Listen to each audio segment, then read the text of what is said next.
คงรักใช่ตลอดชีวิตดอกบัวบานไม่รู้โรยราเหมือนปัญญาจากเจ้าทอรีทำวันโลกยิ่งยอมสักทีมหาวิทยาลัยเทคโนโลยี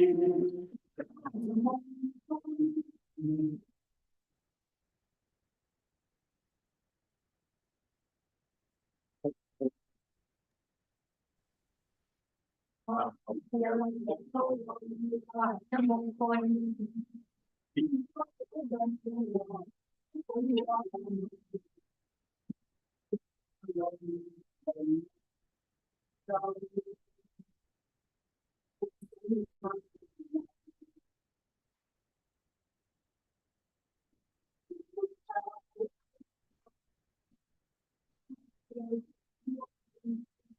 มงคล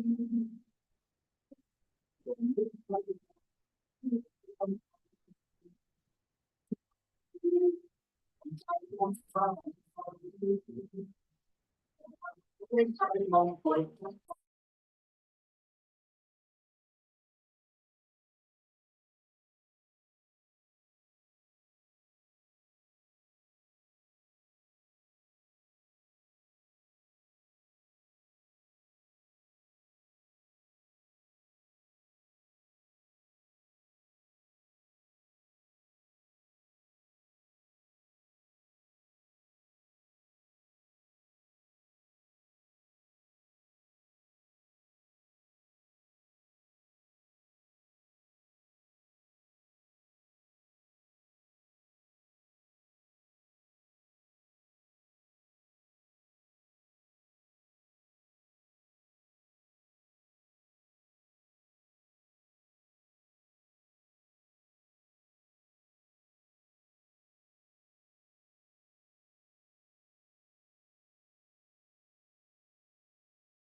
Respected faculty members, ladies and gentlemen, both on-site and online participants, welcome to the opening ceremony of the Global Social Enterprise Competitions 2025.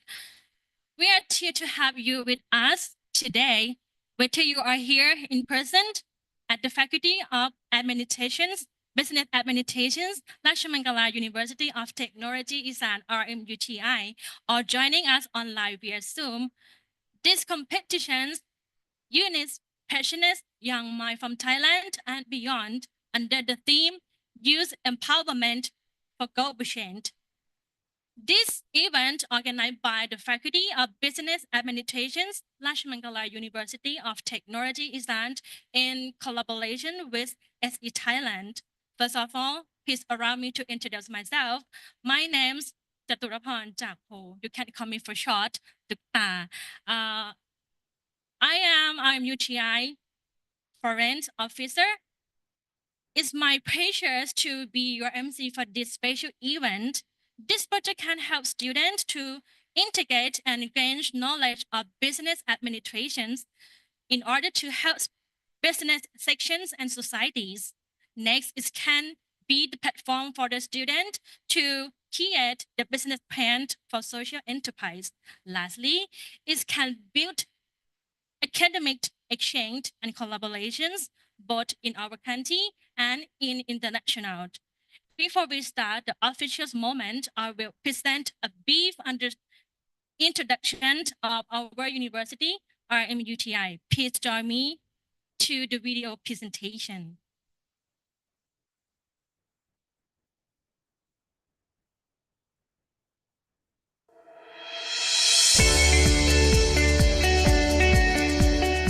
Rajamangala University of Technology Isan is a group of developed universities focusing on technology and promoting innovation. Our vision is to develop leadership qualities and produce students with hands-on experience, innovators and entrepreneurs who utilize technology and innovation to aid sustainable development.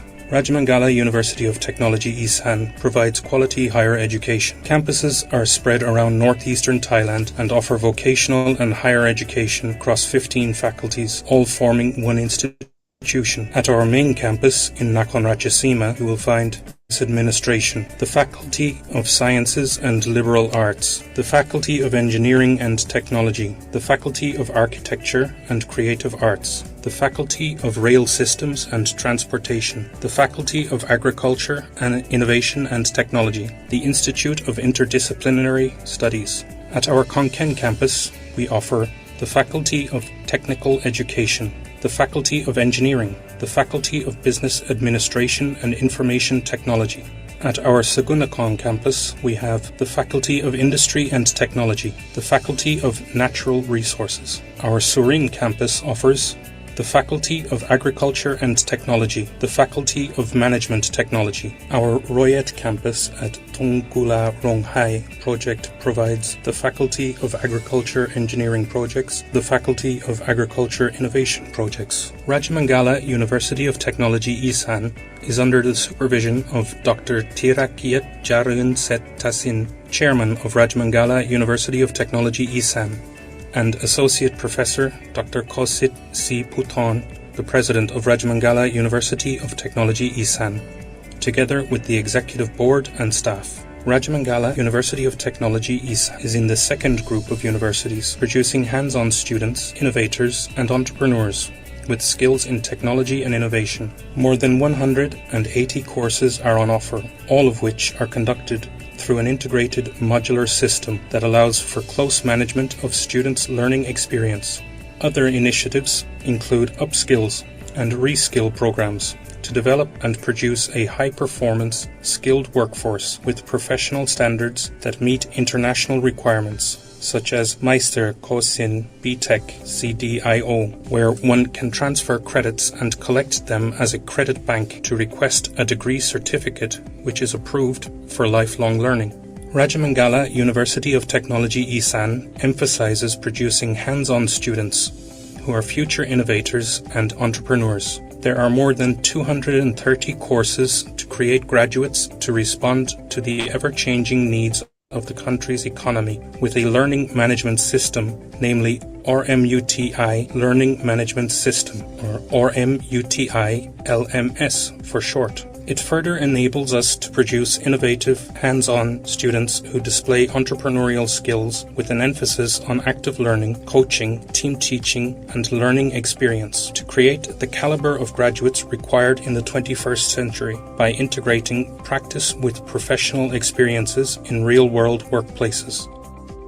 Recently, Rajamangala University of Technology Isan has issued its fourth University Development Strategy, BE 2565 to BE 2569, which emphasizes learning, developing, researching, technology, innovation, academic services, and producing entrepreneurs for essential parts of various industries that have been identified as targets of Thailand's development strategy, according to BCG Economy, which outlines three key areas, or clusters, as follows. Cluster 1. Logistics. This area comprises rail systems, aviation, logistics, electric vehicles, sustainable energy, robotics, automation, and artificial intelligence. Cluster 2. Agriculture, technology, and food security.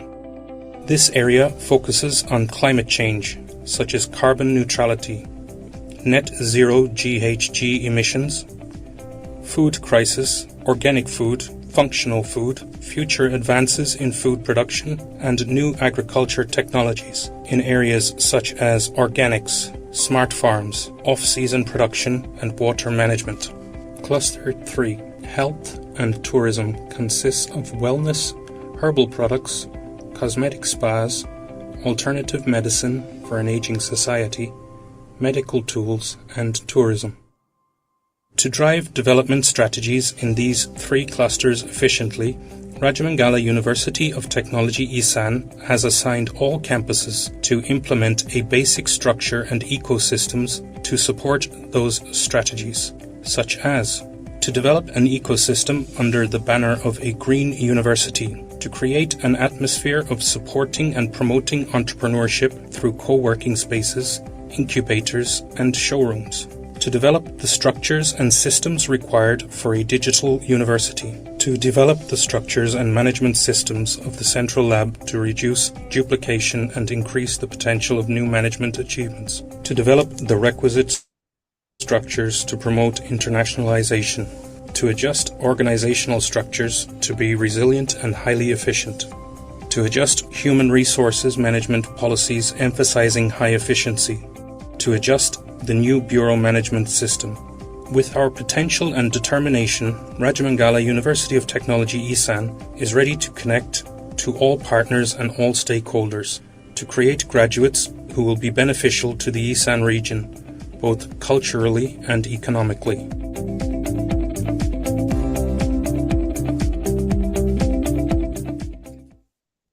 Okay, thank you very much for watching the introduction video of our university. As part of the final project of the Global Social Enterprise Competitions, we would like to take you on a journey back to the first and second project that we have already been completed. Now we will present to you a video that will provide a deeper understanding this meaningful journey. Let's enjoy the Global Social Enterprise journey together. Please join me in welcoming this special video presentation.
Thank you very much. Now we have learned about this amazing project. It's time to reveal the highlight, the Global Social Enterprise Competitions Trophy. Only one outstanding team will earn the honor of receiving this prestigious award.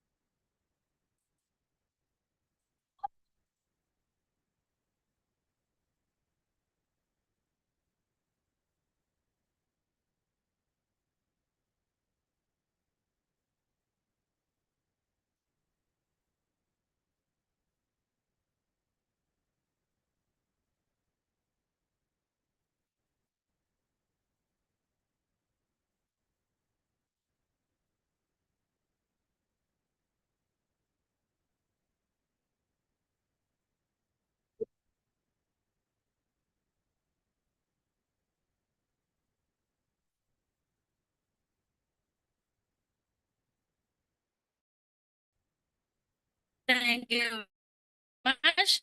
And now we are coming to an important part of this program. To give us an overview and present the objective of this meaningful project, I would like to invite lecturer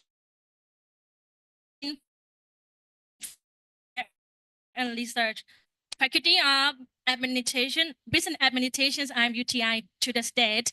Ladies and gentlemen, please give a warm welcoming to lecturer จินตนาเข็มประสิทธิ์ในประเมินค่ะ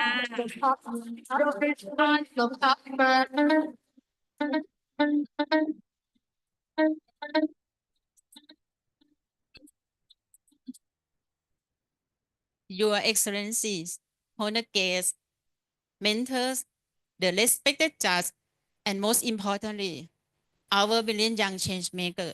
Good morning, everyone.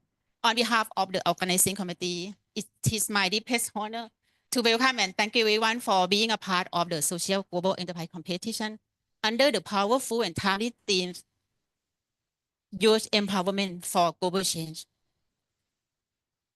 This year marks our 7th national edition and the second time on the global stage. We are proud to have teams from diverse academic institutions, both in Thailand and abroad, coming together with bold ideas, with big heart. To our participants, thank you. Thank you for your courage to compete. Thank you for your belief that the world can be better and that you can be the one to make it so. You have shown us that innovation is not about age. It's about your action. You are not the tomorrow's leader, but you are today's change maker. Before we close this event, I will leave you one truth. Empower youth is not just a hope. It's that are a force that dares, that builds, that transforms. And so stand tall, speak louder, act boldly, because this is your time and the world is listening. Thank you and congratulations to all of you. Thank you very much, Vice Dean for Academic Affairs and Research, for your affirmative presentations. Now we are honored to invite Dr. Anirudh Pipatpapa, Dean of the Faculty of Business Administrations (RMUTI), to deliver a welcome speech and share with us the visions and significance of this program. Ladies and gentlemen, please give a warm welcome to Dr. Anirudh Pipatpapa.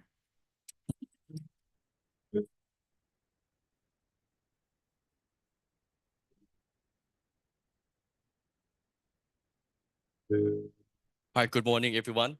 Good morning, the President and the Vice President and all the 9 Rajamangala today. Distinguished guests and the respected and the honored keynote speaker. So today we have the important keynote speaker from 2 levels.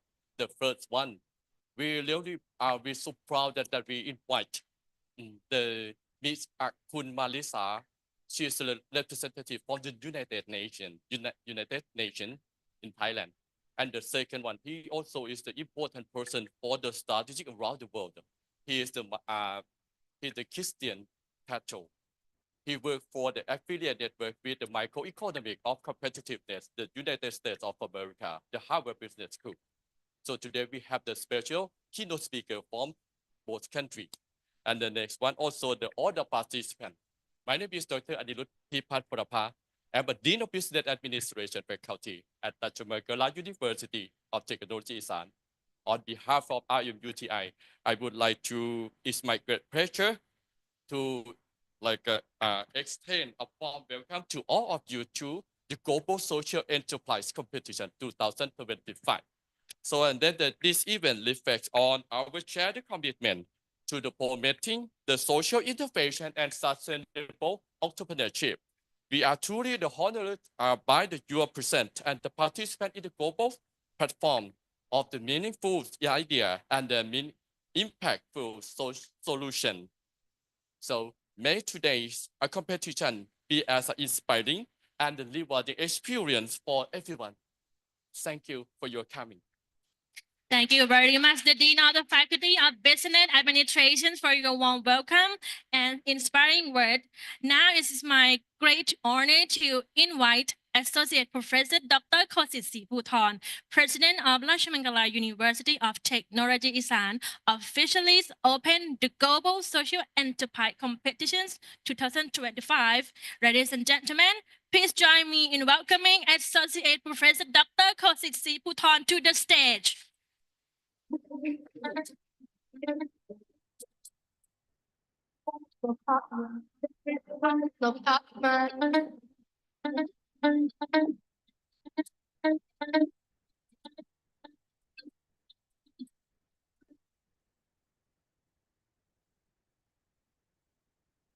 Morning to the Dean of the Faculty of Business Administration from the Rajamangala University of Technology, distinguished executives, esteemed faculty members and students.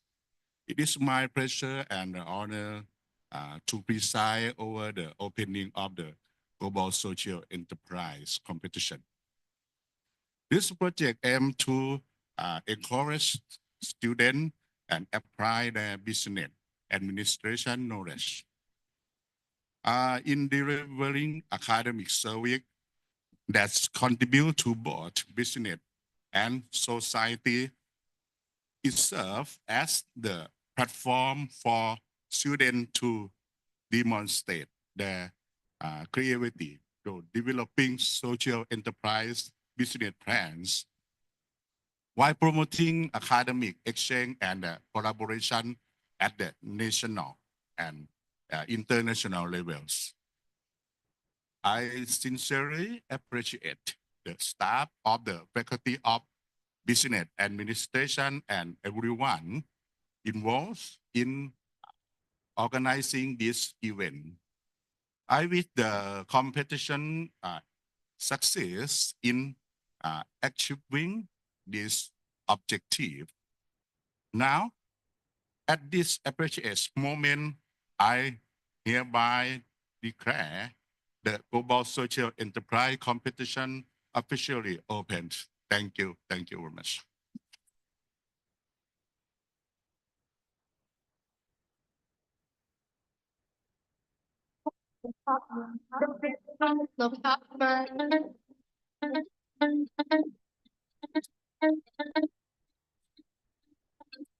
Thank you, the President of Rajamangala University of Technology Isan, for your meaningful opening address. And ladies and gentlemen, it is now my pleasure to introduce our first keynote speaker. We are pleased to welcome Kun Marisa Panyashiwa, Partnership and Development Finance Office from the United Nations Resident Coordinator Office, Thailand, to deliver a lecture on social enterprise. Please give a warm welcome to Kun Marisa Panyashiwa.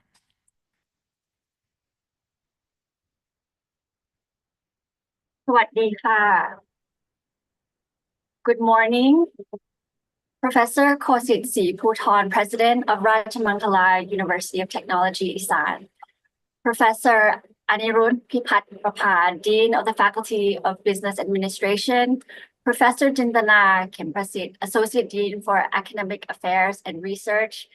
Distinguished guests, professors, judges, dear students, innovators, and change makers. It's my pleasure to be here today at this gathering that brings together young leaders from Thailand and around the world. I had the honor to visit RMUTI not too long ago, and I'm happy to visit again virtually. The theme that unites us today is youth empowerment for global change, and our focus, social enterprise and sustainable development, lies at the heart of that mission. As the UN, we work closely with social enterprises, and I've seen firsthand the great work that they do, and I've been particularly inspired by youth-led social enterprises in Thailand. Today, I will talk about the UN, the Sustainable Development Goals, or SDGs, partnerships and the role of youth, the importance of social enterprises, and lastly, I'll share some ways for you to collaborate with the UN. We are facing a world of complex and interconnected challenges. From human security and well-being, deeply interlinked economies and societies, pandemics to the climate crisis, we cannot view these issues as isolated or independent. The international community has laid the foundation in many of these areas through cooperation and compromise. The UN's work is premised on the core values of human rights, gender equality, sustainability, peace, and justice. Most recently, the Pact for the Future reaffirmed the vital role of multilateralism and partnership as essential drivers of sustainable development. So what value does the United Nations bring? The UN delivers cutting-edge science-based policy advice and technical assistance to tackle regional and global challenges, including climate change, emissions reductions, demographic shifts, and bridging the digital divide. We also advance the normative agenda of human rights, gender equality, and leave no one behind principles, with a focus on migrants, refugees, and displaced populations. And we also leverage strategic partnerships, including South-South and triangular cooperation. Let me introduce a little bit about the United Nations work in Thailand. We are a UN country team of about 21 agencies, and we're all working towards the SDGs, but we're looking at it from different angles. I'll just give you a quick example. On the issue of inclusive business, the International Labor Organization, or ILO, will be looking at it from a labor perspective and perhaps on the value chains. UNICEF may be looking at it from the perspective of child-friendly business practices, while UNDP promotes social entrepreneurship and facilitates dialogue with impact investors, and also acts as a bridge to make the connection with established social enterprises from other countries in the region. And my office, the Resident Coordinator's Office, we play a central role in facilitating the work of the UN country team. Another way to explain is like, we're kind of like the UN embassy that's stationed in Thailand. So we're working on priorities in Thailand, for Thailand, and with Thailand. And in terms of what we see as priority areas in the country, we're focused on three main issues. The first one is on inclusive, green, and resilient economy. The second one is on strengthening human capital development. And the third one is on reducing inequalities. These are the three areas that we see as being priorities in the country. And to effectively address the challenges, both nationally and globally, we need partnerships. Why? Because no single person, organization, or sector can deliver the SDGs alone. To succeed, we need inclusive partnerships that span across all sectors. At the UN, we embrace what we call a whole of society approach. That means that everyone has a role to play, from government and businesses to communities and youth. The UN helps create entry points for collaboration, making it easier for all of us to contribute. And each one of us, even as individuals, can make a difference and contribute towards achieving the SDGs. Let me share how the UN works with young people. In Thailand, the UN works with universities to empower youth through partnerships that promote SDG awareness, practical learning, and social innovation. Last year, the 59 universities under the Sustainable University Network, or SUN Network, signed a statement of commitment at the UN to drive SDGs and empower students within their universities. And by collaborating with universities and youth, the UN supports youth engagement through SDG polling. We do expert lectures. We also have global citizenship programs, and we reach over 600,000 students. And these initiatives connect young people to the UN through the UN's expertise. We also provide accesses to resources like the SDG microprimer, which I'll explain in just a minute, and also create platforms for youth to contribute to sustainable development, social cohesion, and innovative solutions. And it's through these partnerships, young people are positioned at the heart of building sustainable, inclusive change.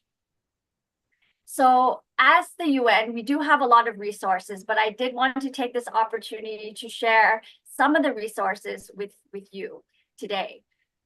A lot of the resources we have on SDGs are in English or in the official UN languages, but we realized that if we could develop a tool that was localized to the Thai context and made available in Thai, we would reach a wider audience in the country.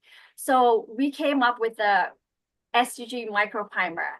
I'd invite you to take a picture of this slide if you're interested, so that you can save it for later. And then I'll also invite you to scan the QR code. There's an English version and a Thai version that will take you straight to the SDG microprimer. This is a tool that we developed with UNESCO and the UN System Staff College, which focuses on 3 main issues that are relevant to youth. And that's ocean plastics. Second is on air pollution, and the third one is on inequalities in education. This microprimer tool is done in a way that's interactive, and it only takes about 30 minutes to do. And once you're completed, you can get a certificate that's issued by the UN. And it's a great learning tool. It's a free resource, so I would highly recommend taking a few minutes to go through the SDG microprimer. Because tools like the microprimer aim at raising awareness on SDGs, and it also supports the implementation of SDGs. The slide that you see in front of you now is a snapshot of the progress of SDGs in the Asia Pacific region. And if you look at the slide, not only are we not at a place progressing at a rate that we should be progressing, in some cases, we're actually regressing or going backwards. And as you can see, climate action, which is under SDG 13, really requires urgent attention. Our region here in Asia Pacific continues to experience rising emissions and increased disaster risk. And this is something that we really need to focus much attention on. It also reminds us, that more needs to be done. And the topic before us today, the social enterprise and sustainable development, is both timely and crucial. As we face urgent challenges like the climate crisis, inequality, and access to education and healthcare, we really need new ways of thinking and bold models of action. And social enterprises combine the agility of business with the purpose of social good. They are powerful accelerators of the SDGs, and we cannot achieve these goals without young people like you leading the way. But one lesson from experience is clear: no one changes the world alone. Partnership is the foundation of lasting impact. And this competition is a great example, bringing together students, educators, business leaders, and communities to collaborate and co-create solutions. The UN's experience shows us that partnerships across sectors and generations are what make real change possible. No matter who wins today, the very act of thinking about how to create positive change already makes all of you winners. And I'm truly inspired. I really am to see all of you here today and even more excited to see what kind of future you will shape. As I conclude, let me share with you some takeaways. The first one is that youth are central to driving sustainable solutions. Of course, young people bring the ideas and energy and insight needed to tackle global challenges. The second one is that partnerships amplify impact. We can achieve far greater results when we work together. The third one, social enterprises are powerful drivers of SDGs.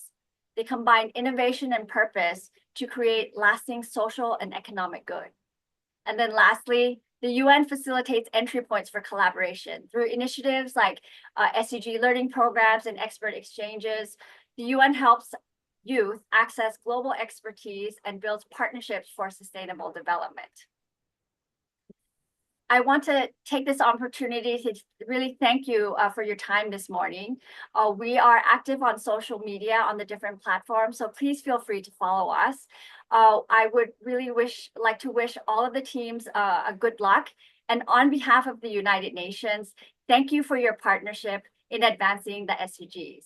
สวัสดีค่ะ Thank you very much, Kun Marisa, for your insightful and inspiring lecture on social enterprise.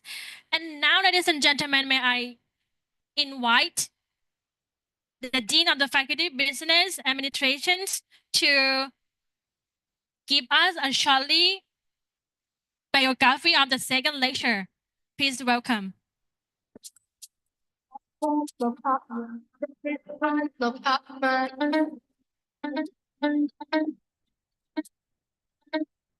Okay, thank you for Kun Marisa for the United Nations in Thailand. So for the next keynote speaker from the United States of America, his name is Christian Katos. He is a senior advisor at and affiliate researcher at the Center for the Resilient Health and the House of the Governance and the Public Policy at the Stockholm School of Economics. He is an expert on the relationship between the company, strategy, and the location as well as the competitiveness at the different geographic level. During his more than 20 years at the Harvard Business School, the Cato worked closely with strategic tendabilizers, the micro importers, while the serving are part principles of associates at the STEAM Institute for the Strategy and the Competitiveness. In addition, he was the Boston the Consulting Group, the chief economist and the head of the BCG Henderson Institute's Center for Microeconomics. I can say that RMUTI, we are affiliate network with the Harvard Business School and the Microeconomics of Competitiveness. Please give the warm welcome to the Professor Christian Cato from United States of America. Well, thank you very much for the kind words. We are very honored with the relationship to the Rajamangala University of Technology. As you mentioned, we are part of the Microeconomics of Competitiveness Network. This is a global network of universities that teaches courses on competitiveness. But we're actually so much more than a group of universities that want to teach to students. We want to empower, we want to see change in the countries in which our affiliates are active. And it's because of that that I'm was so happy to see about this initiative about the social enterprise a global award that you're planning. This is about change. This is about empowerment. This is about action. What we need is really to translate the ideas of research, the ideas of teaching that we have in academia and bring them to the real world. And I think this is one of the great examples of how you're doing that. I wanted to share a few thoughts on how social enterprise, I think, is really an idea whose time has come. That is very central to sort of some of the key challenges that we're currently facing. So let me quickly share my presentation with you. So I hope the slides are visible now.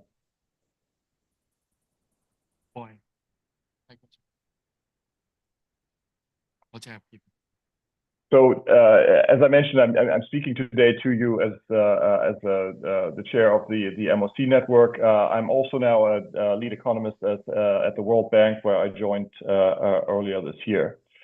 I think first of all, I think we have to sort of step back a little bit and think about, you know, what's the time that we are in right now. And for you that are students that are studying, that are about to enter the labor market, that have maybe already had some years of experience, it is a new world that's out there.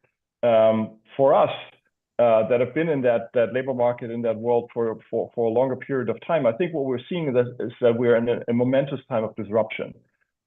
We see climate change, we see changes in the global system, we see wars around us, we also see a huge technology change. So I think this is a time where you have to revisit some of your stronghold beliefs and think about, okay, so how do the rules, how does the game book that we've used for many years still apply in this sort of new environment that's around us? We're not in a period of sort of evolutionary small change in individual areas. What we see is sort of systemic change, and we need to make sense of what's happening around us. Now, I've been working a lot on competitiveness, so essentially sort of the drivers of long-term sustainable growth and prosperity in different countries. And what we've seen is that the game book has really been changed dramatically. If we look at the last 20 or 30 years, certainly the period of huge globalization, it basically competitiveness and creating the foundations for prosperity was all about productivity. It was about your ability to create value. It was the quality of the business environment, your skills, your infrastructure, your rules and regulations, your access to capital, the openness of your market to competition. It was company sophistication, the quality of your strategies, the uniqueness of the value proposition that your companies had. It was about the strength of your clusters, about these groups of related and supporting industries in specific parts of your economies where you developed distinct strength. And it was about institutions, it was about macroeconomic stability. Essentially, once you put these factors into place, you could count on your location being able to achieve high levels of productivity and succeed in the marketplace. Now, what has changed? We've entered into a period where productivity alone is often not enough. Why is it not enough? Because government and global institutions, or the lack of global institutions in some cases, mean that leverage allows some players to sort of tilt the marketplace in ways that benefits them. So to be successful as a location, it's not enough to be able to create value, but to ensure that you can also capture value in the space of the market in which you are. It has much more to do with market size. It has much more to do with controlling specific unique assets and capabilities that are valuable to others. It sometimes has to do with political power. It also still has to do with productivity and competitiveness. Unless you're economically strong, your political power and your ability to influence the system will be weakened even further. Now, if it means that political influence has a larger role to play in who is able to capture value, it also means that the quality of your institutions, the coherence of your policies, and your ability to implement policies becomes a much more important factor that is shaping your position on the global marketplace. So this is sort of how the context of competitiveness is changing.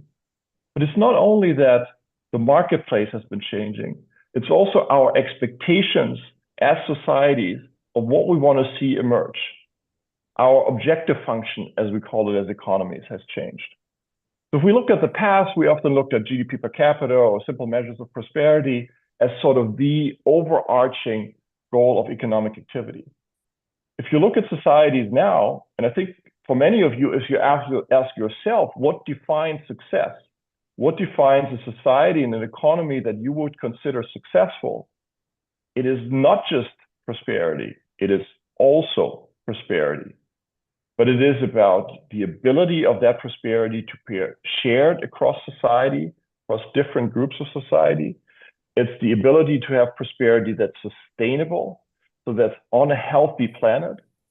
It's about prosperity that's resilient and solid, that helps you to withstand crisis like we've seen in the pandemic. And it's prosperity that not just represents itself in GDP, but also in non-GDP measures of societal impact. So our objective function has changed. What we want to see as societies has changed. In that way, I think we're moving away from a world that was defined by trade-offs. As economists, what we learn is that economics is basically a choice of limited resources across a set of objectives or needs that are basically unlimited.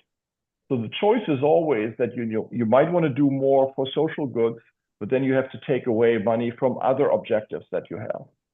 So that is the way that we've been taught to think, and that has been guiding our policy decisions. I do think we are moving to a world that is slightly different, to a world where the principle of shared value becomes much more important, where it's about finding activities that are working towards several goals at once. That is only possible in the model of economists if we are not at the frontier of our performance.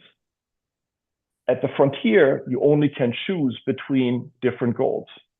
The reality is we're often not at the frontier. We're at a place much inside where, in fact, we can move in a direction that help us to move towards more than one goal. And that is really the principle of shared value. Looking for opportunities, also economic opportunities, that are profitable, but that are also working towards societal goals. Let me give you an example. The way that we think about sustainability, environmental sustainability, and economic growth and prosperity can be framed in very different ways.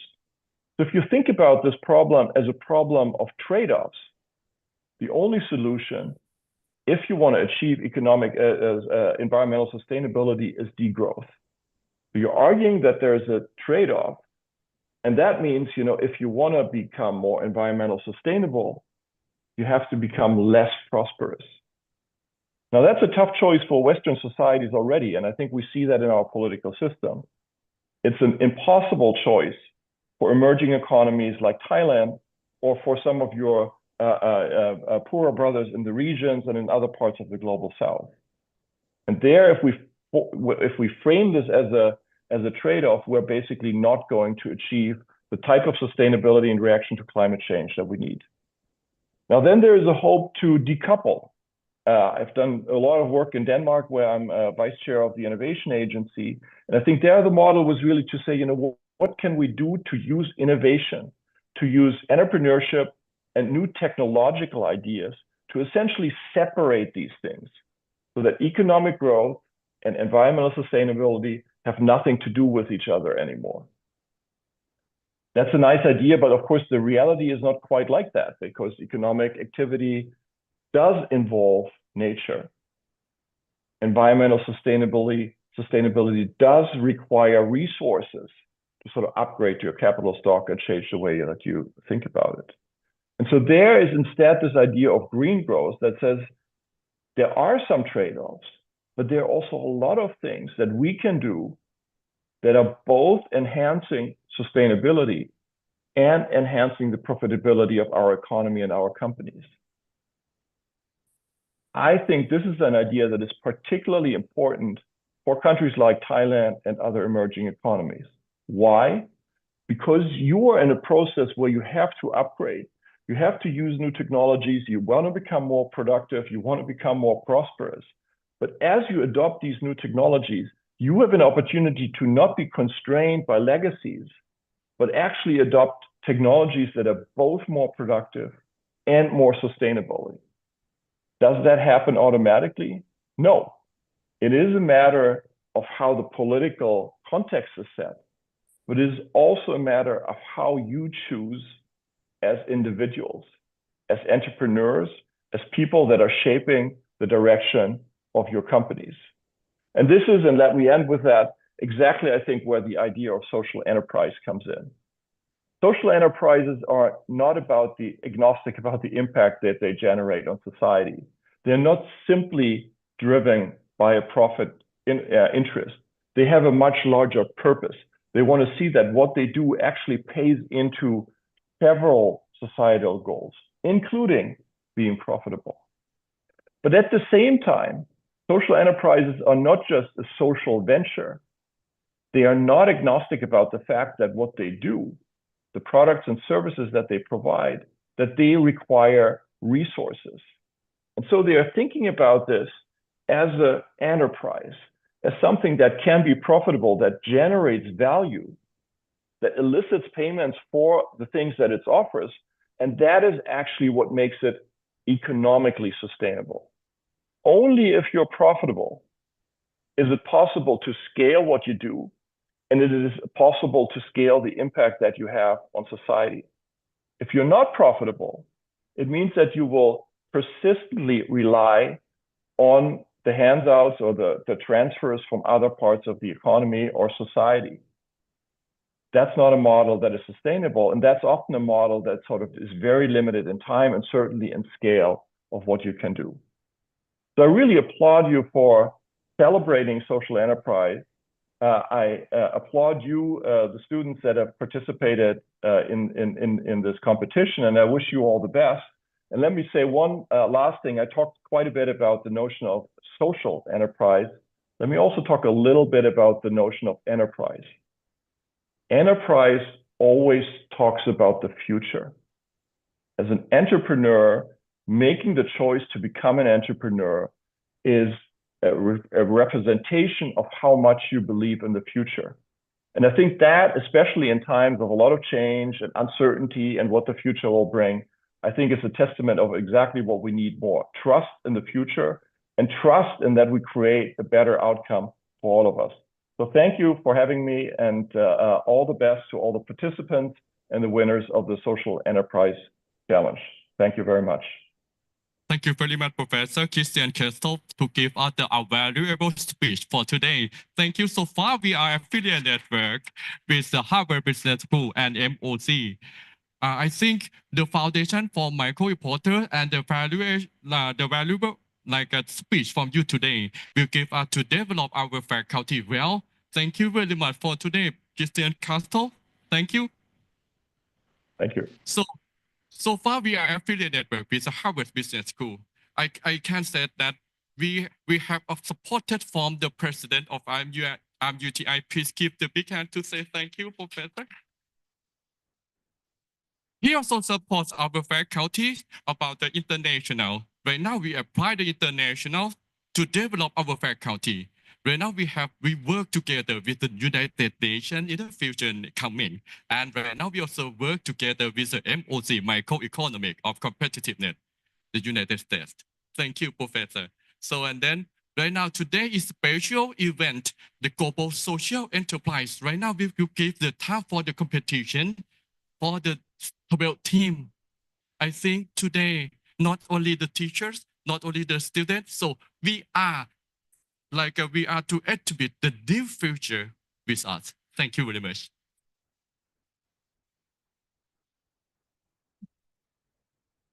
สำหรับวิธีการเปิดการแข่งขันวันนี้นะคะก็ได้สิ้นสุดลงแล้วนะคะในลำดับถัดไปค่ะจะเป็นการบันทึกภาพร่วมกันนะคะในช็อตแรกนะคะจะเป็นการถ่ายภาพจากด้านหน้าเวทีนะคะเดี๋ยวขอเรียนเชิญขอเชิญตากล้องนะคะด้านหน้าเลยค่ะเดี๋ยวช็อตแรกนะคะจากด้านหน้าเวทีนะคะขอเชิญคณะผู้บริหารนะคะจากมทรนะคะแล้วก็คณะผู้บริหารจากคณะบริหารธุรกิจของมทรอีสานของเรานะคะเชิญเลยค่ะ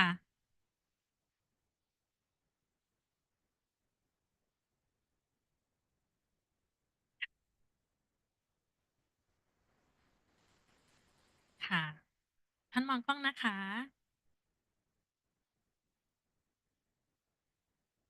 ค่ะแล้วช็อตต่อไปนะคะจะเป็นช็อตขอเรียนเชิญอธิการนะคะอธิการบดีด้านบนเวทีแล้วก็ร่วมกับคณะผู้บริหารนะคะจากมทรค่ะด้านบนเวทีเช่นกันนะคะเชิญค่ะ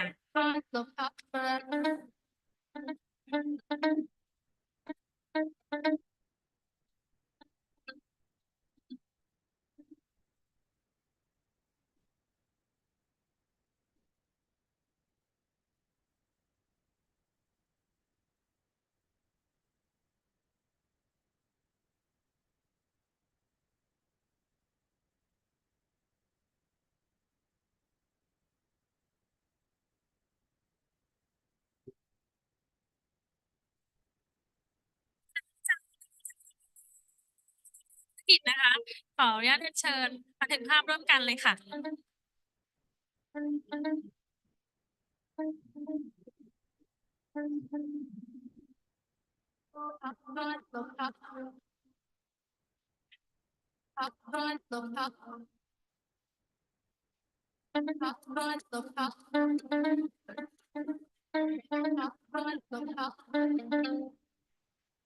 เดี๋ยวขยับซ้อนกันนิดนึงนะคะ เพื่อจะได้เป็นโพสิชันที่สวยงามสำหรับการบันทึกภาพร่วมกันนะคะ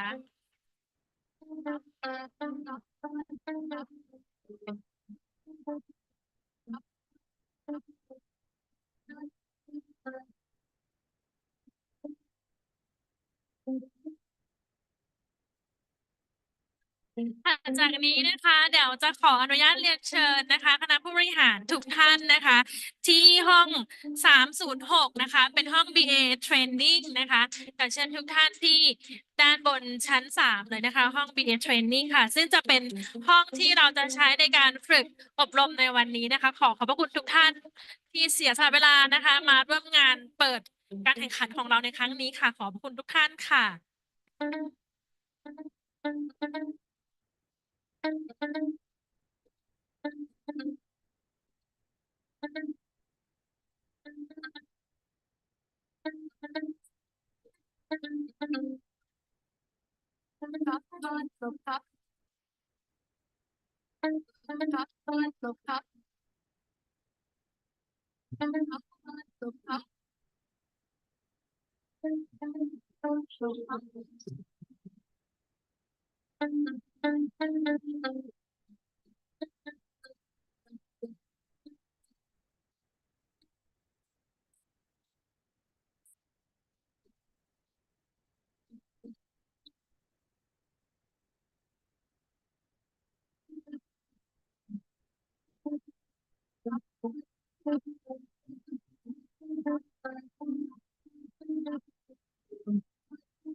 We are about to begin the excited part of today's event, the competition itself.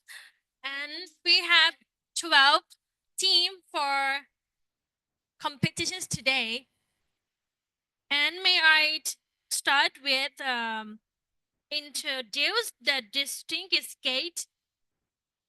Oh, sorry, interesting guest for justice who will be evaluating the participant. Okay, please join me to welcoming the justice.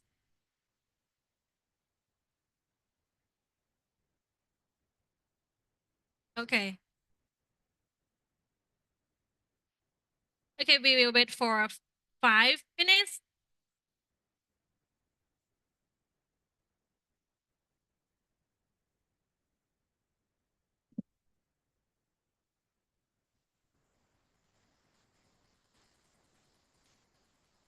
All right.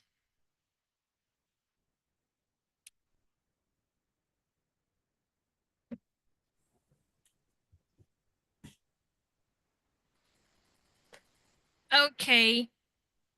So now we are about to begin the exciting part of today's event, the competition itself.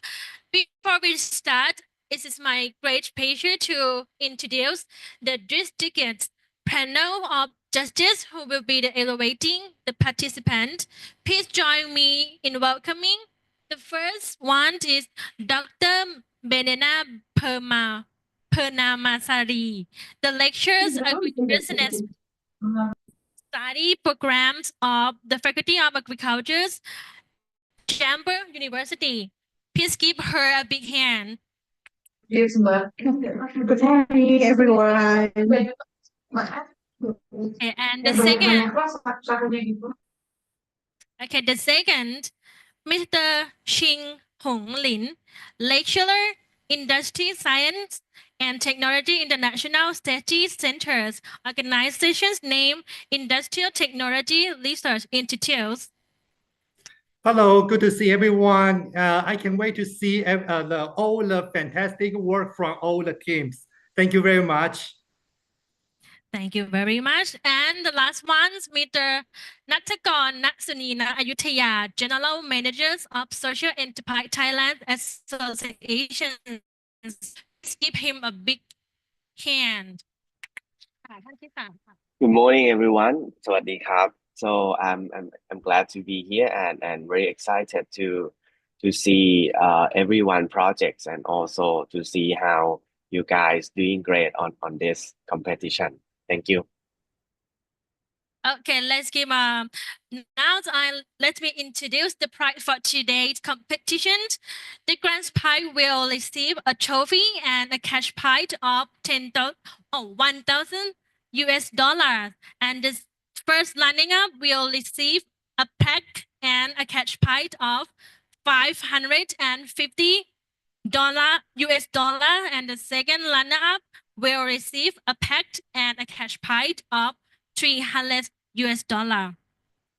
And will be the two consolation prize is receiving a cash prize of $150 US.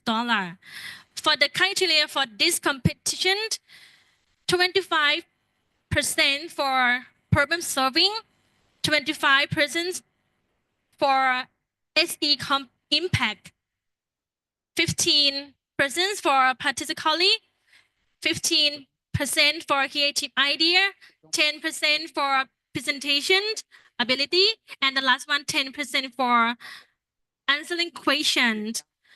According to the rule of the competition, each team will present 10 minutes. Then the Q&A section will be 5 minutes after finish the presentation. If there's a broken connection, the online team will start after the connection is available, continuing it at the last slide. Okay, each team can ask for the interpreter for Thai to English. The team of competitions will be followed. The first one is Nano Force. Nano Force team is come from Chulalongkorn University, right? Yeah, let's me check. Okay, if you are all ready, let me invite the first team. Okay. Please join me in welcome the first team for present the business parent. Please give them a big hand. ค่ะขอเชิญทีมแรกค่ะขอเชิญทีมแรกค่ะ empowerment นะครับผม for global change ระดับนานาชาติที่ห้อง pitching ด้านล่างแล้วนะครับผมแล้วก็ในเวลา Good morning, everyone. เราก็จะเข้าช่วงพิธีเปิดนะครับซึ่งในวันนี้นะครับผมเราก็ได้รับเกียรติจากท่านอธิการบดีนะครับผมท่านรองศาสตราจารย์ดร.โคสิทธิ์ศรีภูธรนะครับผมอธิการบดีมหาวิทยาลัยเทคโนโลยีราชมงคลอีสานนะครับจะได้ให้เกียรติมากล่าวเปิดแล้วก็กล่าวต้อนรับทุกท่านนะครับผมและหลังจากนั้นนะครับท่านก็จะได้ให้เกียรตินะครับผมในการบรรยายพิเศษนะครับผมในหัวข้อ Leader for Change Education for All นะครับผมให้กับทุกท่านได้รับทราบกันนะครับผมและตอนเที่ยงนะครับผมวันนี้คณะบริหารธุรกิจของเรานะครับก็จะเป็นบุฟเฟ่นะครับผมขนมจีนนะครับผมซึ่งเป็นขนมจีนประโดกที่ทุกท่านนะครับผมมาโคราชต้องไม่พลาดนะครับผมในการรับประทานขนมจีนประโดกนะครับ Okay, if you are all ready, you can start your presentation. Okay. Good morning, everyone. Imagine a world where trains don't collapse without warning, where bridges send distress signal before they crack, and where buildings whisper when they need repair. Now imagine this world not from Silicon Valley. It formed but from the very laboratory and charcoal waste of south outside of Thailand. We are Nano Force, and we are here to empower global change with labor, waste, and intelligence. Our world is built on infrastructures, but it is also falling apart quietly. Our survey and focus group tell me, in Thailand, 80% of survey base show signs of age-related deterioration, and 70% of maintenance team say that they can monitor structure in real time and current solution, manual check, paper log, and budget delay, leaving us vulnerable. Global infrastructure failure cost 3.6 million annually. Not just in dollar, but in lives. Our pain is silent, but we decided to listen.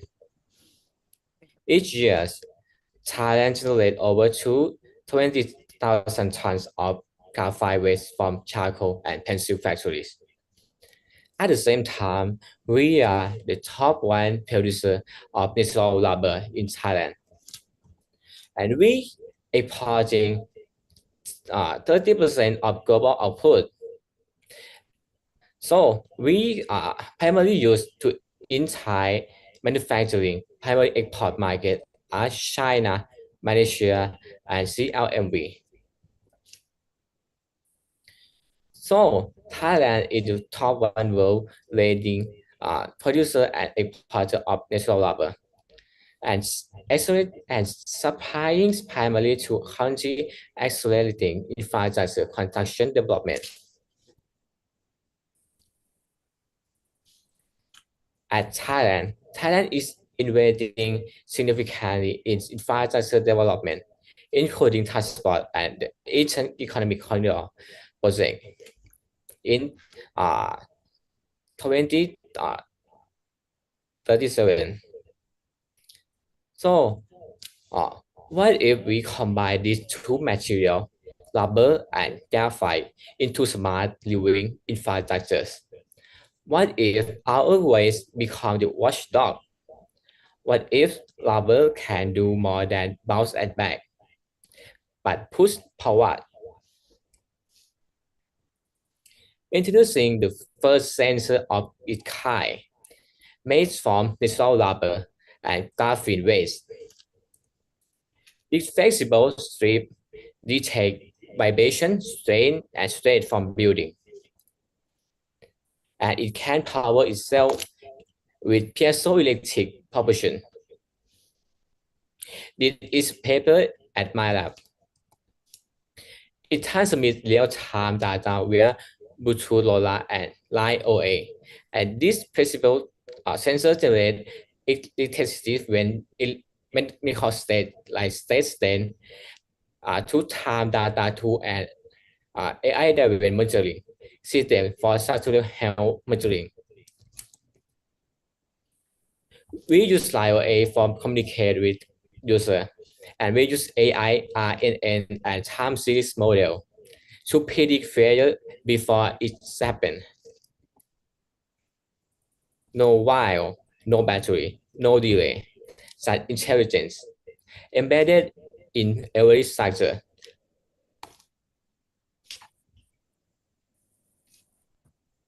This is more than such smart tech, it's smart development. We align with BCG economy. Bio, we use upcycled Thai natural rubber, reducing waste, increase value. Circular, we divert graphite waste, creating a circular supply loop to graphene. Green, our sensors are self-powered from piezoelectric propulsion and eliminating battery waste and carbon footprint. And we are at 2025, we finally working prototype and work with compliance. In 2027, we move to revenue generation and strategic partnership. And 2030, we will expand to the Asian. This is not a lab idea. We have prototype, and we will test it on the hospital, bridge, and railway. Our demo unit will deploy in Bangkok Hospital, Nakhon Ratchasima and Khon Kaen Railway, and Sirat Hospital Zone A, which is installed. We replace this with data. We are not just building infrastructure, we're building a task. Our model is ready to go in business to business. we sell to engineering firms like Thai and HC Electronic. And B2G, we partner with MOT and Thai Railway and MRTA. And we will export to BOI and Zeto from Japan and Asian Smart City. Revenue stream from hardware sale and service as a service dashboard subscription, maintenance and analytics service. Our cost breakdown, we might use 3.6 million on the first year. 2.4 is a CapEx about lab scale, and 1.2 is OpEx about operating system. So, and we have a cash cycle and cash flow management. And we will pay back in 1 and 7 months. IRR is 44% and NPV is 10 million baht.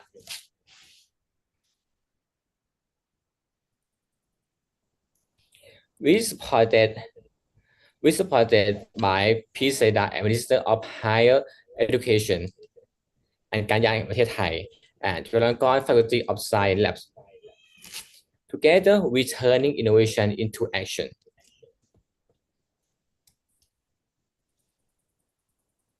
We are student, engineer, and dreamer. I'm the short demand engineering student and CTO of Pangan 99. Our team span in AI, material science, and law. Unified by purpose. We don't wait for global change, we build it. So if we can turn weight into wisdom, if we can turn labor into resilience, then we can turn today's problem into tomorrow's power. Nano is not just a sensor, it's a signal that Thailand is ready to lead in sustainability, in technology, in positive impact and social impact. Let's build a boat that listen, predict, and protect. Because the future is not just smart, it's sustainability. Thank you. Thank you very much. The first team, would you like to request an interpreter? ต้องการใช้ล่ามไหมคะ อะไรครับ ใช้ไหมคะใช้ต้องการใช้ล่ามในการช่วง Q&A ไหมคะ ใช้ก็ดีครับ Okay ค่ะ Okay, we will provide an interpreter for you for the first team. เดี๋ยวขอล่ามนะคะให้กับทางทีมที่1นะคะในช่วงตอบคำถาม Q&A ค่ะ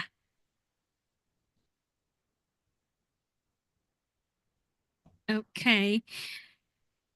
Okay, just feel free to ask your questions.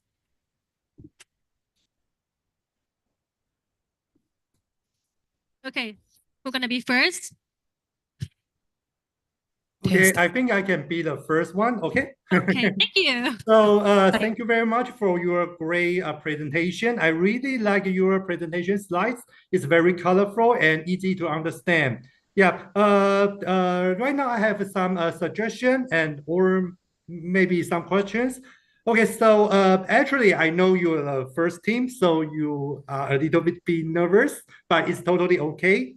So I just want to say that because actually you got enough time to talk about the connection between the challenge and the solution. Because in your presentation, you might, jump too fast from your challenge to your solution. We have so many challenges, blah, blah, blah, and suddenly just jump to your solution. We have this small energy solution. So if you have time, you may talk us about more about the connection between the challenge and the solution. And one more thing is that I like your presentation slides, but it might be too much wording because you just present so fast. So it might not be so ideal, put so much article on your presentation. There's so many small words, and it's really hard for us to read that because you present so fast. Okay. So you might just talk about what more thing about the connection between the challenge and the solution. Okay, thank you. That's a great presentation. Thank you very much. And the next justice, who's gonna be next? So I can be the next one. Okay, thank you. So yeah, thank you for your presentation. So I think I do agree with the first judge that is a little bit too much wordings, and also you presented so fast, so it kind of lack of a sense of what kind of solution that you are going to talk about, but that's fine. I have a few questions about your presentation. For the first one, can you tell me more a little bit? Who is your stakeholder for using this technology? Because you are focusing on more on the intervention and your innovation, your solution, but I haven't heard much you explain about your stakeholder and what kind of impact that if your stakeholder use this, what kind of impact. So can you tell me a little bit more? อันนี้เราตอบเป็นไทยแล้วตอบเป็นอังกฤษได้เลยครับ ตอบเป็นอังกฤษค่ะ โอเคครับ the user and our customer is different. The user is people that work in a hospital, passenger in and train, but the customer is a B2B and B2G. B2B is a engineering firm and B2G is a government agency. There will be have a low cost of maintenance of building and train, because our solution can predict when we build maintenance and time of detention is less and low cost operation, because manual inspection and traditional NDT is very cost expensive. We use graphene extracts from graphite industry, and we use natural rubber for our value.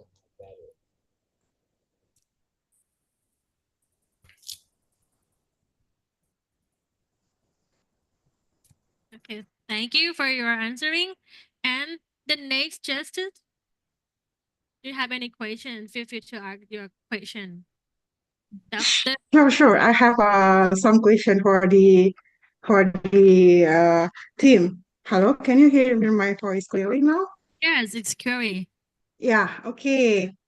Nano Force. That was really nice presentation that you have like new. I can say that it's about the EI, and also it can predict the earthquake, right? And it's using a very low and then cheap materials. However, I have some question because I do read your proposal. Yeah, and then it say that for your EI and then for your product, it can be predict about 92.5% accuracy. Right? It was really big, like it's a very positive term of accuracy. So how do you define that? And then you can show that your product is really good one compared to the others. And another thing for the second question, what I'm curious about your prediction for your goals, that you mentioned that because your partner will be a government, right? How you convince that the way you convince your government that to using new technology that is just building to this one? What is the main point of your product instead of they are using another product? So I think that's all for me. You can answer that. Thank you. About the partner, we because I am have many case competition is yes. So I have many connection. I have connection of การยางแห่งประเทศไทย and PCEDA. So and I have a connection of institution like Chulalongkorn University. They provide lab to me, and I have a advisor that have many condition like expert of this, and so I can connect with national to B2G and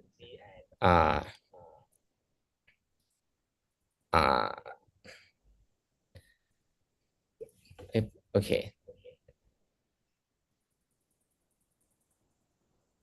Okay ภาษาไทยก็ได้ค่ะ Oh, sorry, I just let me make sure something. Okay, so because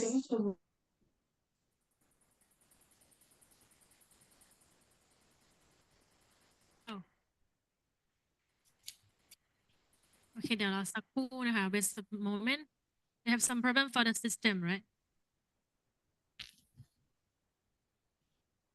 กรรมการหายไป1 คนค่ะ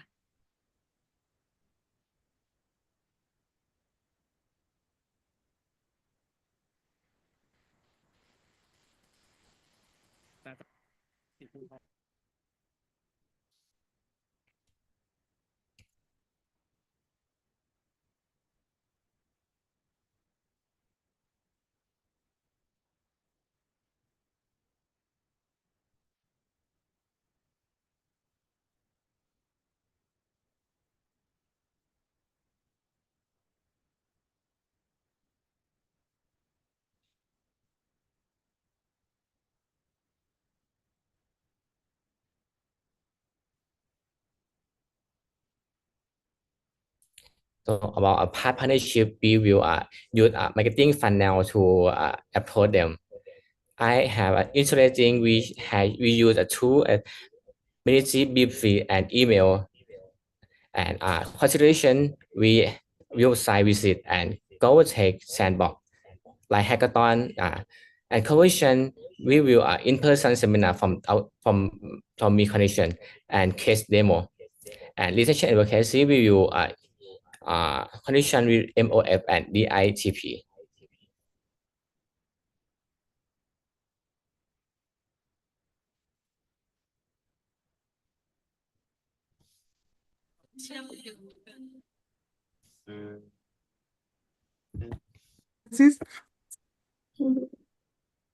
Okay we have problem with connections okay welcome back sorry about the problem with the internet connecting okay thank you very much for the question judges and thank you very much the first team you're very great through for your presentation and the next team is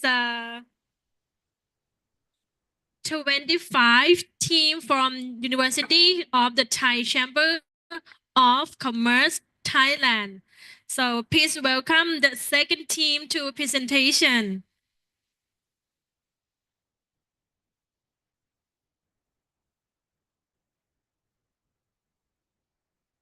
All right.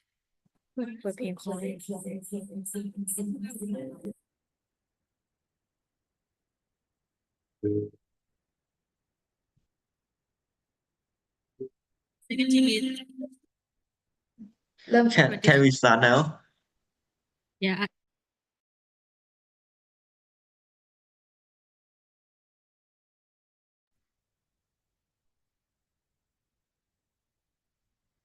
Okay, if you are ready, you can start.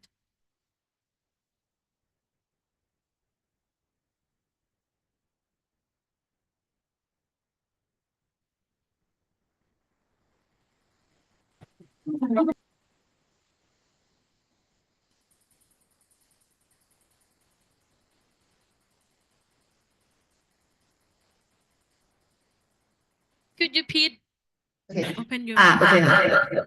Hi all, my name is Mutita Thirapat. And my name is Abhilak Chandralawarami. Together, we are from Team 25 from University of the Thai Chamber of Commerce. We are here today to present our innovative solutions to an immediate emergency challenge, climate change by increased resource utilizations and minimize waste. We hope you enjoy. What is Formula Palm? As we know, the world resources are limited. Recognizing this issue, we should use resources efficiently. The Pamela palm is a valuable resource that people often overlook, thinking of it as just a tree. However, it has great potential in terms of economy, environment, and innovation. We aim to utilize it fully to benefit both people and the environment by turning it into vinegar. Our vision is to create eco-friendly innovations using local Pamela palm resources aligned with the BCG economy to promote sustainability for both society and nature. Our mission is to make the best use of resources and turn agricultural waste into sustainable solutions. Main product. We are offering vinegar made from Pamela palm inflorescence parts of the plant that would otherwise be waste, such as dry or fallen flowers. We also use Pamela palm leaves to create eco-friendly containers. In addition to vinegar, we offer 3 byproducts. To start with preserves, Pamela palm fruit are a delicious snack made from the fruit. Secondly, charcoal repurposed into sustainable materials. Thirdly, bio-based leather made from Pamela palm fibers. Let's now discuss the production process. To start with collections, we begin by collecting Pamela palm inflorescences, which naturally contain sugar suitable for vinegar production. Secondly, fermentation. The collected inflorescence is mixed with water and stored in sterilized containers. It is left to ferment naturally for 1 to 3 months, depending on the desired product. Thirdly, filtering and packaging. After fermentation, the vinegar is filtered and bottled in economy packaging made from Pamela palm byproduct. The entire process is natural, simple, and organic. Our marketing goal is to reach health-conscious consumers in Germany, especially those aged 30 to 45.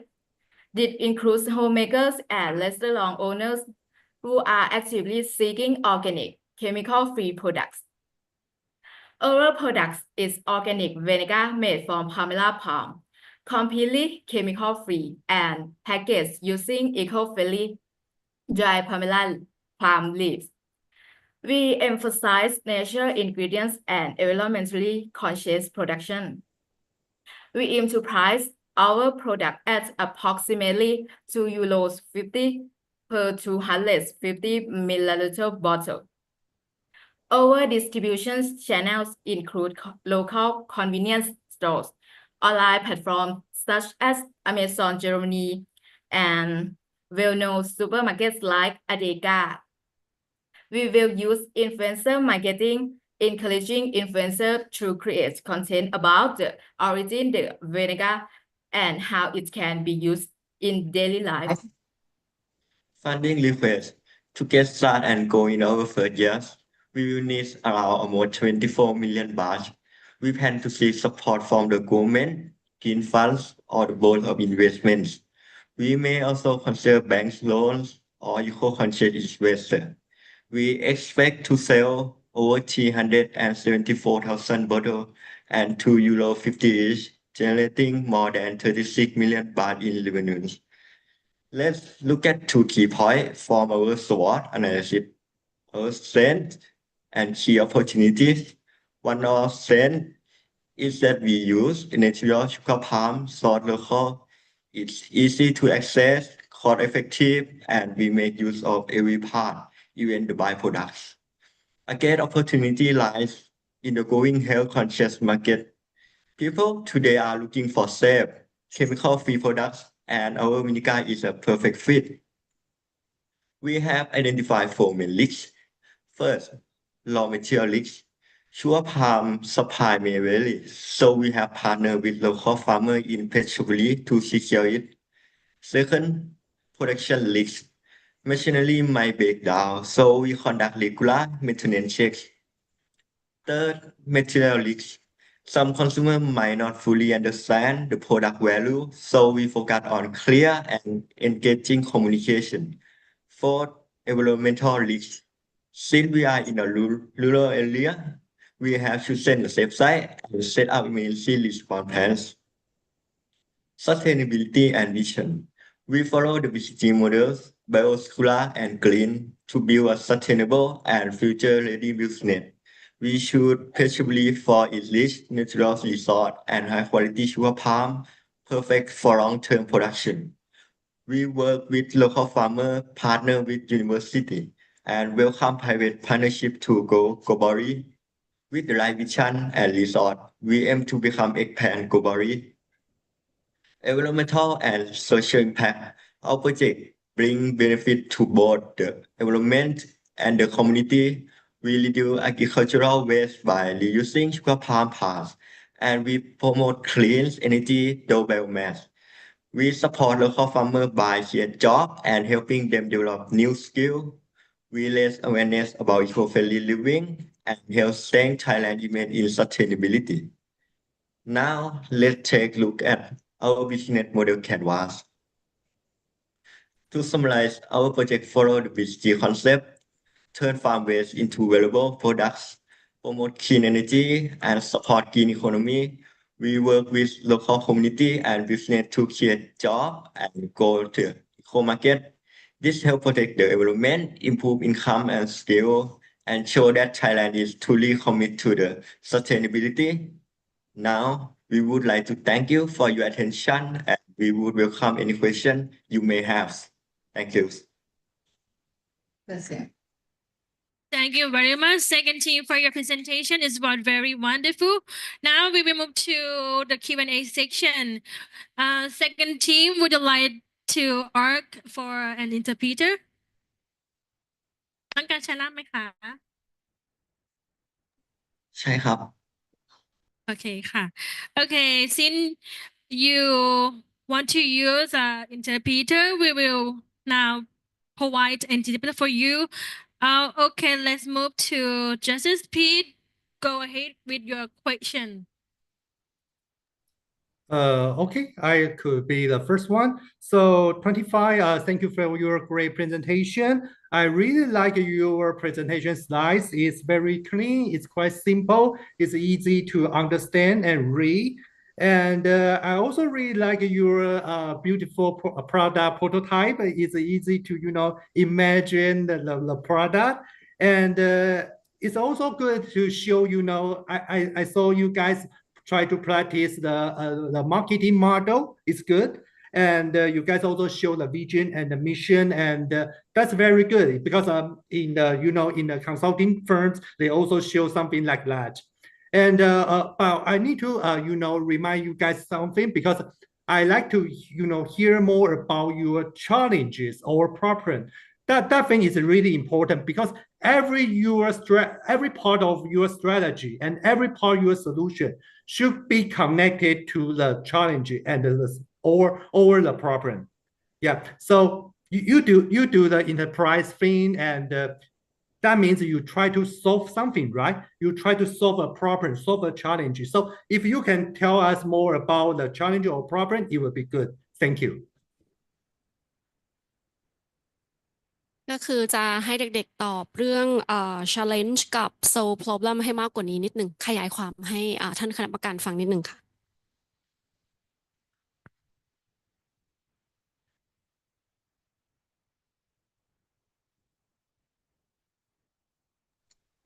พูดไทยใช่ไหมครับ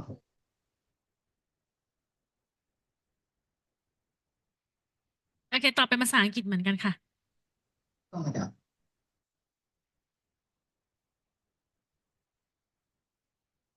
หรือตอบเป็นภาษาไทยก็ได้ค่ะ โอเคครับคือปัญหาที่พบในปัจจุบันนะครับคือ challenge ก็คือเราค้นพบว่า ในปัจจุบันเนี่ยต้นตาลโตนดเป็นสินทรัพย์ที่มีค่าที่สามารถแปลงได้หลายอย่างใช่ไหมครับแต่ว่าสินทรัพย์ที่มีค่านี้ยังไม่มีใครนำมาใช้ครับซึ่งมันทำให้เกิดเวสต์มากมายต่อฟาร์มเมอร์ต่างๆครับซึ่งการสินค้าของเรานะครับก็สามารถเอาปัญหานี้นะครับมาแก้ไขก็คือนำทุกส่วนของต้นตาลโตนดนะครับเอามาทำเป็นสินค้าต่างๆที่ดีต่อสังคมแล้วก็โลกนะครับซึ่งสินค้าต่างๆที่ทำออกมานะครับก็คือจะใช้อย่างสินค้าหลักก็คือเป็นน้ำตาลเป็นน้ำส้มสายชูนะครับจะสามารถทำได้ด้วยตัวของมันเองนะครับก็คือมีแค่ต้นตาลโตนดต้นเดียวสามารถทำได้ทั้งโปรดักต์และแพคเกจจิ้งครับทั้งสองอย่างนี้ครับ โอเคค่ะเดี๋ยวรบกวนล่ามแปลให้กับทางคณะกรรมการ Okay, so he talked about the palm tree, that the palm tree is really challenged to do this project because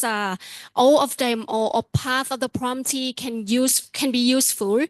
So for example, the main point of this project, they said about the vinegar or sugar, so they can do it. It's just only one that they can use. It's just only a palm tree. They didn't use any equipment or anything. Just only the palm tree that can make the project is possible. Right, good. Okay, thank you very much. Okay, followed by the Mr. Nattakon. Do you have any question? Yes, thank you very much for presentation. So I have one question related to your product. So basically, I know that you are going to solve the social impact in terms of environment, but in terms of social itself, in terms of the people, the stakeholders you are working with, how do you measure the better well-being if if kind of farmers working with you, because you mentioned that you are improving the quality of life, income, and also the well-being, right? But how can you measure these kind of things when the farmers work with you? Because of course you get the benefit, right? But how do you ensure that the farmers or the local people who work with you will get those kind of the same benefit? Thank you. เหมือนน้องๆกล่าวถึงคนที่เขาจะร่วมผลิตด้วยก็คือเราจะเน้นไปในหลักก็คือชาวไร่ชาวนาก็คือพูดง่ายๆคือชาวบ้านเนาะนะคะคือท่านคณะกรรมการอยากทราบว่าน้องๆเนี่ยมีความชัวร์ได้อย่างไรว่าพวกชาวนาชาวบ้านชาวไร่เนี่ยเขาจะได้รับผลประโยชน์อย่างที่น้องแจ้งไว้จริงๆอะค่ะ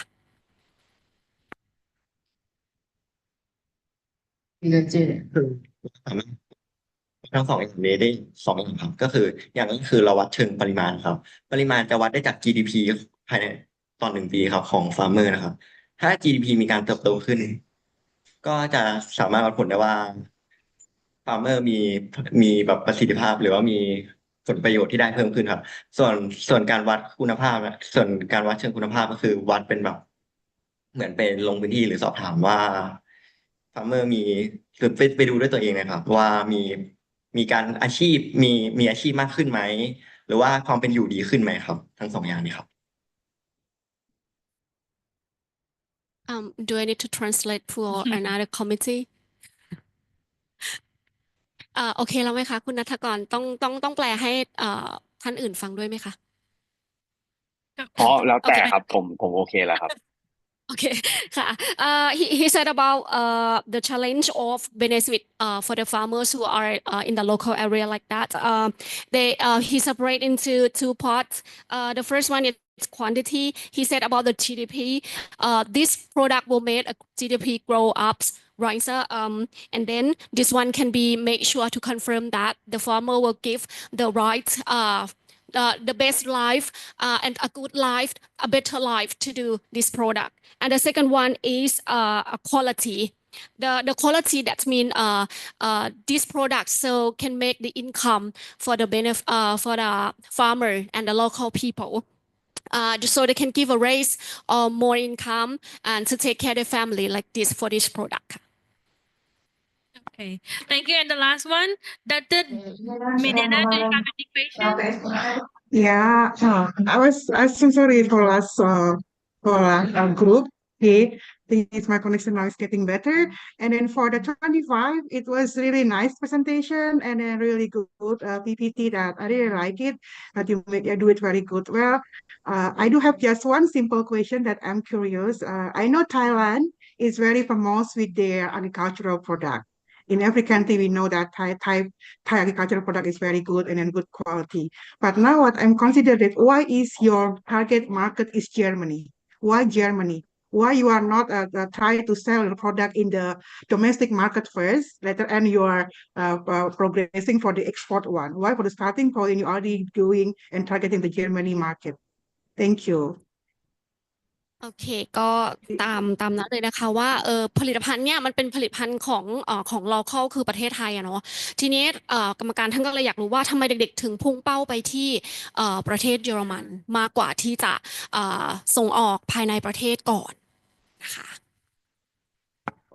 Okay, พูดภาษาอังกฤษนะครับ There are two main reasons why we choose Germany. First, Germany import a lot of vinegar according to Tentada. Germany is one of the top country that import vinegar from other country. This means many people in Germany use vinegar and they are open to trying new type of vinegar. Second, palm vinegar is not into the Germany market yet. Confined research show that in Germany there is no palm vinegar like the kind made from sugar palm. So in the main market, this gives us a chance to introduce something new and special that no one else is selling yet. Thank you for your answer. Okay, thank you very much, second team, and thank you very much for the question, justice. Okay, let me move to the next team. The third team is Demeter from the University of the Thai Chamber of Commerce, Thailand. Please join me to welcome the third team.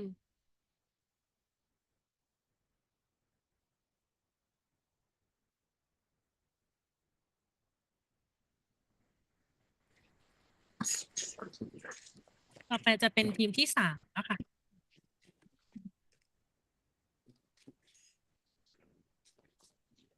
อันนี้เริ่มเลยค่ะ Okay, if you are ready, you can start.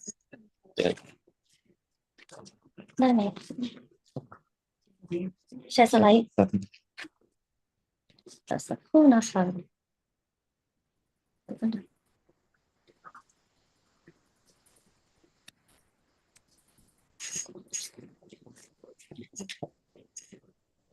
สนับเลย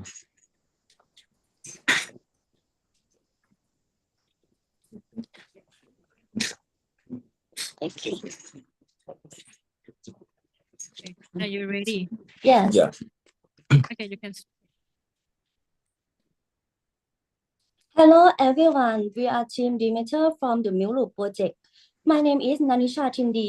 And my name is Tuatwin Chachumsa. We are students from the Faculty of Business Administration at the University of the Thai Chamber of Commerce.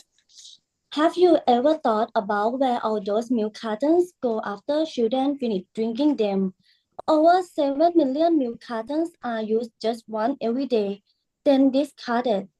They are burned, drummed, or buried, not only creating waste, but also pollution and wasting valuable resources. That's why we create Milloop. We're taking a small problem that many overlook, but our planet never does, and turning it into something meaningful. Milloop transforms used milk cartons that would have been attached into valuable tables. These aren't just any tables, they're sturdy and durable for real everyday use, water resistant, and can support up to 50 kilograms. Easy to assemble. We believe that today waste can become someone's future. Milloop isn't just a product, it's planting seeds of environmental consciousness in children's minds. Or explain the script by breaking it down according to the business model canvas component, focusing on each section separately. Customer segments: modern parents with children 1 to 5 who want to instill environmental awareness in their children while helping children in remote areas. Government and private organizations working to fulfill CSR goals in education and environmental sectors. This query defines who will pay for our product and why they would be interested in it. We're targeting both individual consumers, parents, and B2B consumers organizations. Value propositions: table made from 400 recycled milk cartons that are sturdy, durable, and water resistant. For every table sold, another is donated to children in remote areas. Reduce waste and CO2 equivalent to planting 2 trees per year. A social impact product that creates pride for buyers. Communicates the concept that waste equals educational opportunity. The value propositions combines product quality with environmental and social impact, giving customers multiple reasons to buy. Channels: online channels, Facebook, TikTok, website, and YouTube. Partnerships with private companies for CSR initiatives, foundations, and public organizations. These channels are appropriate for reaching both on-consumer and B2B segments. Customer relationship focus on creating impact together, not just transactions. Using storytelling to create emotional connections, children helping children. Building a recycling community through activities, competitions, and workshops. QR code that tell the story of the table's creation and donation process. This approach builds deeper emotional connections with customers than traditional transactional relationships. Revenue streams: sale of milk loop table focusing online channels for general customers. Support from government organizations, revenue from workshop activities, revenue from companies participating in CSR, funding from competitions and government support. Multiple revenue streams help diversify your income sources and reduce risk.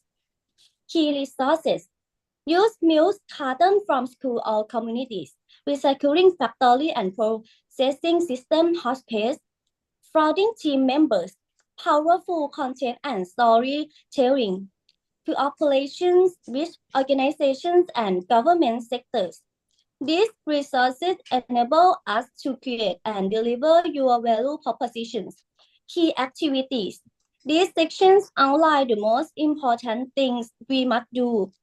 Collecting and processing milk cartons in recycled sheets, producing tables in separate parts, selling tables to generate revenue, donating tables to children in remote areas, running awareness campaigns to online media, organizing workshops and communicating impact.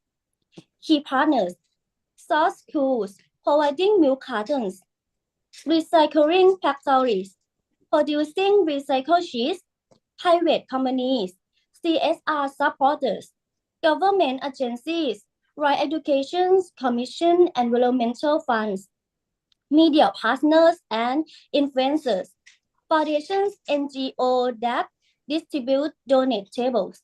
This partnership help us operate more efficiently and extend our reach. Cost structure: this section breaks down your cost. Cost per table 285 baht. For each sale you produce 2 tables, 1 for sale, 1 for donation. Total cost per set 2 tables 570 baht. Selling price 850 baht per table. Profit margin per set 280 baht.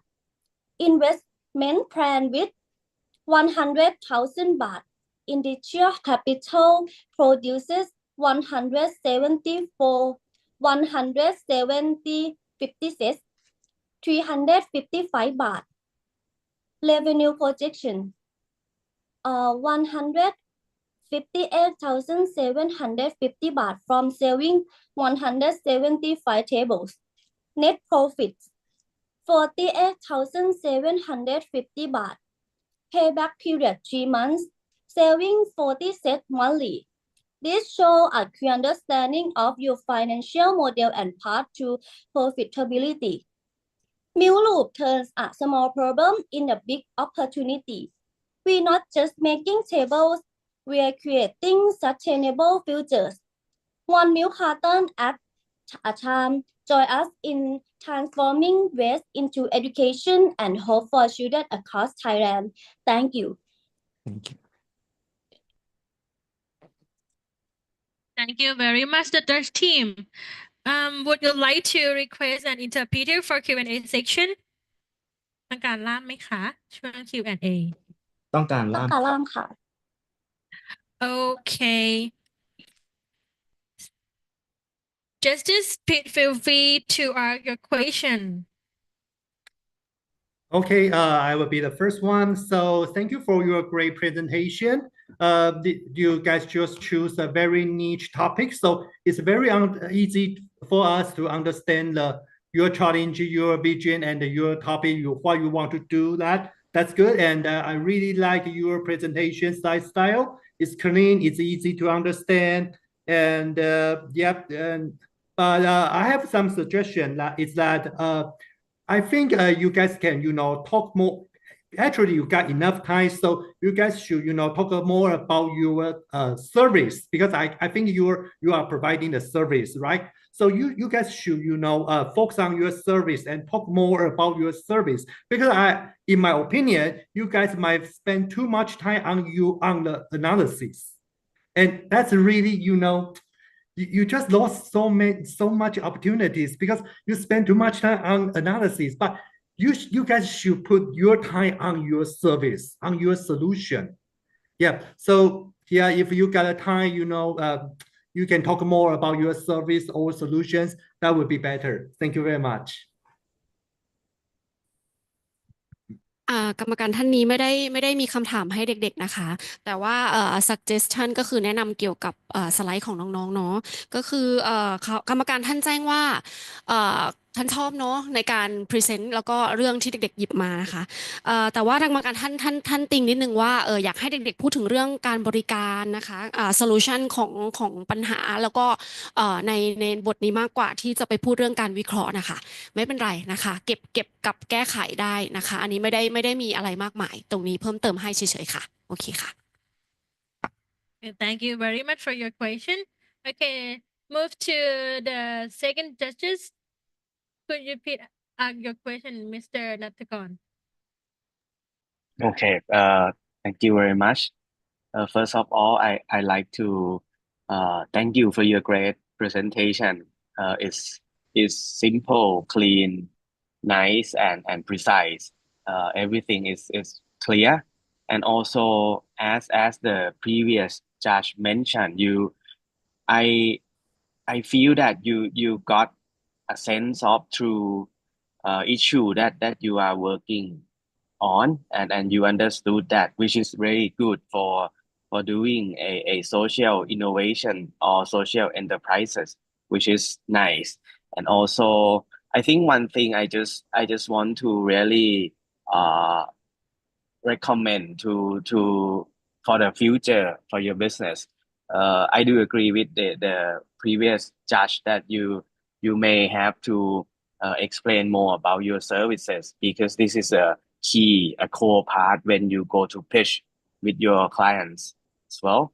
And also, it would be better if you can explain your future plan or your expansion as well, which kind of group that you are going to work with, because your initial solution is great, tackling the environmental issue, but it would be great if you can bring this solution to duplicate or to create jobs with the other underserved group as well. So I think this is kind of my recommendation. Thank you. Thank you very much for your recommendation. โอเคก็ท่านกรรมการท่านที่สองท่านก็ไม่ได้มีคำถามอะไรเนาะแต่ว่าก็คล้ายๆกรรมการท่านแรกที่จะแนะนำเด็กๆในเรื่องของการทำสไลด์แล้วคือให้โฟกัสที่ future plan มากกว่าแล้วก็อยากที่จะให้เด็กๆชี้แจงเพิ่มเติมมากมายไปเลยก็คือกลุ่มไหนที่เด็กๆจะทำงานด้วยแล้วก็ที่จะเอาผลิตภัณฑ์ตัวเนี้ยไปเวิร์กด้วยไปทำงานด้วยอะไรประมาณนี้นะคะแล้วก็ขยายเรื่อง future plan พวกอะไรต่างๆแต่ว่า solution อะไรเด็กๆเนี่ยกรรมการท่านชอบนะคะโอเคเลยนะคะแล้วก็เพิ่มเติมแค่ตรงนี้นิดหน่อยนะคะโอเคค่ะ Okay, and the last one, Dr. Madiana, do you have any Okay, question? yeah, maybe I just have some suggestion. Actually, I really like the idea that you are bring like a waste product become very useful, and also you use like a cost marketing concept that you're gonna have one product for the seller and another one gonna be donate. It was really good one. Maybe I have some suggestion. Maybe next time if you come to the competition and whatever so on for your proposal. Maybe it's better you complete your details about the investment and everything in your proposal because I didn't see that for your proposal, but I just saw it in your presentation. So maybe for the next maybe event, you're gonna have to complete because your idea is really good, and then it's a really nice idea that you really using the waste product. So I think it's just some suggestion for me. Thank you. โอเคท่านที่สามก็ไม่ได้มีคำถามอะไรมากมายให้เด็กๆเลยเหมือนเดิมค่ะทั้งสามท่านความเห็นเดียวกันเลยก็คือไม่ได้ติอะไรมากสำหรับวันนี้นะคะชื่นชมแล้วก็ชอบมากๆแล้วก็ถ้าเด็กๆรอบหน้าจะกลับมาเพื่อที่จะจอยกับเราแต่ไม่ได้บอกว่าโปรเจกต์นี้ไม่ดีนะคะหมายถึงว่าในรอบหน้านะคะให้เด็กๆใส่พวกfuture plan พวก goal plan อะไรอย่างเงี้ยนะคะแล้วก็หน่วยงานที่เราจะร่วมมือด้วยใส่เข้ามาให้ด้วยนิดนึงเนาะนะคะขอบคุณค่ะ Okay, thank you very much for your question, judges. Thank you very much for the third team for your presentation. Okay, now may I invite the next team to present their business plan. Okay, please give a warm welcome to the fourth team, Cropala Community Go with Kala from Gajah Mada University, Indonesia. Hello.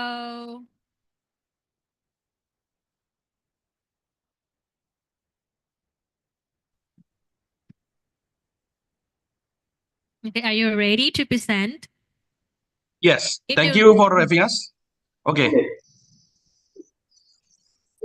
All right. So we see today world change faster with a whole new problem, and we thought, why don't we become the one who solve it? With that in mind, we built Cropala together as a team. Cropala is a new build company with a whole new target, utilizing locals to prevent unemployment. Before we build our dream, we must consider every little bit of aspect.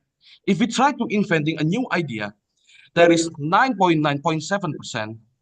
These ideas are going considered as failing. We don't want to risk our company. We don't want to risk our dream. So what we want is to use a new idea with an already existing business. Now, we believe in give a man a fish and you feed him for a day. Teach a man how to fish and you feed him for a whole lifetime. 2025 will be a rough year for us. 1.8 billion people are going to be a youth and they are going to get ready to working. But 1 in 5 are considered need in research in 2024. This will be a big problem for us. It will bring impact of first, reduce economic productivity, social exclusion, higher poverty, and lack of skill and knowledge. This is a big problem. It already happens in Yogyakarta, local. There is 10.89% in 2023 rise of unemployment of youth. We will see a new potential for this. Our idea came from Indonesia is big potential. Nutmeg, or we usually call it pala. Indonesia is the biggest nutmeg producer in the world, holding for about 60% of the global market to the many countries like China, India, and also Netherlands. And did you know one of these hidden potential can also be found in small villages, such as Sarin village in Sleman, Yogyakarta.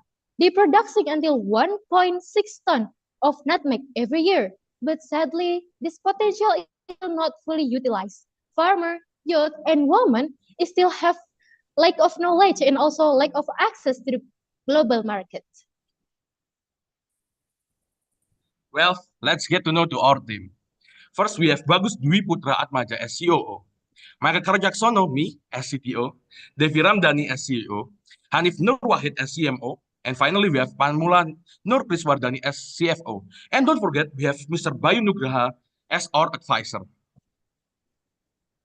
So, ladies and gentlemen, what we want for Cropala is a proper biocircular green economy by utilizing business, social, and empowerment.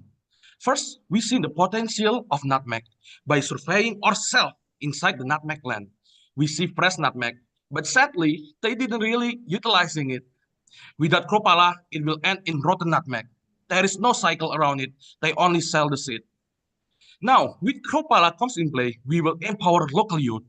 We will bring derivative product manufacturing and bring derivative product to our marketplace. And finally, the one bio waste that we cannot utilize, we will bring them as a fertilizer and it will going back to the nutmeg land.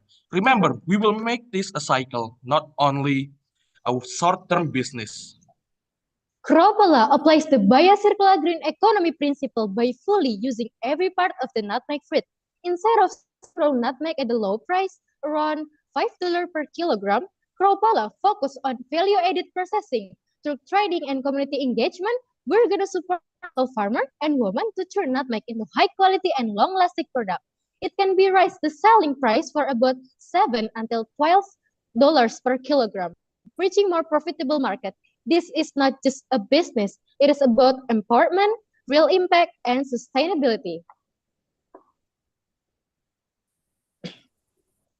Cropala not sell product, but we also solve the real local problems. We see from the upstream with our farmer, eco-material supplier as a route for quality and sustainability. We also want to reach many stakeholders, especially technology providers, to maximize our production process. Cropala trying hard to bring innovation for the communities. From there, we focus on training, production, and management, empowering local youth women to make a positive movement. In the downstream, Cropala delivers high-quality nutmeg product to the local and global buyers through all platforms with effective strategic distribution, smart marketing, and also natural recommendation. We believe cycle will be the great strategy to expert social enterprise business model. Cropala is going to maximize the hidden of Palai's potential and balances with empowering local youth and women communities. These strengths help us to tackle off our weakness like unpredictable supply of nutmeg and long production cycles by making our operation more adaptable and efficient. The growing demand for organic products and international over can be a great opportunities to scale our business and tackle the threats like climate change.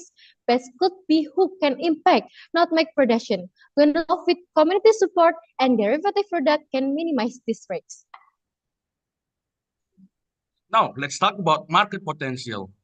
First, we see that nutmeg is a growing business steadily but still growing. In 2032, they will reach 4.3 billion. Now, we want to be realistic. We cannot reach those billion number. What we want is 1% of SAM. SAM is serviceable addressable market.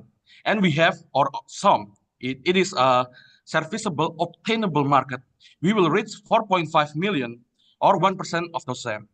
In the future, we will have a good position where we focus on our end-to-end system. And finally, we reach the best social impact against our rivals. Ladies and gentlemen, Cropala believes for over 3 years, we have projected total revenue of $128 with steady growth across all products, which can be achieved by selling our derivative products, as you can see in the PPT. our dairy product and the realistic target to sell 50 to 92 for a month. With 20% annual sales growth, we expect increase in revenue, and we also believe can achieve a health ROI for about 12.1%.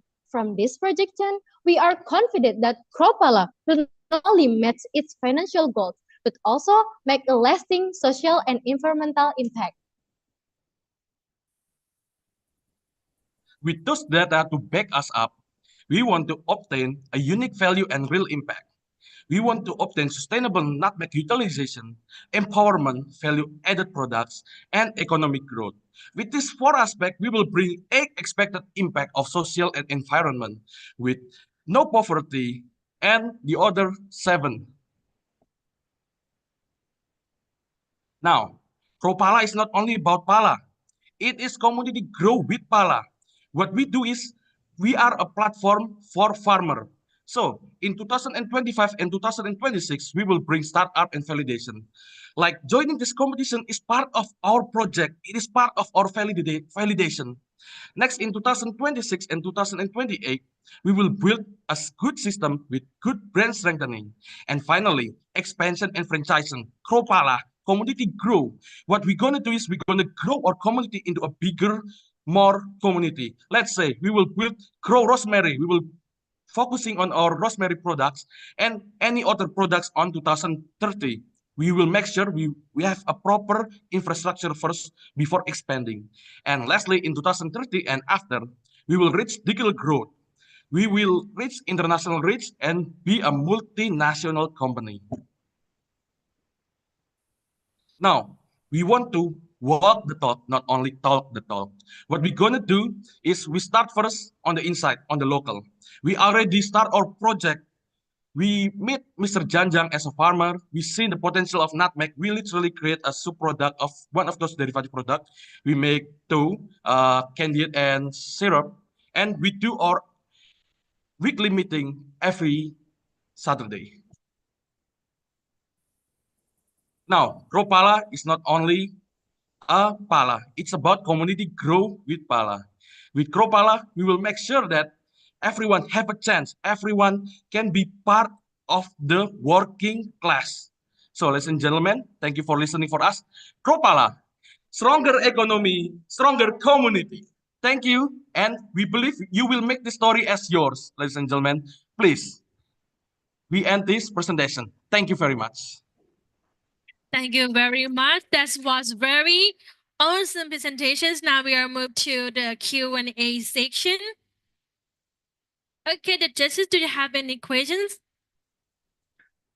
Okay, this is Tony, and I have to say that the first thing is that you guys have a very good presentation skill, and I can feel it's like it's full of enthusiasm and the passion, and you know your presentation is very convincing. It's just like a Star Roadshow, and actually I watched your video. That's really fantastic, and you know I can feel the passion. So you guys made me feel, you know, I want to take out my money and invest in your project. Yeah, that's very good. And it's also very nice to see some, you know, frameworks, models, and the timeline and the slogan in your presentation. Yeah, that's what Startup did. Startup did in their roadshow.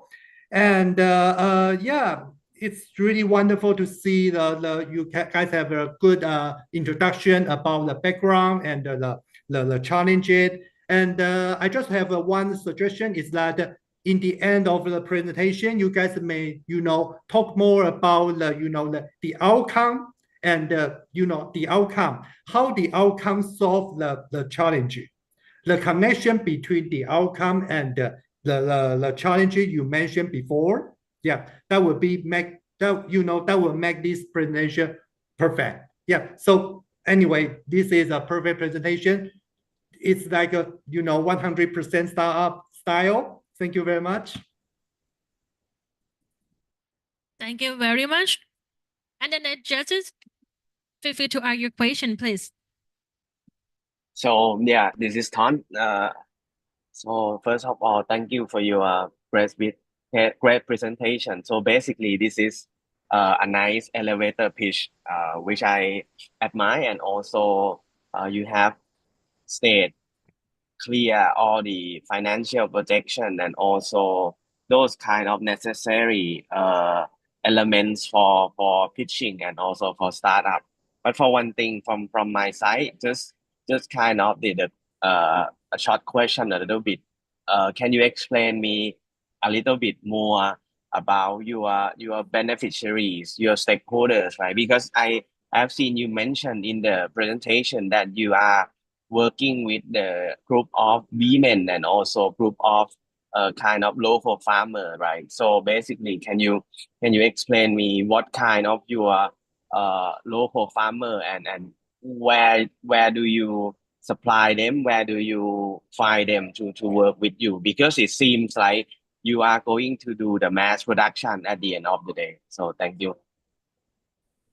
All right, that's a great question. Thank you. If you were talking about our working target, we already contacted the organization of PKK. It's on Indonesia. It's a woman organization, and of course we contact local youth. It is called as Karang Charuna. It is one of the already existing youth in the Yogyakarta. And finally, if you want to talk about the stakeholder, we actually have many stakeholder. For example, our target is government, both government and uh, public. What is it called, Dev? Yes, public stakeholder. So what we're gonna do is we combine these two and bring them benefit. For example, for public stakeholder, we will bring them profit. Our promised profit is 12% of this profit. And for government, we will help their project by eliminating unemployment as much as possible.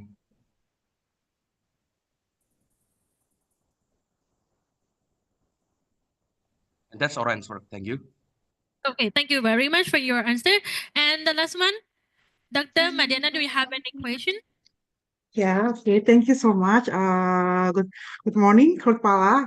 You have really good presentation, guys, to presenting your proposal and business. I do have just one question here. Building a community, especially for farmer in Indonesia, are not that easy. So how do you convince, the way you convince that farmer, they willing to work with you instead of selling their product to the market?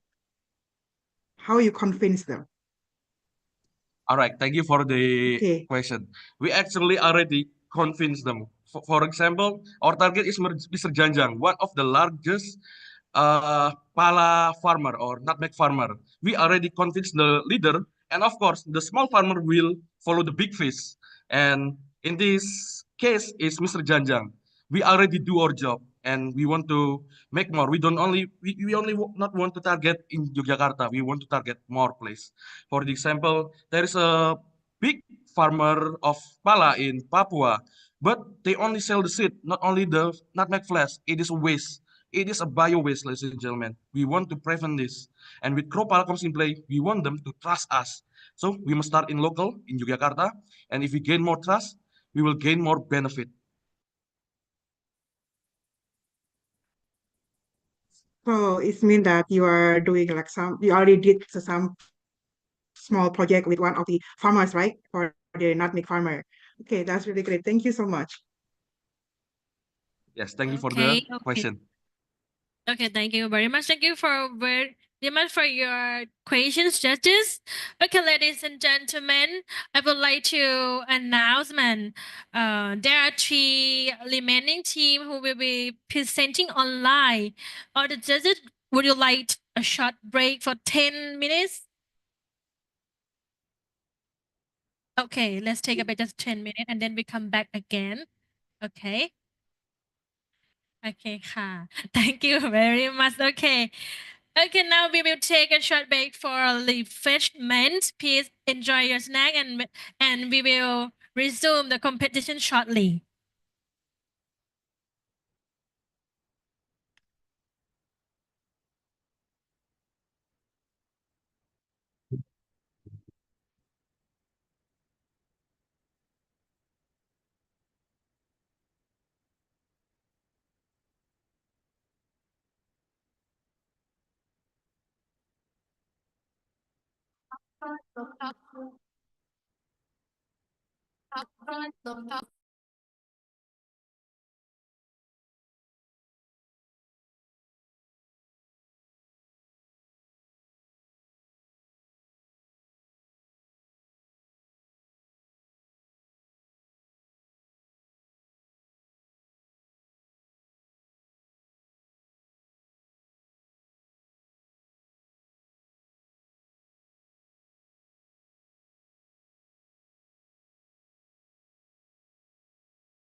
Okay, ladies and gentlemen, welcome back.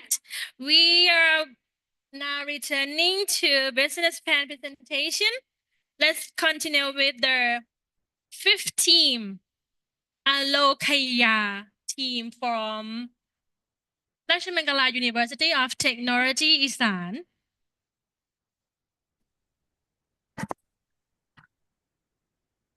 Are you ready? Wait a minute. Okay.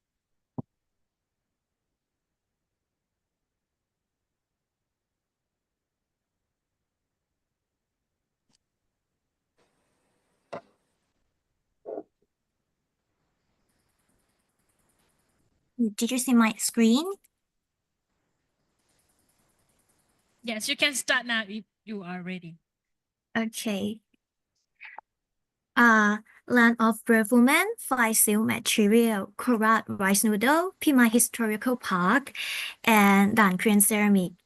This is a slogan of Nakhon Ratchasima, and today we are introducing another local treasure from Pimai district, one that blends Thai wisdom with modern innovation to fit today's lifestyle. We are Aloa, a new generation herbal compress that easy to use, portable and instantly warm, no streaming, no heating required. By combining traditional Thai herb with heating activating ingredient that's quick warming technology using quicklime powder, we have creating a compress that stay warm at the perfect temperature for our product like pillow and therapy doll. We also use fire done green clay bead, which help retain heat and enhance the messaging effect. Aloa is designed for four key customer groups. First is officer who need relief from muscle pain and office syndrome. Student and young adult who looking for stylish, health-conscious product. New mother who needing muscle relaxation and postpartum care, and health-conscious consumer who regularly use herbal compresses. Customer can also customize their product design through our customizable ordering system, making each item unique and personal. We offer to present our recommend product, Aloa Therapy Doll, a portable Thai herbal compress in form of adorable doll. It's filled with natural herb using traditional Thai method, perfect for relaxing sore muscle and easing tension after a long day. And the best part, each doll support local community in Pimai, creating job and keeping our wellness tradition alive. Is 350 baht per set, perfect for collectors and those who love cute functional item. And we have a refill kit, sustainable and cost-effective for continued use. Our vision are to be leader in developing modern herbal products that align with sustainable lifestyles. And for our mission, I integrate technology with local wisdom, promote customizable product design, generate income for local communities. And the health and wellness market are growing fast, and more people want natural, eco-friendly products. This gives us a great chance to expand in Thailand and beyond to grow. We need investment in production and marketing. We plan to get funding from the SME and Startup Thailand Support Fund and the Social Enterprise Promotion Fund to help our business success. We aim to sell 500 pieces per month, generating around 150,000 baht in revenue in the first year, with an expected payback period is around 6 months. And let's talk about the environment and social benefit. We are support local communities. All materials from herbs to clay bead are sourced from Pimai communities, creating job and income for local. Reducing waste, our compress are refillable, minimizing disposal waste, preserving Thai wisdom, we modernize traditional herb compress to suit today's lifestyle, and saving energy, no electricity or boiling water needed for heating. And competitive analysis, our products stand out in the market comparison, making it a compelling choice. And this is a prototype of our ordering and designing app.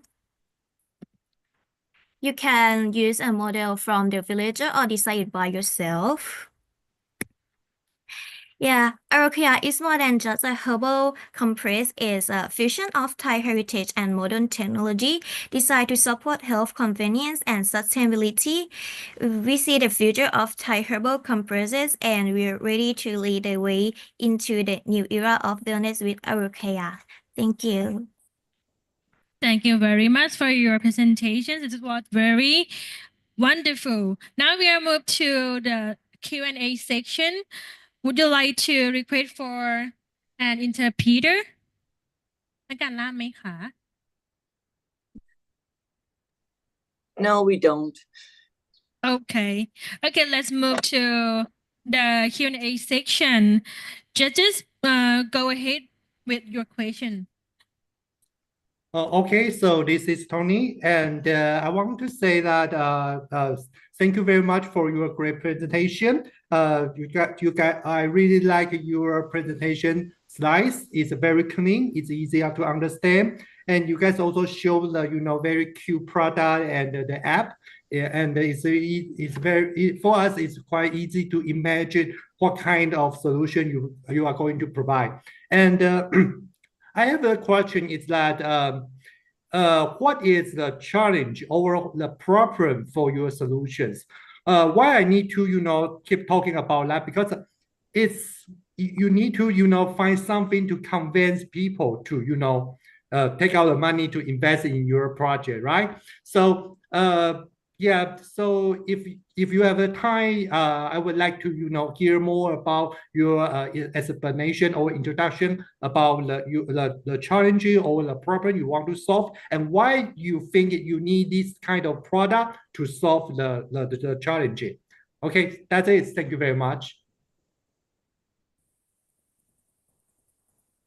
So our main idea is to upgrade the herbal compression into adults to create more customer, which is more extend the age gap for the user. Normally, the Thai herbal compress are used by only old people, but if we turn them into adult form or something that more modern, so many people gonna buy it more, and we have already contact the locals about the idea of making this work. Thank you for the question.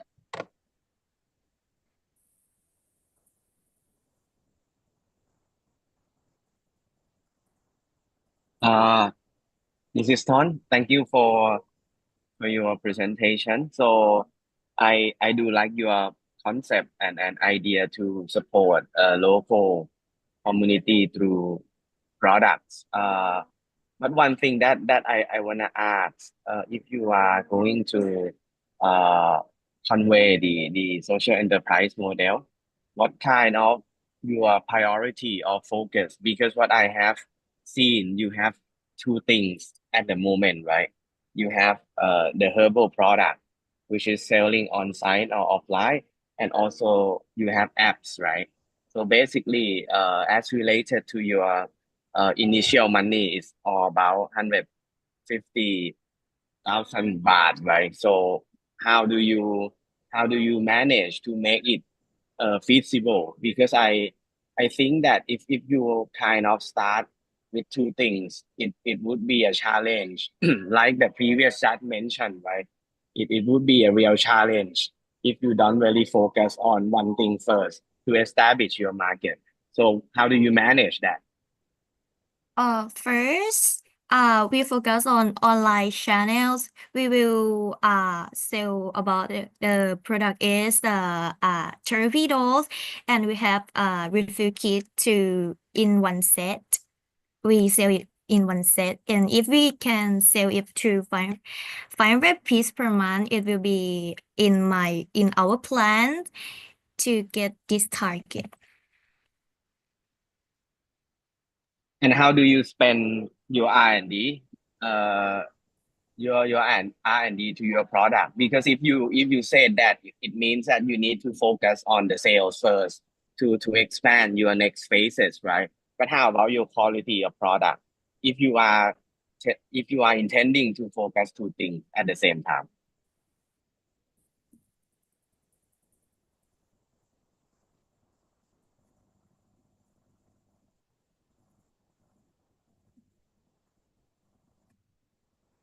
It's okay. You can answer it later, but just keep in mind, yeah, this is kind of also my recommendation as well.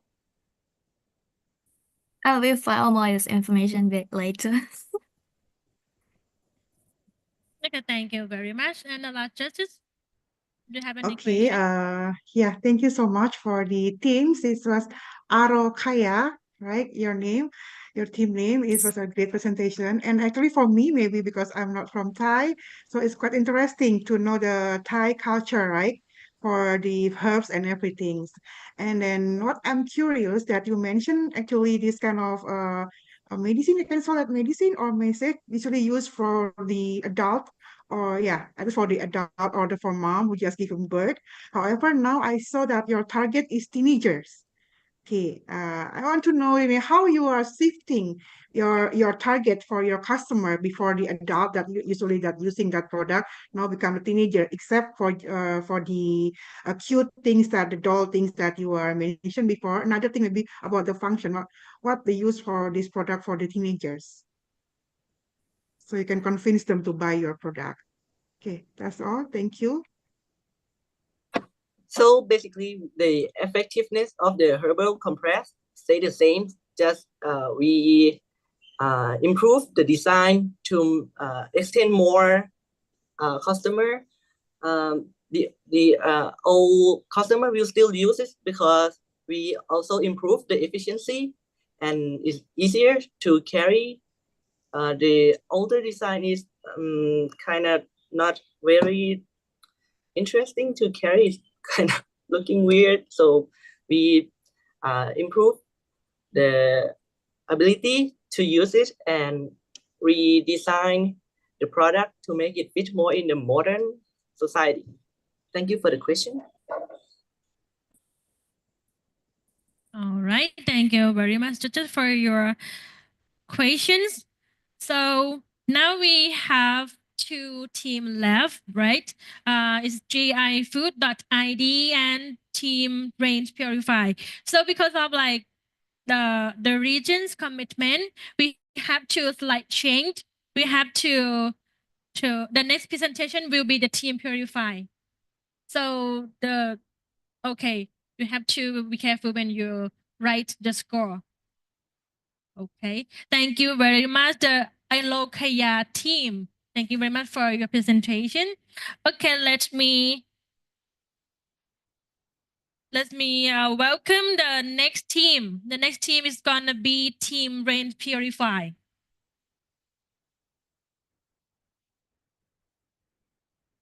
Rain Purify, right? Sorry, I think Gifood changed with Purify to number 7. 7 or 6? Let me check again. Yeah, normally GI Food is number 6, right? 7 is Team Purify, and then we have to slight change. The next team is Purify. Okay. So good morning for the judges and everyone here. As we know that Indonesia receives abundant rainfall, around 3,000 millimeters annually. This is a significant yet largely untapped resource for clean water, and it's central to our presentation. We are deeply honored to be here at the Rajamangala University of Technology, Isan, for the final competition of the BA Global Social Enterprise Program. So today we are thrilled to introduce our project, Rain Purify, empowering communities through sustainable water solutions, and building water partnership. So Rain Purify transform abundant rainfall into a sustainable, community-driven water source. More than technology, it empowers people through social water partnership. Today, we'll share the problem, our solution, and why Rain Purify is a catalyst for change. This vision is brought to life by a dedicated team from Gadjah Mada University, Indonesia. So only to introduce our core team, I am Obin, with me Argi, Ilham, Kayla, and Fajar. We are guided by our esteemed advisor, Mr. Adan Wiratmoko. So Sawadee-krap for everyone here. We are excited to share our passion with you. So, ladies and gentlemen, our journey began by observing a critical issue in Bogor Regency, Indonesia. For managers, rainwater despite its abundance. In 2024, Bogor City, with over 1.14 million people, faced significant challenge in water access and management. While many hits of puzzle are actively working, there's crucial, often overlooked potential within the youth and women of these communities. However, limited access to relevant skill and knowledge hinder their ability to contribute effectively to solving local water challenge and building a sustainable future. This is the gap Rain Purify aims to bridge. Ironic is that Bogor has immense natural resource potential, particularly rainwater with an average annual rainfall between 3,500 to 4,000. Yet, this potential remains largely unoptimal due to a lack of awareness and proper management system. This is where Rain Purify step in. We offer a business model centered on community empowerment and sustainability. Our core strategy involves training local young women to install, operate, and maintain innovative rainwater harvesting and purification system. This not only provides sustainable access to clean water using local resources, but also creates economic opportunities and furthers a sense of ownership within the community. Globally, the demand for clean water keeps rising. The bottled water market was worth over $232 billion in 2019, and it's expected to reach more than $203 billion by 2026. More importantly, there is strong global shift towards sustainable solutions like rainwater harvesting, driven by water scarcity and growing eco-awareness. Rain Purify is well positioned to meet this rising demand.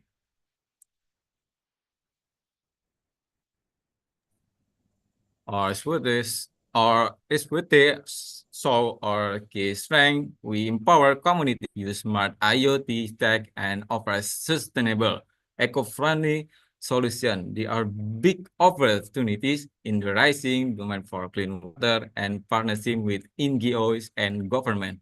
We know there are challenges like upfront costs and competition, but our strong community focus gives us clear edge. Our market strategy is simple. We focus on households and communities in scarce areas, especially youth and women who care about health and sustainability. We target both local and global groups, plus NGOs and government supporting clean water access. And Purify is positioned as smart, community-driven solution combining rainwater harvesting and IoT. We aim to grow awareness, reach more people, boost engagement, and create local jobs. Okay, this slide shows Rain Purify financial basic. We start with about 3,000 in investment and a 5% discount rate. Target production is 10,000 pack per month and sold at 61 cents each, with a gross margin close to 68%. We break even at around 15,000 pack or $9,000. Next.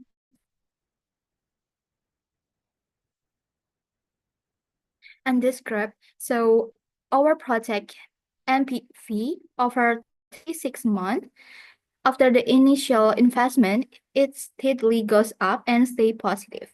By the end, we reach a final NPV of around $11,500, showing strong and steady value growth. This graph shows the benefit cost ratio over 36 months. It stays well above 1, meaning the benefit clearly beat cost. This rain purify is financially strong and a promising sustainable investment. Okay, start. Rain purify is financially strong. Our benefit cost ratio is nearly 40, meaning a return far outweigh the cost. We also have a high IRR of 34% and a total NPV of about $435,000, so we profit potential well above our investment.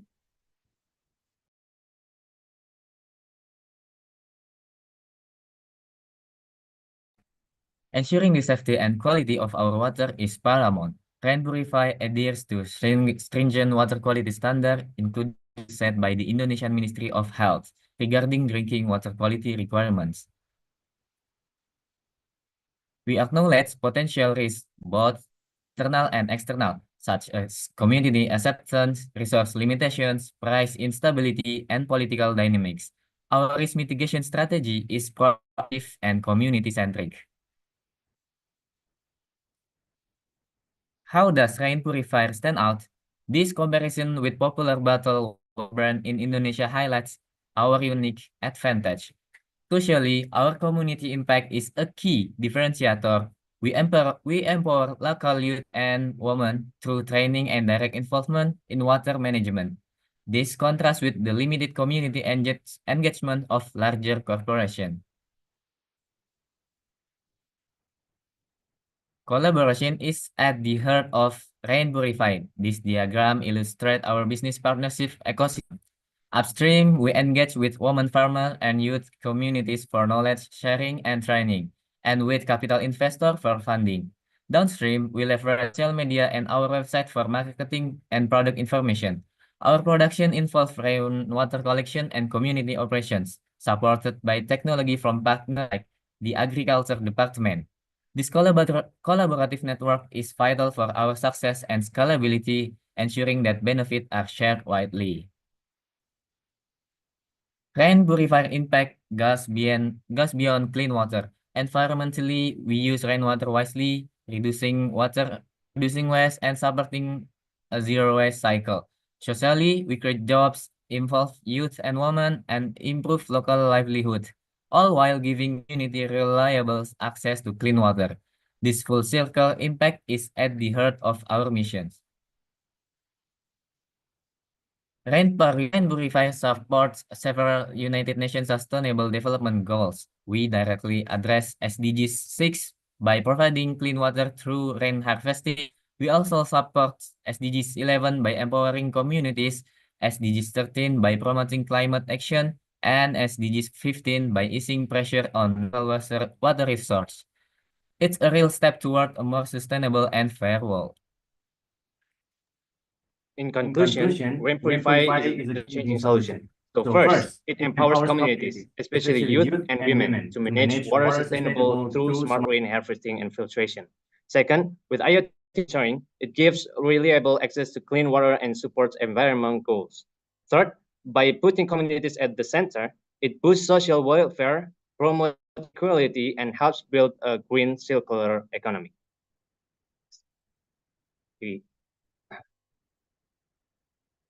Rain Purify more than a project is a commitment to a brighter, more sustainable future.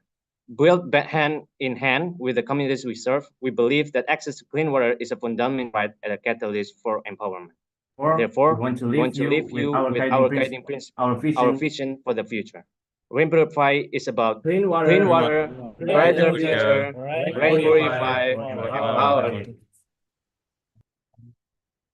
Very much for your presentation. It's very wonderful. Now we will move. Terima kasih. Thank you. We are now open for any question for you may have. Okay, thank you. Judges, feel free to your question. Okay, so this is Tony, and thank you for your good presentation. And I really love the good animation and diagram in your presentation. It's really easy to understand. And you guys also show some good frameworks and models in your presentation. That's very nice. And I have two suggestions. The first one is that like I mentioned, you guys present very faster. So for your presentation, it might be too much wording. Yeah, because you guys speak so fast, and it's we don't have time to read the small small article, the small wording. So maybe next time you should try to use few words. And the second thing is that like I mentioned before, you guys may spend too much time on analysis and the framework, and you guys may spend too little time on on your service and your solutions. So after your presentation, it's good to see finally to see your solution on the conclusion. So I can figure, oh, so your solution is about that. But in your introduction before, it's really confusing for me to to see what kind of solution you are going to provide. So yeah, it would be better if you can spend more time on introducing your solution or service, yeah, instead. So anyway, that's a good presentation. Thank you very much. Thank you very much. Yeah. So thank you very much for your presentation. So I do agree that I was really kind of like confused that what kind of service or product, but I got at the end of the day. So basically, just a little bit of advice that maybe you bring that part to be a main part of your presentation. It would be great. And also one thing that I wanna ask, because I'm not residing in the Indonesia, right? But the solution is seems right. It's really scalable, right? So how do you make it sustainable in terms of usage and also in terms of consistency? Because for example, in Thailand, these kind of solution most of the time it can't be sustainable because when the fund cuts off or when the implementator or when the project owner left the area, the project gone. So how do you make it sustain and how do you ensure that?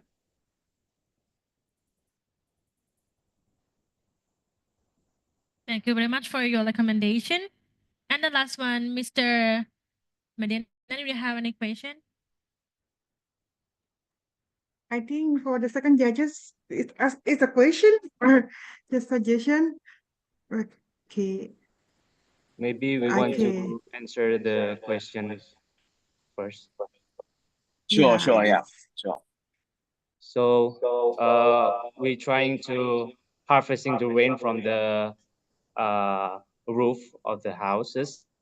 Maybe we would like to take 5 houses to rain harvesting the water, and then after that we would like to continue the water to the storage, underground storage that we would like to make, and then after in that storage the water can be to our filtration technology at IoT monitoring and stuff like that to to convince our water could be drink. So that maybe that's gonna be sustained because because the rain and we would like to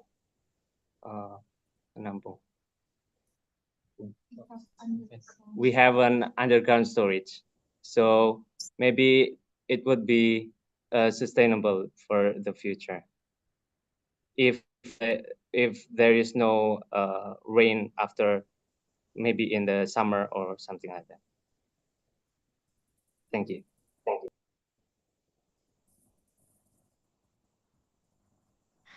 Okay, now maybe this is my last turn, right? For the team, for the purify, maybe I do agree for the first judges, and then that they say that actually what we want to know about rain, what is rain purify that you guys want to bring up the idea, because for you already understood what kind of the system are. For us, the one that just here today is somehow kind of like quite difficult to understand about what kind of surface about that one. Another thing is maybe a little bit criticized about the rain in Indonesia, right? We have lots of rain and then we have lots of water here. So, and then what is the main point of your product, especially because your target is the urban, in the urban household that we do have tap water over there. So what is the standout point that we have to use your service in this? Just use our government service, the normal tap water for the household, for the urban area. That is my question. Thank you.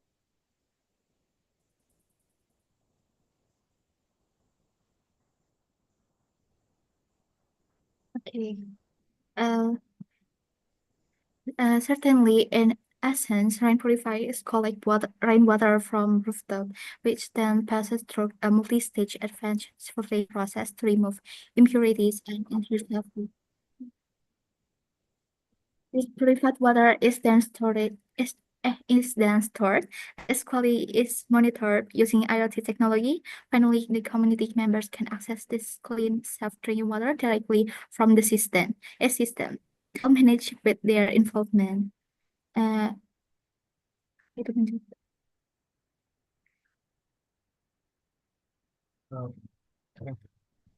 Permasalahan permasalahan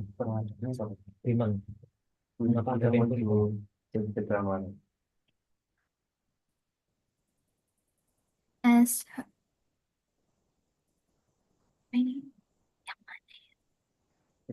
Okay.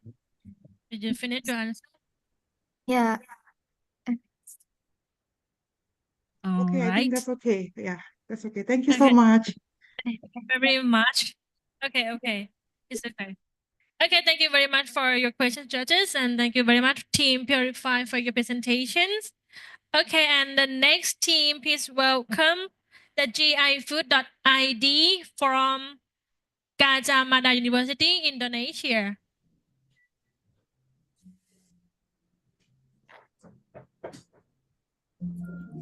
Okay, sorry, can you see my PPT? Yes, I can see it. And is my voice audible? Yes, it's very clear. Okay, thank you so much. Okay, let's get started. Good morning, everyone. Let me present you I will open with quotes from Pope Francis when he said, throwing away food is like stealing from the table to those who are poor and hungry. In fact, ironically, over 48 million tons of food is wasted each year in Indonesia. Now, imagine how many tables do we steal from to tackle this matter? Here we bring you Give Food. Give Give love. As a progress website applications that connects surplus food to those in need through a collaborative system involving individuals, business, communities, and government. We also encourage humanity, technology, and sustainability value. And finally, we also rescue over 8 tons food, feed more than 3,500 people, and reduce over 21,000 carbon dioxide emissions. Next slide, please.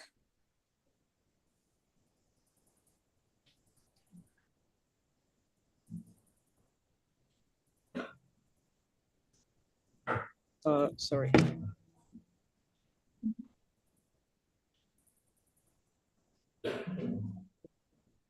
Okay, so GFood focus on 3 main areas. First, it is an online platform that is accessible to everyone from app.gfood.id. Second, we connect different users. Start from giver. Giver are those who need these giver are those who give access food. It can come from various industry, such as hospitality, our partner Marriott and Sheraton, and then food and beverage, for example, Kedai Kita, Indira, Rosemary, and many else. Second, there will be a receiver. Receiver are those who need access food, and it can be everyone. And last, there will be transporter. Transporter is a volunteering program that GFood open up to everyone to help to deliver the food. And our last and main focus is to redistribute access food, which is in line with the environmental social government initiative and sustainable development goals. So GFood has been carrying out various activities, especially in 2001. This is the example of our activities with the collaboration with various industry from cosmetic, hospitality, and food and beverage, and with the help of volunteer.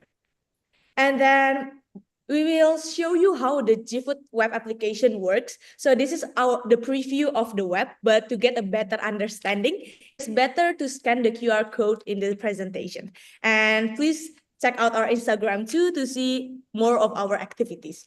First of all, we will welcome you with the landing page. In here, we will introduce the urgency of GFood to make sure that we have the same issues. And then second of all, there will be the dashboard. In here, you can choose whether to share food info or contact GFood volunteer. And then for people who want to get the access food, they can open the home dashboard. In the home dashboard, there will be free and low price food available with a live stock count to make sure you know the availability of the food. And if you want to get the food, you can just chat the owner from the web application. And then we will also have the map, the food location. The green mark will show you specifically where the food is. So you can just take the food by yourself or call the volunteer to pick it up. That is how GFood application works. To understand our potential, let's analyze our size of the market.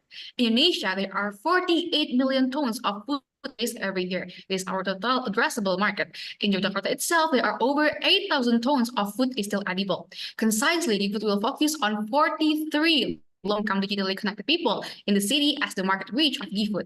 And in the right side is our SWOT analysis. Our strength includes strong social impact, a community-based model, and engagement on social media. However, we face challenges like reliance on volunteers and manual operations. But we see opportunities in rising food waste awareness and demand for impact startups. There are also threats such as competing apps and trust issue around food safety. Next. Here's our competitor analytics. We took 4 samples of our competitor analysis. The first one is surplus, Kita Bisa, Too Good To Go, and Food Cycle. Unlike the other competitors that either focus solely on sales, general donations, or community efforts without tax scalability, GFood combines food rescue, donation, last-minute sales, and volunteers in one integrated driven platform and making it a complete and impactful solution. Next. So we segment our market into primary and secondary targets. Our target is low-income urban workers, informal workers, and digitally connected unemployed who face food insecurity. The secondary target includes students and volunteers who support food sharing. GFood connects surplus meals to those in need through a socially driven, tech-based platform that promotes empathy, technology, and sustainability. Next, without the technical issue, you should see the stakeholder analysis that we are going to keep close as they take important part in sustaining our initiative, measured by their power and interest. Sorry for the lagging. Now, furthermore, we are going to utilize a marketing funnel to drive user growth, starting with social media platforms like Instagram and TikTok, and then influencer campaigns to build awareness, and then wrapping it all with community stories and challenges to sustain advocacy. Next. Now you're going to see Pentahelix collaboration aiming to promote mutual efforts and benefits for all stakeholders involved. Private sectors is our main food suppliers, such as food stalls, hotels, and other businesses capable of selling or giving out food access. Next, communities is our backbone as they become the main actors for volunteering and endorsement of behavioral change. And then we have institutions such as academic and media platform to boost innovation and public trust of GFood. And lastly, we have government as main supporter for sustainability and welfare initiative. Next.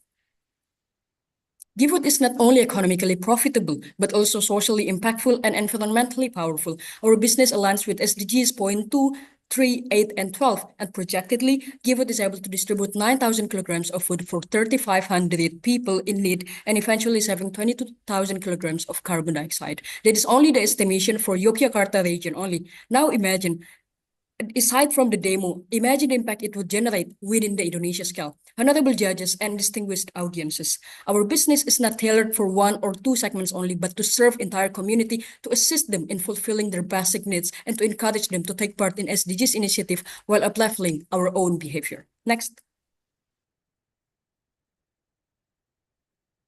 Our 10-month development plan is divided into 6 connected phases building toward a successful launch and long-term growth. We start with planning and research, where we define our MVP through market research and competitor analysis. Next is UI and UX research, turning insight into wireframes and prototypes, starts directly with user. Then comes to development, when we build the core product, backend and frontend based on user feedback and technical needs. By month 7 to 8, we enter testing and pilot, launching a beta version to fix bugs and validate our solution in real setting. In the month 9, we go live full launch and backed by marketing campaigns and partner onboarding. Finally, for month 10 awards, we focus on scaling and growth, expanding feature and partnership to ensure long-term impact.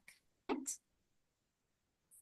Building on that, to ensure long-term success, we've proactively managed risk by identifying, analyzing, and planning. We identify major risks in our food distribution models, inconsistent supply, logistics issue, and food safety concerns that could disrupt our impact. We assess risk by likelihood impact, prioritizing them as a low, medium, or high. Categories like unpredictable donation require urgent attention as they directly affect delivery. Our plan over a balanced response across operational, technical, and engagement challenges by securing reliable food flow, building strong donor networks, and reinforcing communication system. This ensures service continuity and long-term resilience. Next.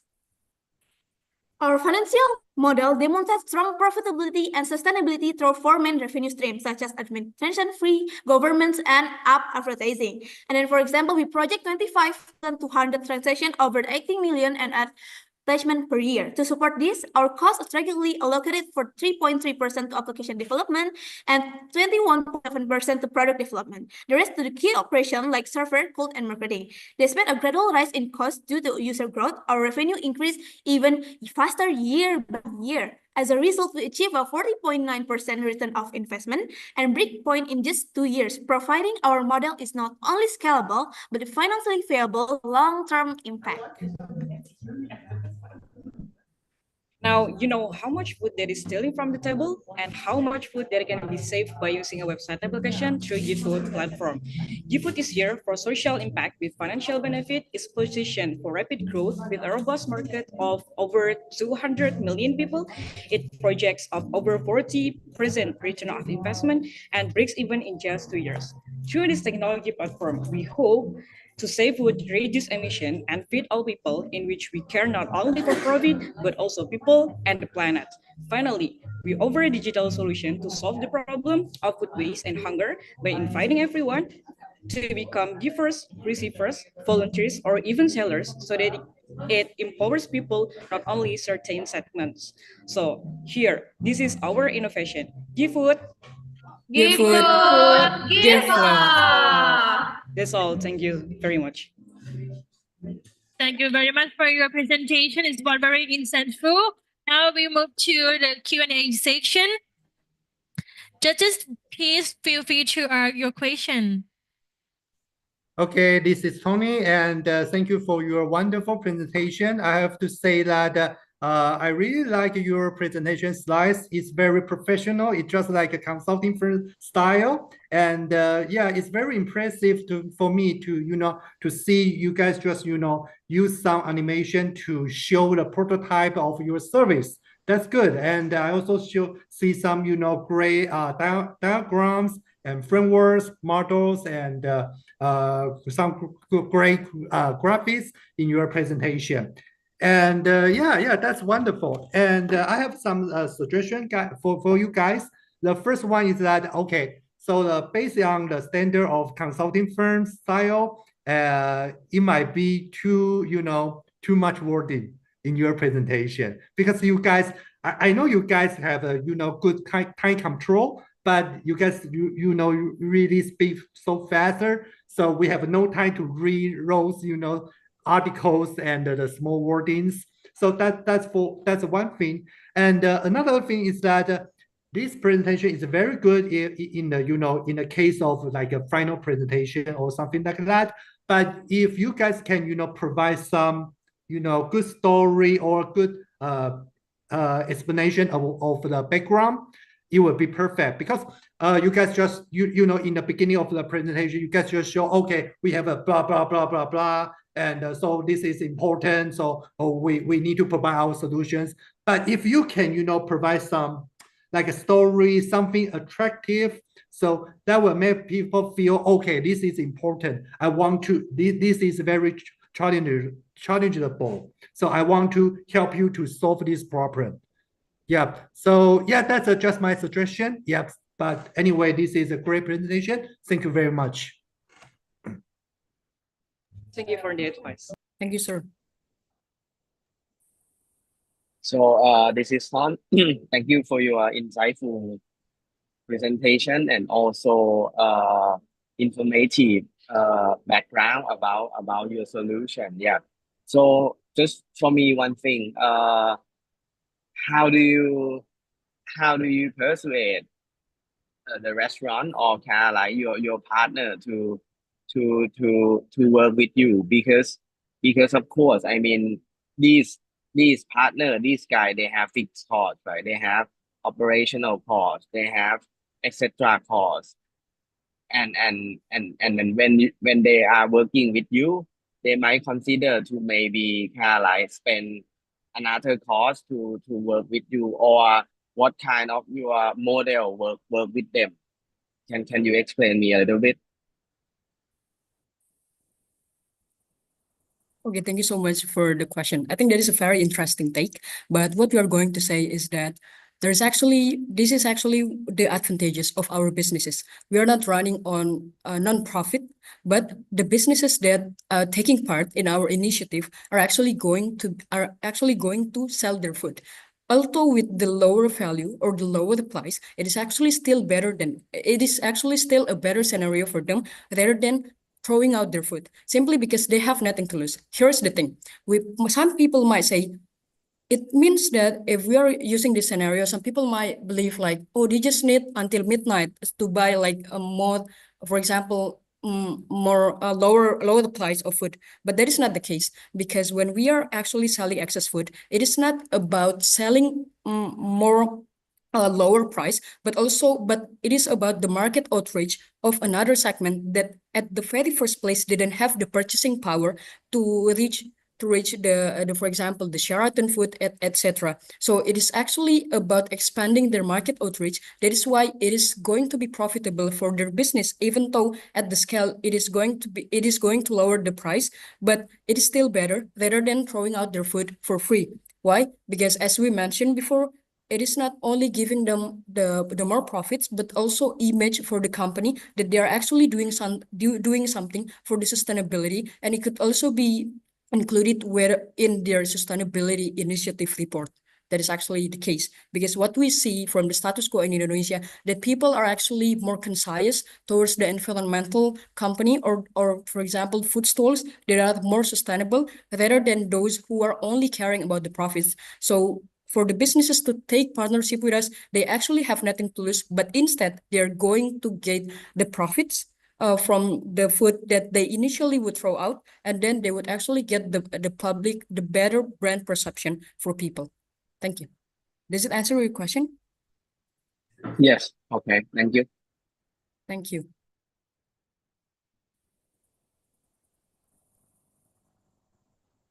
Okay, and the next one, Dr. Medina, do you have any question?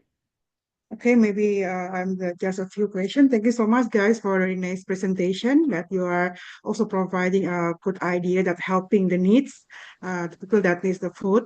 However, here is my concern about your statement before that I already mentioned about the second judges, because I do know some restaurant, they prefer to throw all the leftover food instead of giving them, because it's kind of freeze, right? Giving leftover food that already been cooking for whole days, that about the healthy, about the safety, and it also can impact if there is something wrong with the food that they're giving to the society that they try to help, but it's going wrong maybe someone gets sick and because of the social media, and it can become like a bad, it become like not good one, but become the bad one for the restaurant itself.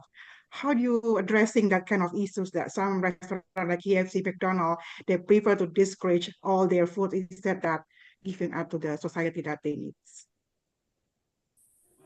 Okay, first of all, I would say if to secure the food before, okay, for the food itself, we have three features, right?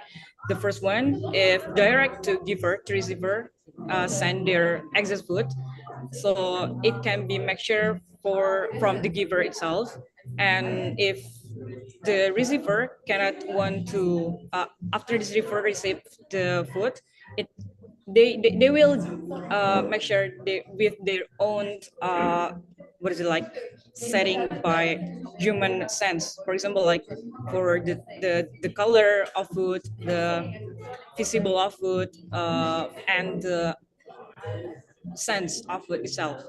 And then if for the enterprise features, they can make sure to give a discount with a lower price and then sell to in the upper 8 p.m. For example, we found so many F&B store they want to sell their product in the late night, and they give like when my friends before said if they want to maximize the profit and the environmentally image for the customers. Adding on to that, we are talking about business realistically. So it is actually impossible to satisfy all segments. This is why what we are trying to say is that, yes, there are two segments, restaurants or food stalls or businesses who are going to give or sell their excess food, and those who are not. What we are targeting here are the ones who are actually trying or who are actually wanting to selling out or giving out their excess food. And that is our main target. And as you mentioned, ma'am, before, that if there is something wrong with the food, it means that their brand perception is the one that is going to be affected directly. So they are not going to sell, we could say like bad food, because the perception would not only go to give food, but also to the brand itself, because they are the ones selling it. So in outside of the quality control that is employed in our gift system, that also would also take part as the main stakeholder who only sell food that are good, because that will mean that they're actually bargaining the brand perception to the public. I think that's it for the answer. Yeah. All right. Thank you very much. Thank you for your questions, judges. Thank you, GIGood.id team, for your presentations. Ladies and gentlemen, we will now break for lunch, and please enjoy your meal, and we will convene after the lunch break around 1 p.m. Please stay tuned for the next presentation.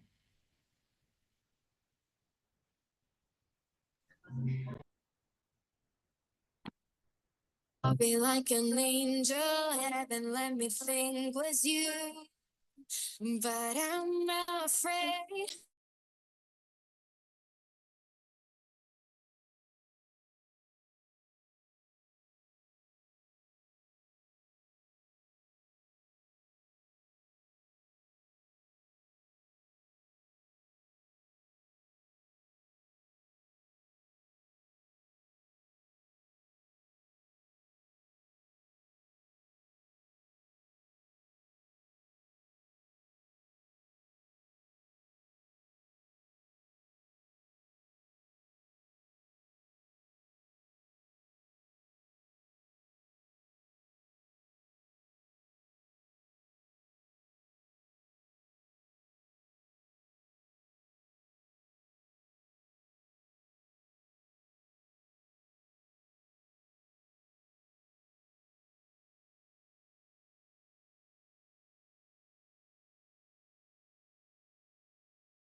Still I try.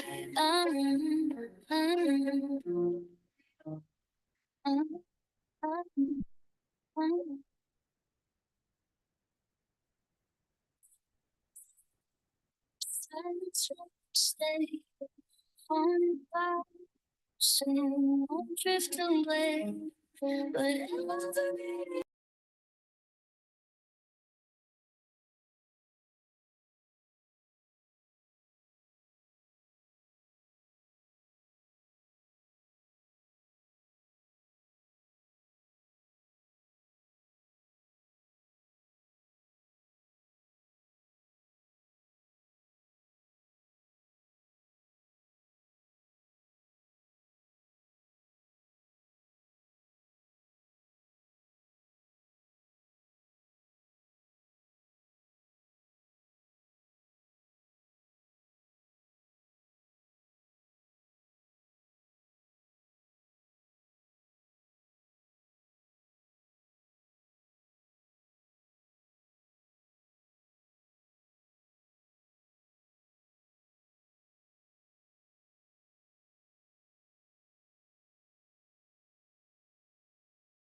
Okay, ladies and gentlemen, welcome back to the Global Social Enterprise Competitions 2025.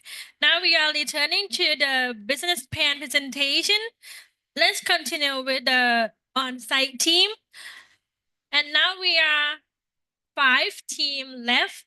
Let's begin with the team start innovations to presentation. Okay, please you start your presentation. You want to understand, right? ต้องให้เขา present ตรงไหนคะ on the stage ไหมคะ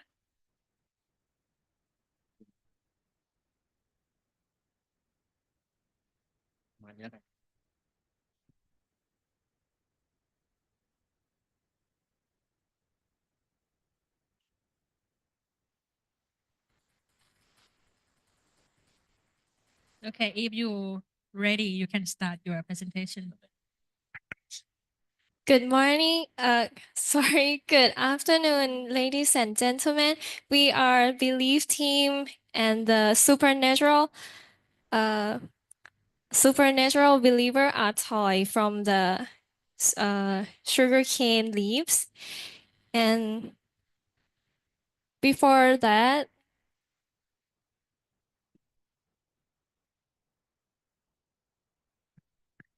we must Thank you for our professor that give our advice.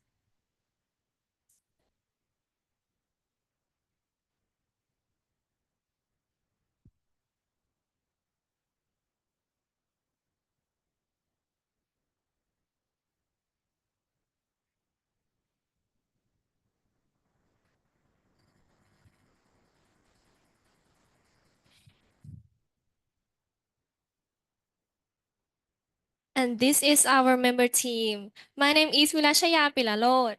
My name is นัทพล ข้อมูล My name is จักรพันธ์ ต้านกลางดอน I will start with the pain point. Right now in Thailand, we facing about the PM 2.5 air pollution, and one of the biggest causes is the sugarcane burning. During the harvest season, the farmer burn the leaves, and that create the thick smoke and the toxic air. What do people call black snow? It's very bad for people health, and especially in northeast and the central area in Thailand. So many farmer, they don't have other options. The machine so expensive. Natural methods take too long, so they keep burning the sugar cane. Also, the sugarcane leaves are just seen the waste or something no value. So this is our vision. We strive to transform the agricultural waste into the valuable resources and reduce the environment impacts sustainability. Our mission is social impact, to create a job and helping the farmers and supporting the local community. And the economic growth, we turning the waste into the value product.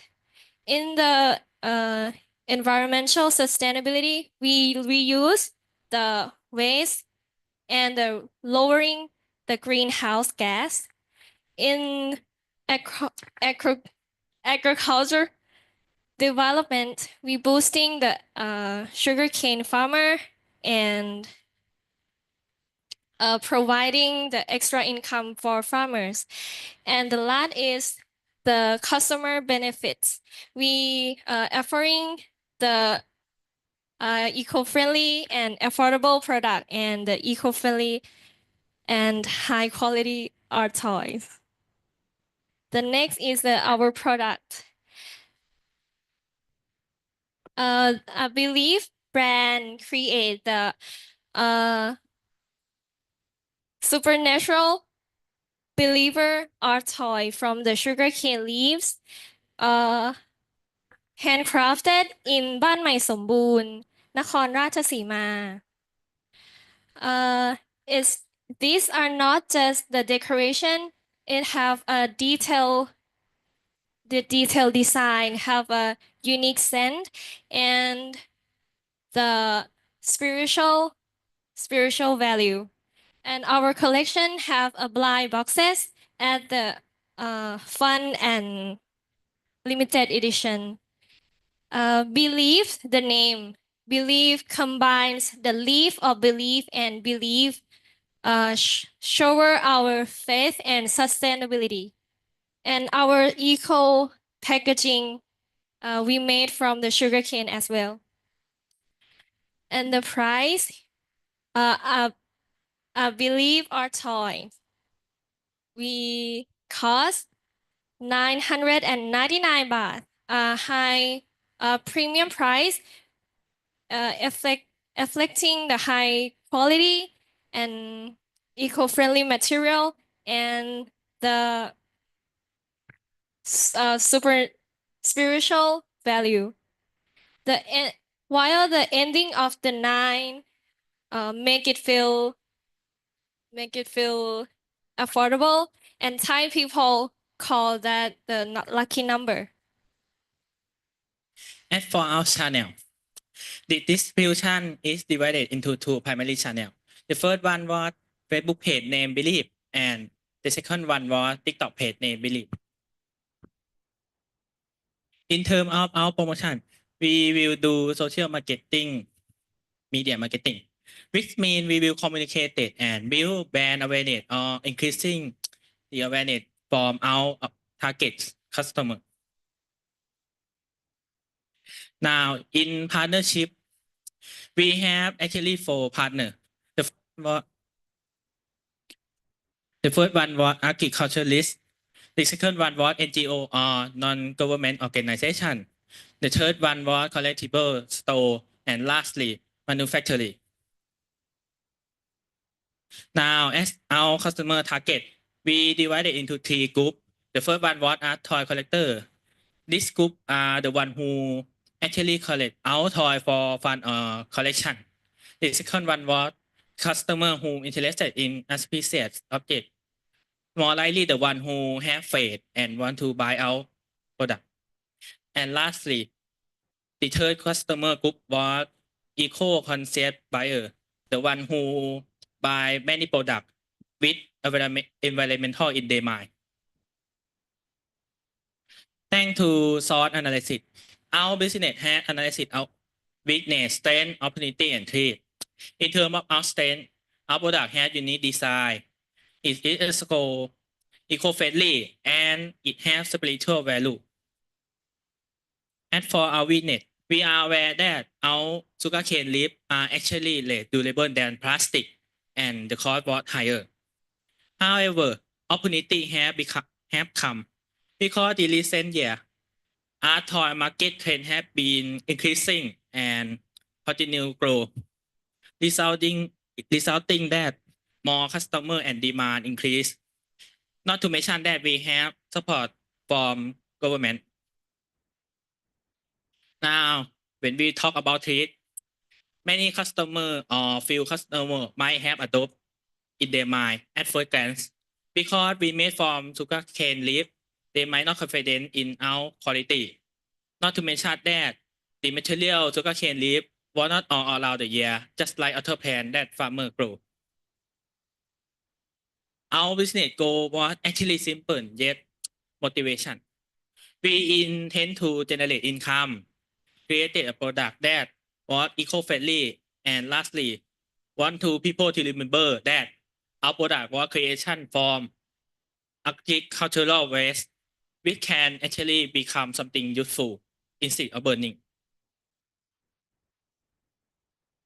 BCG model. In terms of bioeconomy, we use natural material and it is considered green innovation because instead of plastic, we use sugarcane leaf and agricultural waste to produce this product.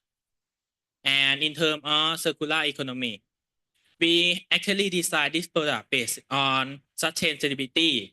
And we know that when we use waste to produce our product, the waste actually important than most considered. Lastly, green economy, it was helping us to reduce environment problem and impact because the farmer will burn less sugarcane leaf because we use them to produce our product. It is environmental friendly, and lastly, it creating awareness and value. Lastly, benefit you get, we make waste into money. We reduce the amount of burn farmer do. And lastly, the farmer got money from our business and product. Thank you very much for listening to us. Thank you very much, Smart Innovation team, for your presentation. And then we are moved to Q&A session. Would you like to request for the interpreter? ต้องการใช้ล่ามในการตอบคำถามไหมคะ? Okay, we will provide the interpreter for you. Okay, now, judges, feel free to ask your questions. Okay, Tony here, and thank you very much for your great presentation. And I really like your presentation slide style. It's very clean, it's quite simple. And you also provide a very clean explanation about your pain point and the challenge. I think that's really good. I just have one question is that why this product? Yeah, I think this, this elephant toy product is very cute. But as you can see, we can use the agricultural waste to do many things. It could be something else. Why this product? Why not something else? Yeah. Thank you very much.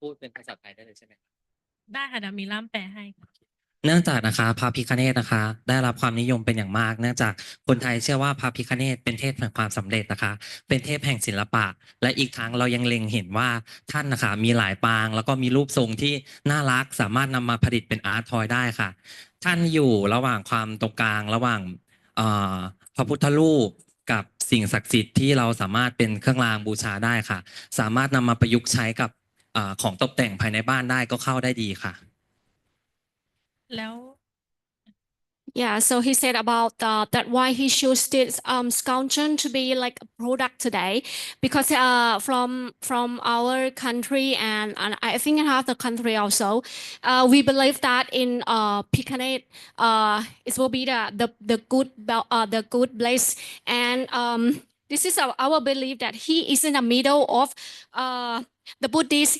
and the goodness. And then, so that why they shoot this to be the sculpture and the toys that for the people who are interested, this is the religions. And this one is also very easy and applying to be a souvenir, and you can decorate your house even more, not in Asian, but even more in Europe or Western also. I believe that they are interesting in this. Okay. Hi there, Thank you. hi there, I'm Ton here. So just for me, a question, because you mentioned about the threats, right? That the sugar cane might not be insufficient, right? So I wanted to ask your plan B. If it happens, how do you solve the problem and how do you tackle with those problems? Question number one. And number two, I haven't heard about your stakeholder. Who is your kind of like producer? Who is your supply chain? Can you explain me a little bit? Thank you. yes ใช่ค่ะ As for your first question, I will answer that in ชุมชนบ้านใหม่ the place where we get sugarcane leaf, there is also alter material and sufficient worker. So that is our plan B. We will use alter material that is eco-friendly and also effective and same quality instead of sugarcane leaf if it is not enough.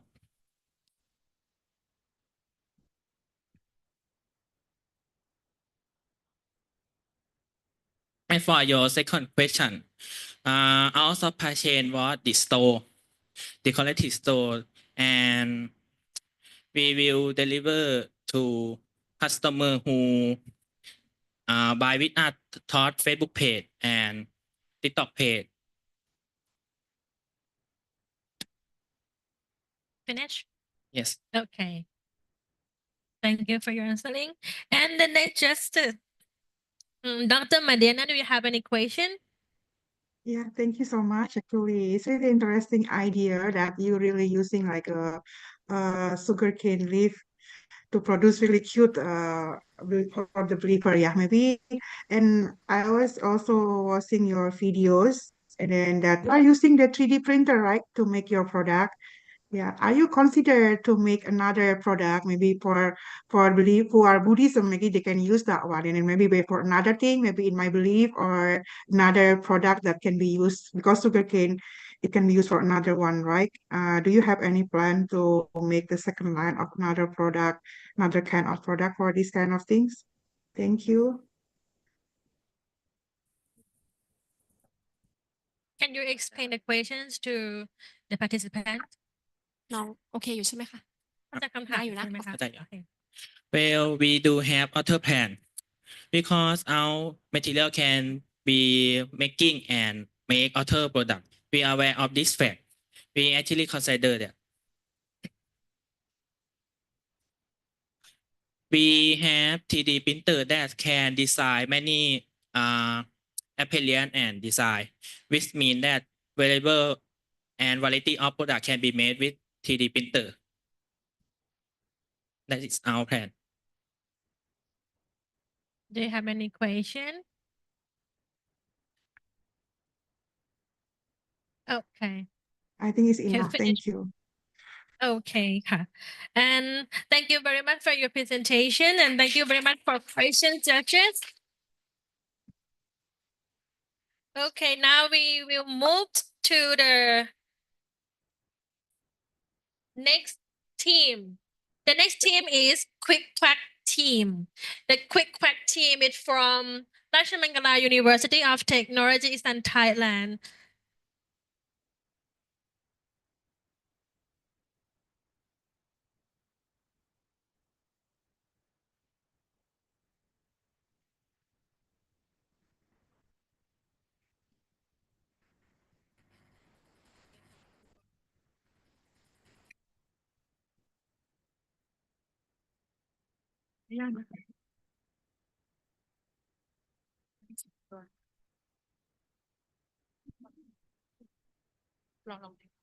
Okay.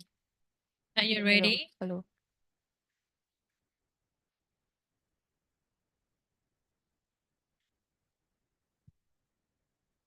Be careful.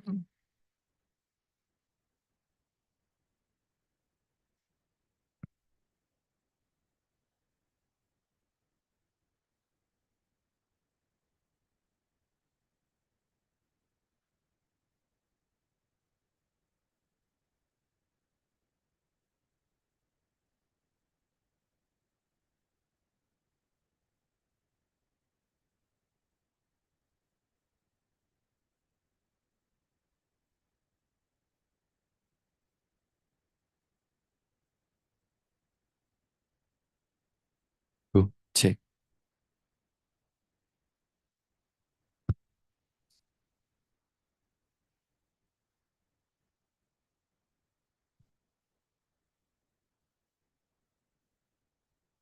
If you are ready, you can start your presentation.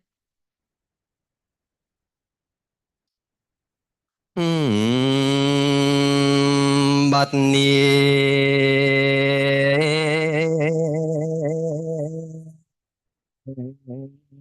นะเสี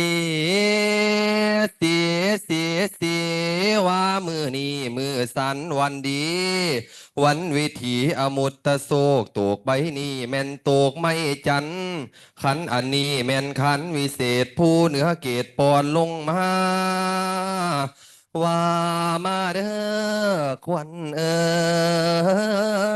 ยนะ ท่านเอ๋ยมาแลลิงลำวัฒนธรรมแดนดินถิ่นอีสานเส้นท่านมาตุ่มโหมงานหวมใจสืบสานงานบุญประเพณีขอพรองค์เทพเทวาด้วยใจพักดีแบบวิธีไทยเอ๋ยนี่คือที่พึ่งทางใจของพวกหมู่เฮามทรอีสาน Good afternoon, everyone, respected judges and our fellow competitors.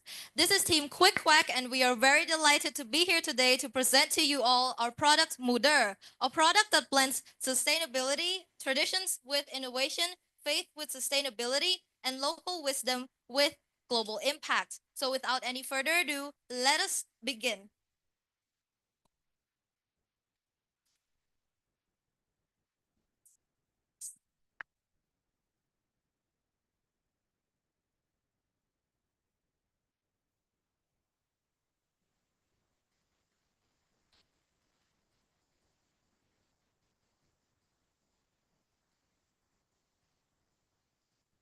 Sacred offerings are deeply rooted traditions in many cultures and religions, and every year in Thailand, millions of sacred statues made up of plaster or cement including roosters, horses, and even elephants, are being piled in shrines and temples, creating many wastes for our community. These offerings carry deep spiritual meaning, but over time, they become nothing more than just an environmental burden and waste.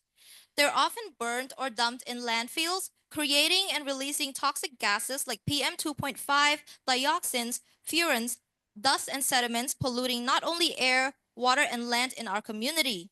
In fact, an estimated of around 10 to 20 thousands of statues, approximately 10 to 40 tons of waste, are being discarded yearly in our community. At the same time, we're seeing a rising demand of the spiritual act over the years. One striking example is the Aikai phenomenon, which has arises in the 2020.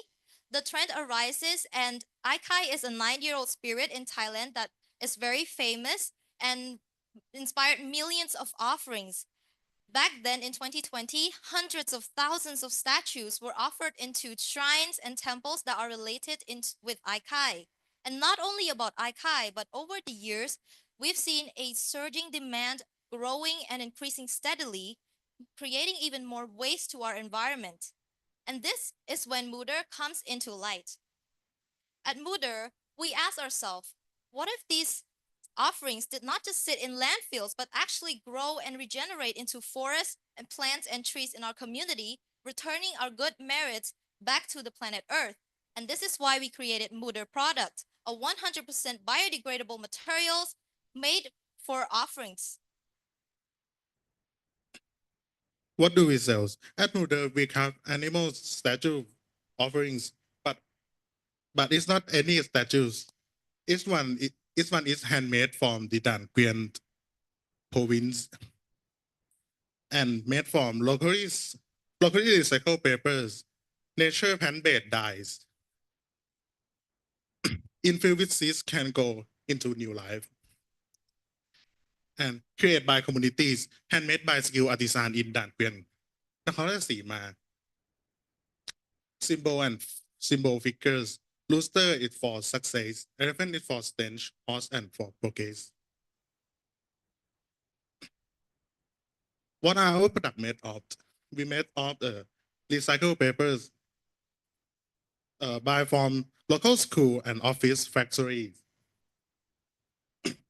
Natural dyes made from plant like beetroot and butterfly peas. Paper paste bound with non-toxic biodegradable glues. And flower seeds select for their symbolic meanings. For examples, marigold symbolize success and good fortunes.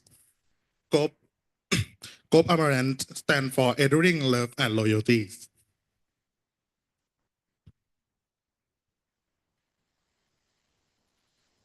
And how it works. Our product can customizations for personalized. You can select the type of animals, even rooster, horse, or elephants. And you can select appreciate seed types and appreciate color by birthday and zodiac size. Now moving on to our target customer, we are targeting students and eco-conscious young spirits who want to seek for comfort and guidance, especially through their exam periods or even their love life. We also target local customers and working professionals who are seeking for stability, wealth through our offerings.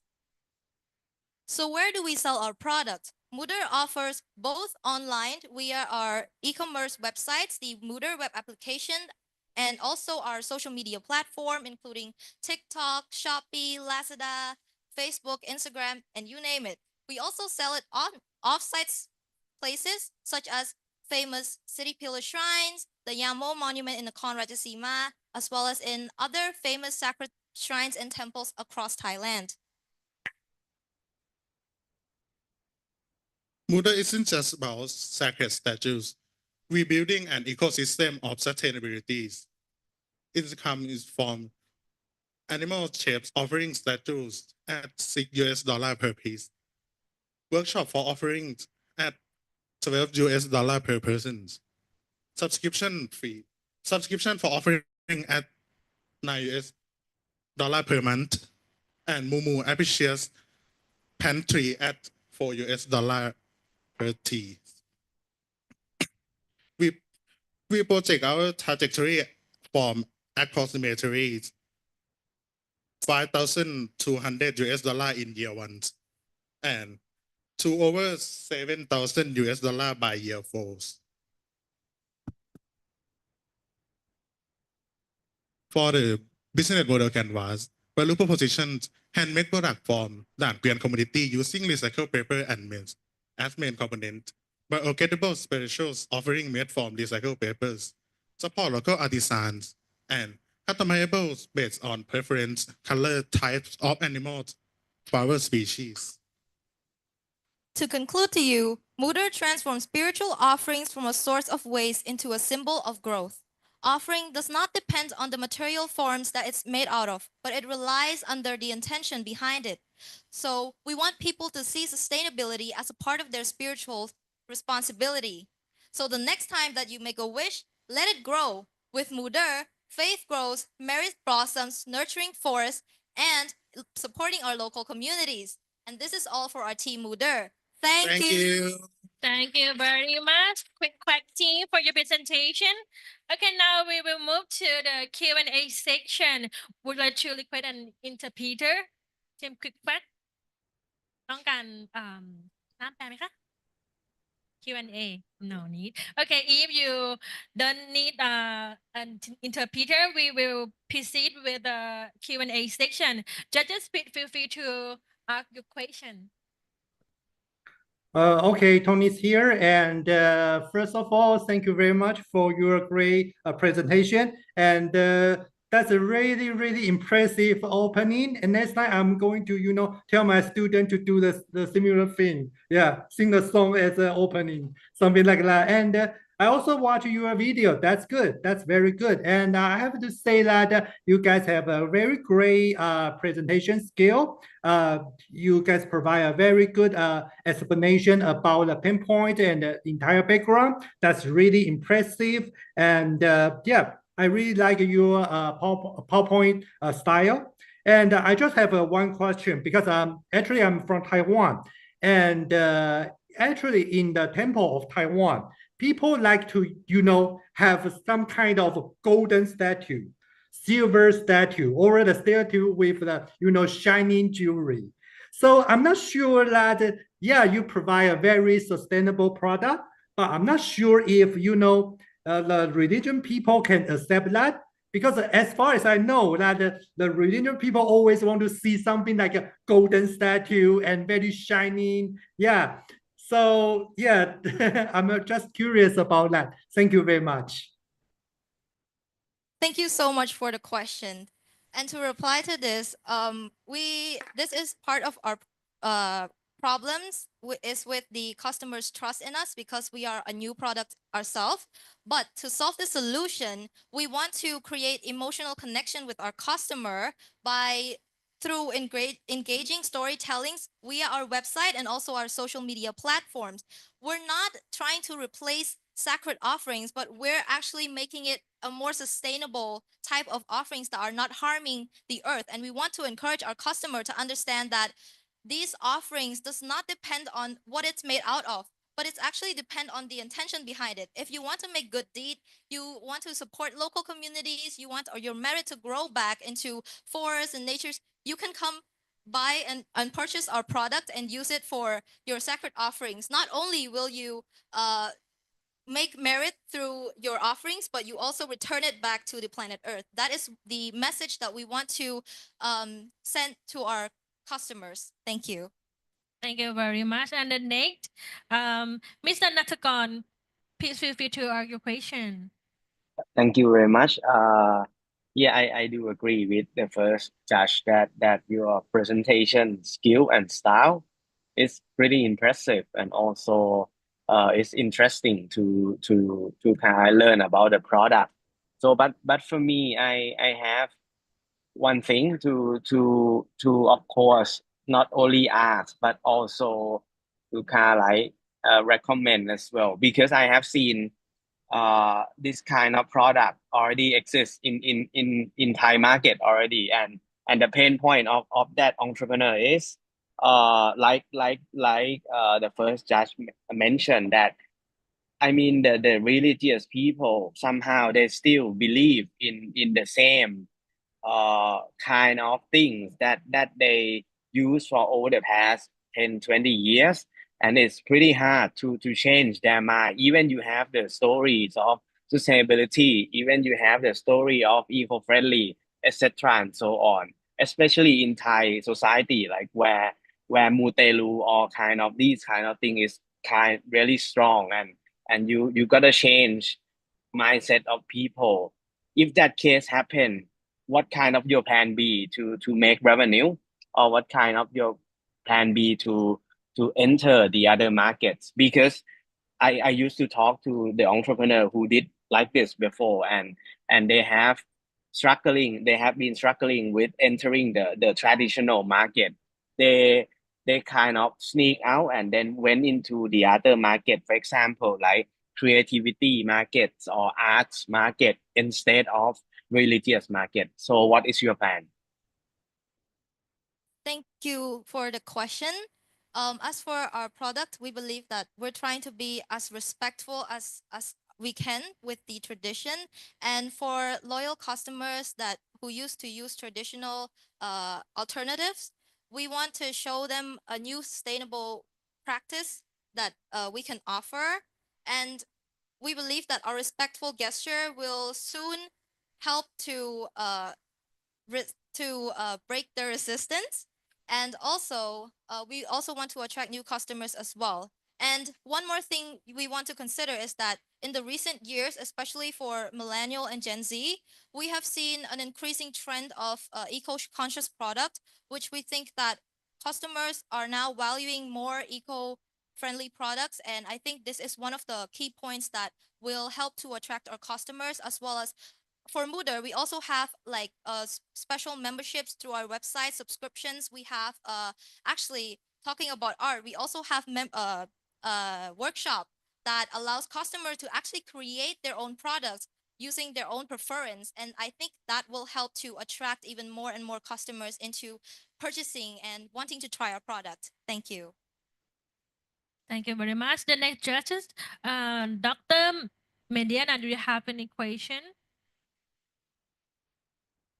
Okay, thank you so much for the group Moodle. Actually, I really agree with the two judges that you have really good presentation, and it was like interesting to hearing you guys are singing, right, for the first part of the uh, opening for the presentation. I have one question about the subscription, because you said that you're gonna have a fee for that. So I'm curious, what kind of service are you giving? Are you providing in your website that it could be like people want to subscribe to your website because it have some money like that for the customer that subscribe in your website? Thank you so much for the questions. As for our subscriptions in the Moodle website, we allow customers to customize their own product via our website or our social media platform. They can customize, pick colors. We also have premium packages where customers can make their own silver or gold color statues. And also through our subscriptions, customer can get promotions for second time purchases. And I think that is also one thing that will help customer to stay loyal with our brand, as well as becoming not just becoming one-time customer, but also buying and purchasing more from us. And also in our subscriptions, like we said, for the workshops, we will also give discounts as well as creating activities to engage with our customer. Yes, thank you so much. All right, thank you very much. Quick quack team for your presentation, and thank you for the questions to the every judges. And the next team, may I invite Dream Tech team from Rajamangala University of Technology, Isan, Thailand.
my heart's in pieces, it will mend. I'll breathe again soon. No love will end.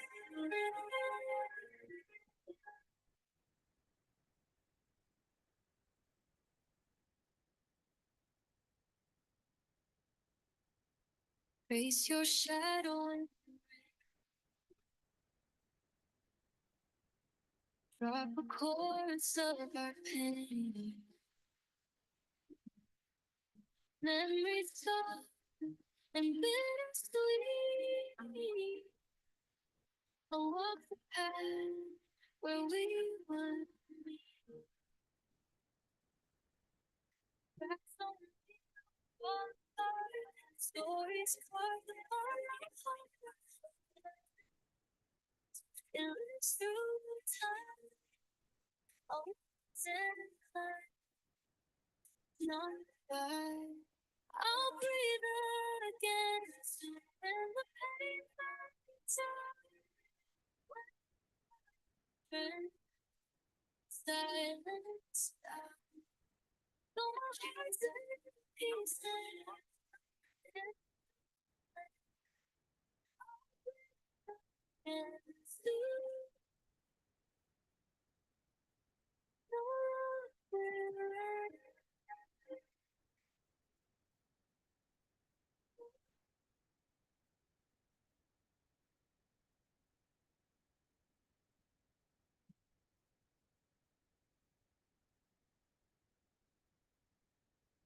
ที่ไทยพลัสมีแต่บรรทัดใจ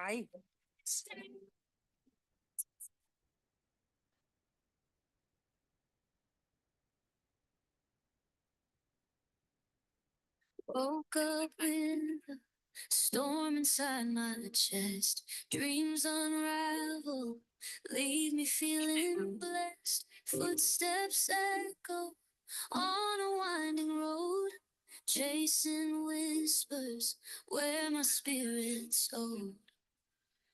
Follow your heart, let it guide the way through the shadowed night and the break of day.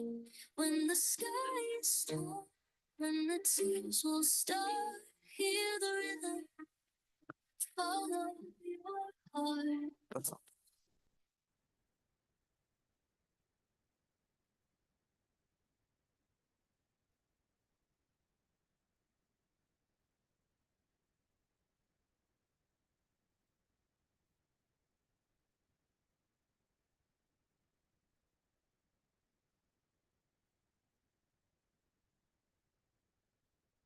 A sip change bottom to change the future in global warming.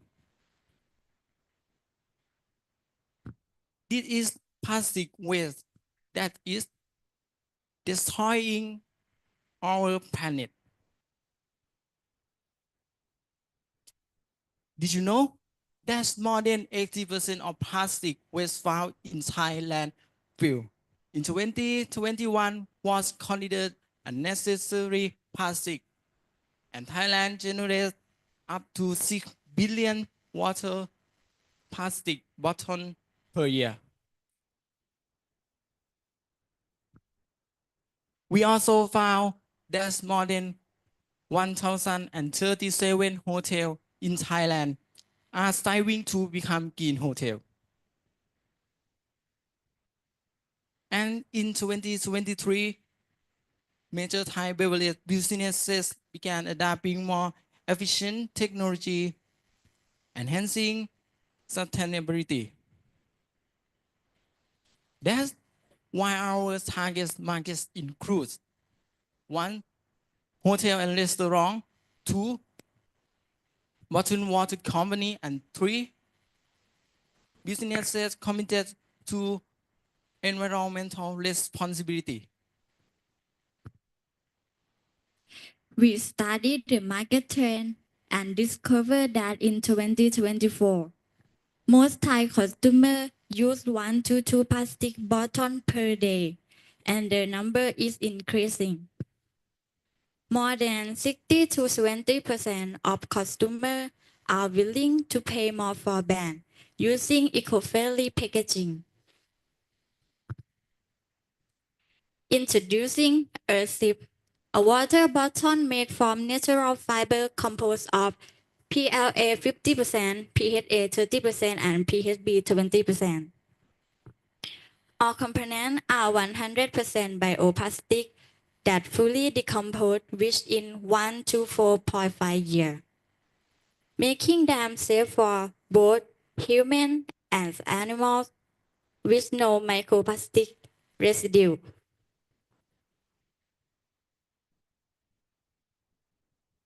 Our unique competitive edge. 1. We work directly with biomaterial farmer. 2.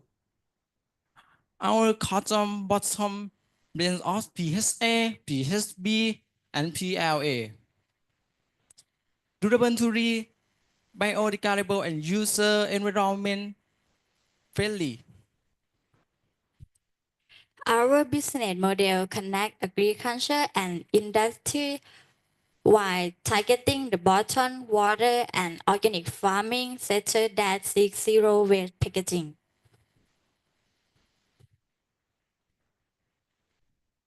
Our SE impact in 3 key economy. Bioeconomy. 1. Generate income for farmers by processing their crop or agricultural waste.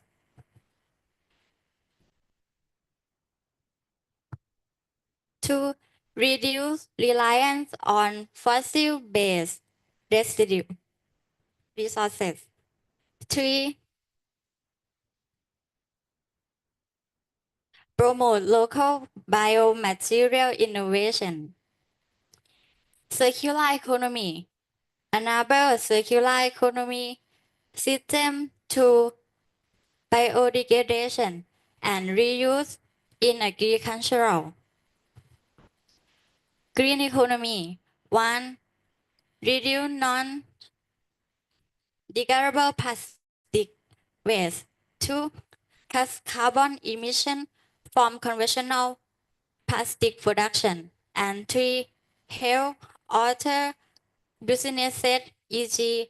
restaurants, hotels, adopt sustainable packaging. Our value proposition is twofold. Functional value offer high quality biodegradability and help combat environmental damage. Social value encourages eco-conscious behavior and inspires societal change towards sustainability.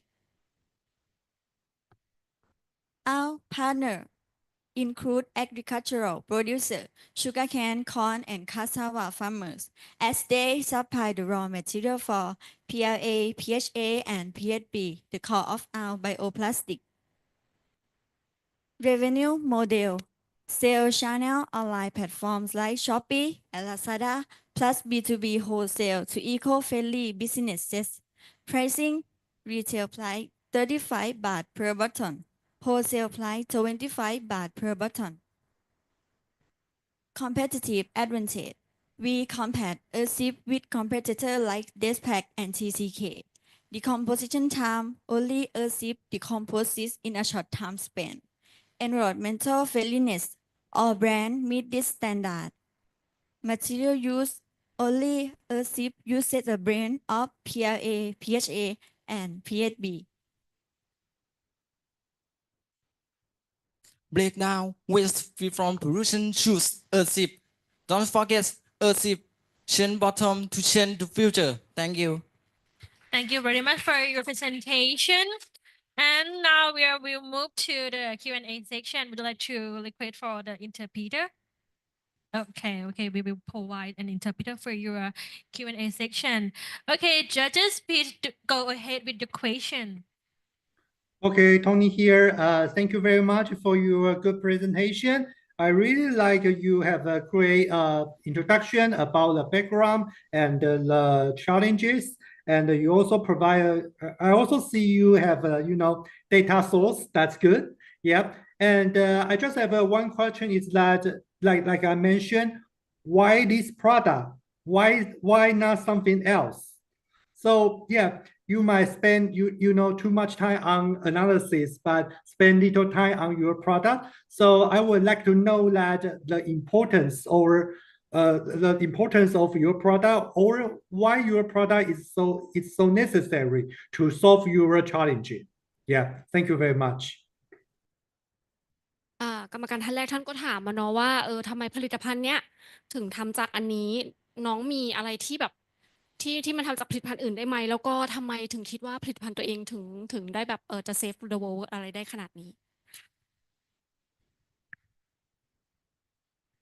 คือในปัจจุบันนะครับในตลาดนะครับมีการทำพลาสติกพวกขวดจากพวก PP พลาสติก PP หรือพลาสติกที่ย่อยสลายได้ยากแล้วก็พออัปเกรดขึ้นมาหน่อยอย่างสิงห์หรือว่าน้ำดื่มที่กำลังอนุรักษ์โลกนะครับเขาจะใช้เป็น PET ครับคือเป็นพลาสติกรีไซเคิลซึ่งมันก็ยังย่อยสลายได้นานอยู่ดีแล้วทีนี้ก็ยังมีพลาสติกที่เขาก็คือใช้พวก PLA เป็นหลักซึ่งมันอาจจะย่อยสลายได้เร็วครับแต่ว่ามันไม่คงทนครับสามารถเก็บไม่ได้นานแต่เราก็เลยใช้เป็น3ตัวนี้ซึ่งมาจากใยธรรมชาติครับก็คือเราเอาพวกใยธรรมชาตินะครับเอามาทำเป็นเม็ดพลาสติกแล้วหล่อขึ้นมาเป็นขวดในเปอร์เซ็นต์ต่างๆที่พรีเซนต์ไปเมื่อสักครู่มันจะได้คงทนแล้วก็สามารถย่อยสลายได้ไวในระยะเวลาที่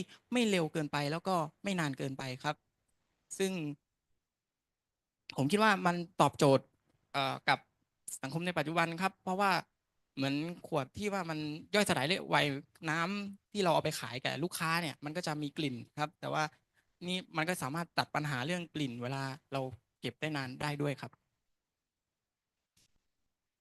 Okay, he said about why he make this product from cassava or natural fiber. He said like the bottle nowadays that is made from PPA is very difficult to damage and melt it, right? So the other grade of the bottle it will be like PLA, and this one is okay to damage, but you take for a long time also. So that why he have an idea to make this from the fiber, and it is very permanent and take a very easy time to melt it. This is a very important to save the world and to reduce to use the plastic from normal bottle, because a normal bottle can make a bad smell when they sell to the customers. So this is the choice that they can choose to use the new product from this. Okay, thank you. The next judges, could you please ask your question? Thank you for your presentation, and I see your good willingness, and also your intention to shape the future on environmental issue. For me, I have only one thing to ask. I think it's kind of your opinion. How do you nudge? How do you change the behavior of consumer and even buyer to use this kind of material? Because especially in Thailand, right, we have seen a lot of alternative materials, and most of the time it is an obstacle for even producer or buyers or even consumer to use or to purchase. How do you change their mind? What kind of your narrative? What kind of your stories? Because if you can change these kind of things quickly and easily, the world will be totally changed, right? But the reality is not now, right? So I just want to hear your thought about this.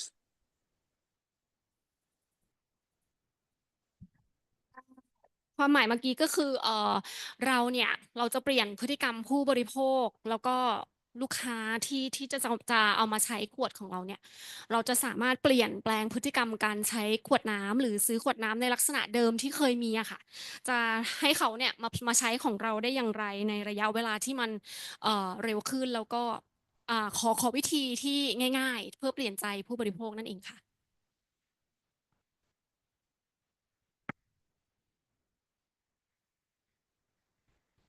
คือหนึ่งเลยเราจะจับมือกับพวกผู้ผลิตที่เขาสนใจเกี่ยวกับพวกเหมือนธุรกิจรักโลกครับ เราจะเป็นพาร์ทเนอร์กับกลุ่มน้ำพวกบริษัทขวดน้ำครับ แล้วเราก็ทำการตลาด เพราะว่าคนรุ่นใหม่ก็ค่อยๆเริ่มสนใจเกี่ยวกับธุรกิจสีเขียวกันมากขึ้นครับ เหมือนพวกรักโลก แล้วพอเราตีตลาดกลุ่มนี้ปุ๊บเราค่อยๆเปลี่ยนโดยการให้ต้องพูดว่าใช้พวกตลาดที่เขาขายน้ำอะครับบริษัทขายน้ำอะที่เขาใช้ขายเกี่ยวกับโปรเซสนี้ก็คือพวกกรีนอีโคโนมีอยู่แล้ว ค่อยๆให้เขาปรับพฤติกรรมผู้บริโภคไปเรื่อยๆทีละนิดแล้วเราก็ค่อยตีตลาดใหญ่ขึ้นไปเรื่อยๆครับในอนาคต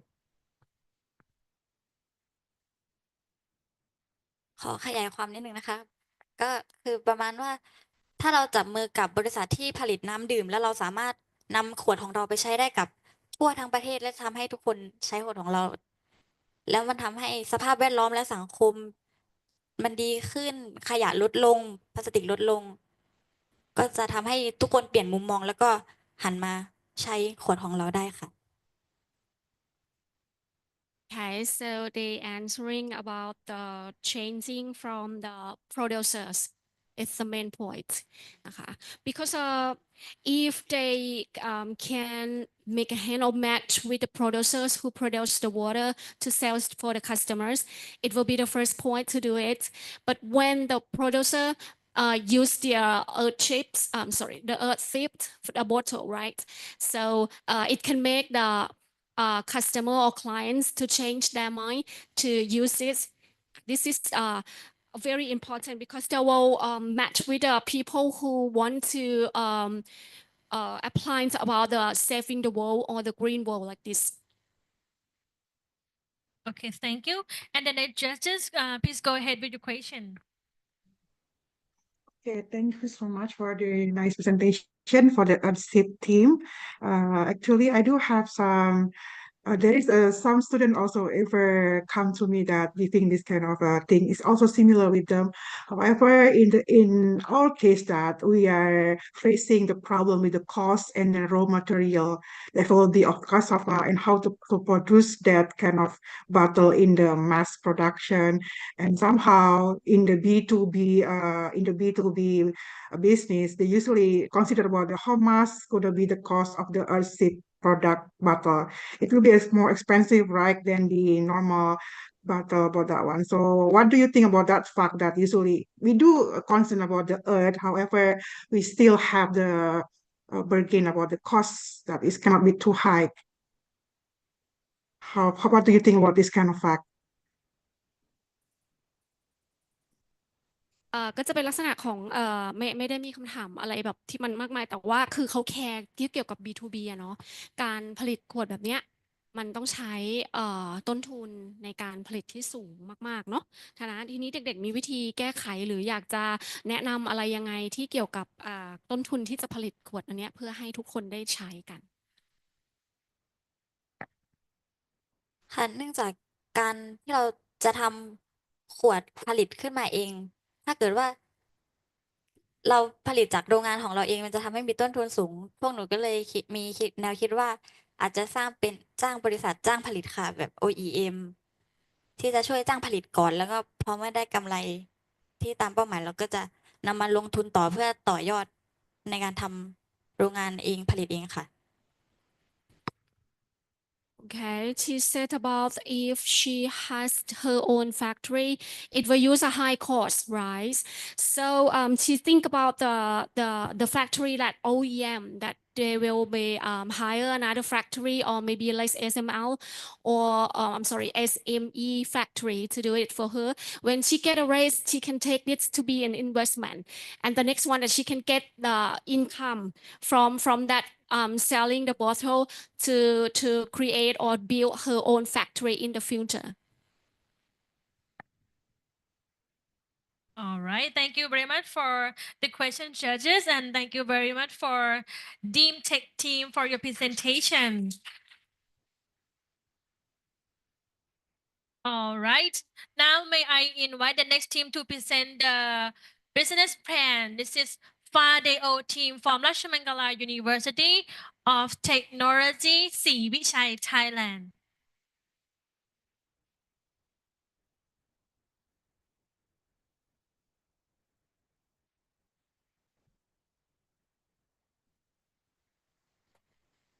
And we are almost done for the presentation. We have just one team presentation, just one team left. Okay, if we finish FADEO team and we have one team left.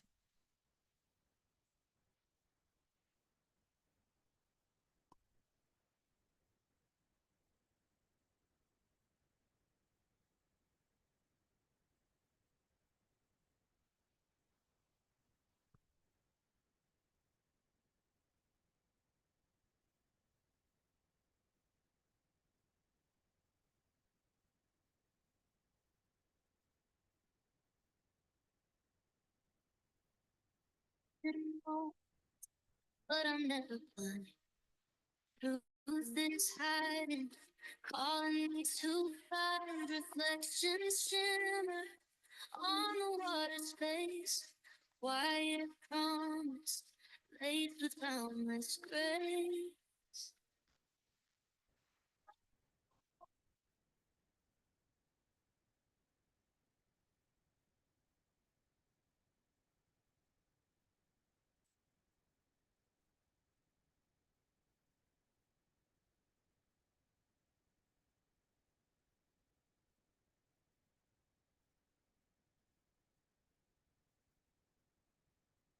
Burn through the doubt, feel the blood, turns to where you belong.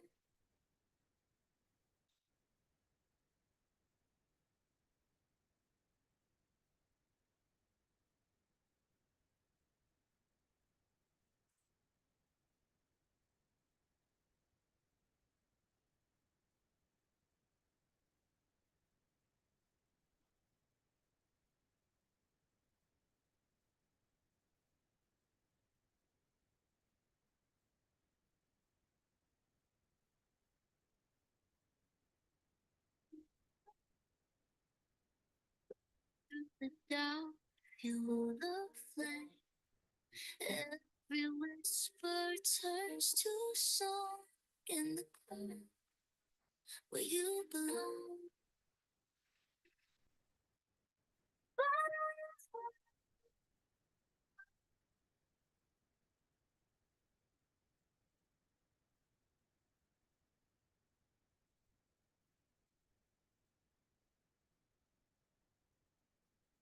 If you're ready, you can start.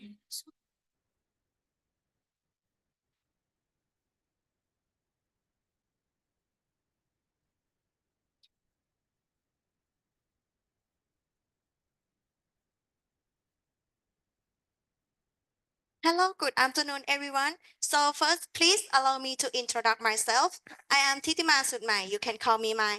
I'm currently third-year student in Business Administration, majoring in Digital Office Management at Rajamangala University of Technology, ศรีวิชัย Songkhla. I'm Gekanok Chonhan. You can call me Gate. I'm currently second-year student in Faculty Business Administration, majoring in Human Resource Management at Rajamangala University of Technology, ศรีวิชัย Songkhla. I'm so excited to be here. Today, I would like to present about protective packaging industry.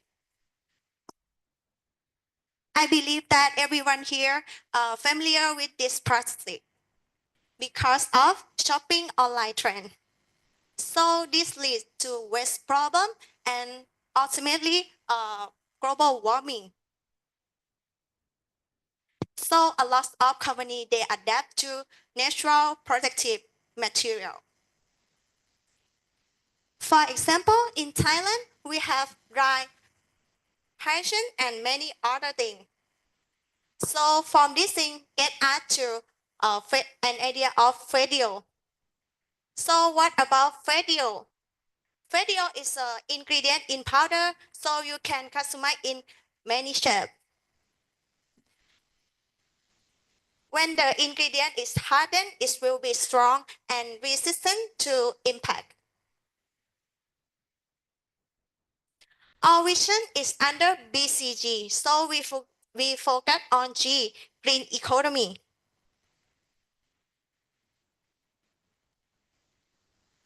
This slide, how we arrive with the green economy. First, eco-conscious material. Second, weight reduction and circular design. Third, lower carbon footprint. Next, green innovations and empowering sustainable brands. So what that I said before, let's make it simpler.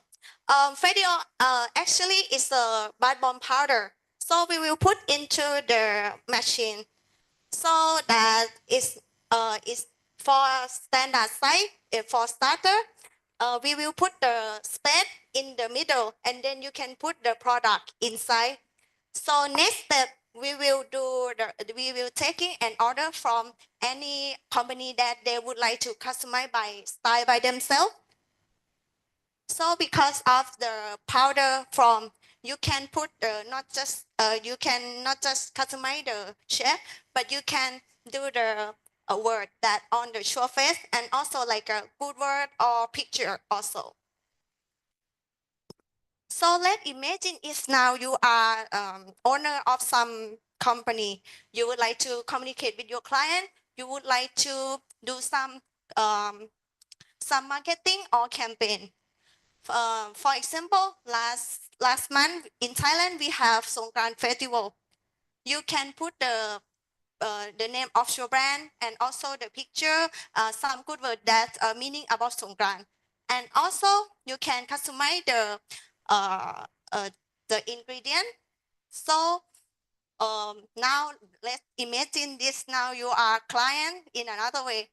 You open the package and you see the logo and you see, do you read that good word that's meaning about Songkran? And the smell of the ingredient is about Songkran. It means this packet is more attractive, it's more rememberable as well. So it's not just attract the new client, but also it means to keep your own clients. So after the customer open the parcel, they can crack the video and keep that for wash them hand or also shower. Our product is 100 water soluble. SWOT analysis. First, strength. Bath bomb is made from strong and safe material that provide good protections, offer a unique look and come at a reasonable price. Weaknesses. Not many people know about the brand, and the business might not be able to produce large amount quickly.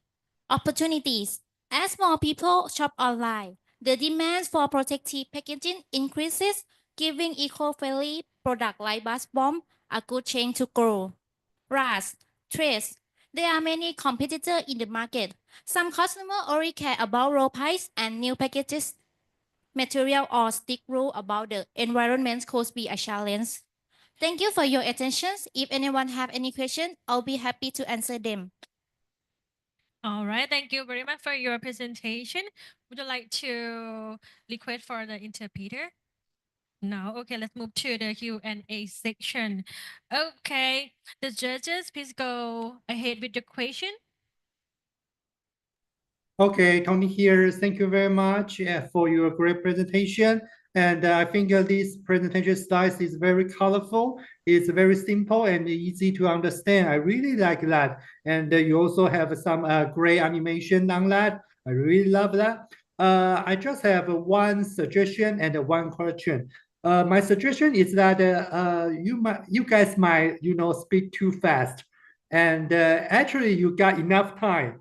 Yeah, I think you only spend like 3 or 4 minutes to finish this presentation. And actually, you guys can just slow down and provide us with more as introduction or explanation about your product and or your solutions. You don't need to, I know you guys might just, a little bit nervous, but actually you can, show more detail about your product. And the question is that, in your presentation, I don't see any, anything about like outcome, benefit, or social, like a social benefit. Yeah, I know you might show that in your proposal, but in this presentation, I also want to see that. Yeah, if you got the time, please share with us. Thank you. So I would say like I have prototype when I as a second year student, but now that time we didn't have like a machine or anything to do. I'm do by like a handmade. So we buy the ingredient that from store. So we have just the price that is not low price for like a real price for the manufacturer. Yes. And for the benefits, so that's why we cannot to call that. Thank you very much. And the next judges, please go ahead with your question. So thank you for your presentation. I really like your idea, the solution. But as the first judge mentioned, that you haven't mentioned about the details and also the implementation of your product in terms of outcomes, in terms of social impact as well. I know this is kind of environmental impact, right? But in a sense, you have to also explain as well, right? That how do you tackle or how you reduce the negative environmental impact, right? And also my question is, what is your social impact as related to stakeholders, as related to people who are behind this? For this thing will be impact to that's now it's like everyone is have like order from online shopping, right? So they have to use their protective a lot. So if they like not change all but change something that use this material, it will be good for the eco because this eco friendly material, and behind that for this thing I will think about the ties the local, it will be have a like a Thai ingredient that can put in this thing as well. Yeah, it will be impact to local company also. Yes. Okay, thank you very much. And the last judges, Dr. Madina, feel free to ask your question. Okay, thank you so much for the video group. That was really colorful, right? Really nice, girly presentation that I like it. And then thank you so much. And then just a little bit of question about actually what kind of the consumer segmentation, about your consumer segmentation. What is your main target? To who you want to sell your product? Yeah. Yes. Our target is the first I will be say the transformation company, because it's for starter we will have to cooperate with the transformation company because they can do like marketing for us, because all is like starting company, anyone it didn't know about our idea or our company, they didn't get that. If so, we can collaborate with that company. Is like a big company like curry or fats or something like that in Thai. So they will put in that store, and they can we can do like a marketing in their store and like explain their customer for use this thing for their for who one is think about eco-friendly. Yes. Right, thank you very much for your question or justice, and thank you very much for the whole team for your presentation. Thank you very much. Thank you so much. And the last team that would be give us the presentation is a team from Suratnali University of Technology, Thailand.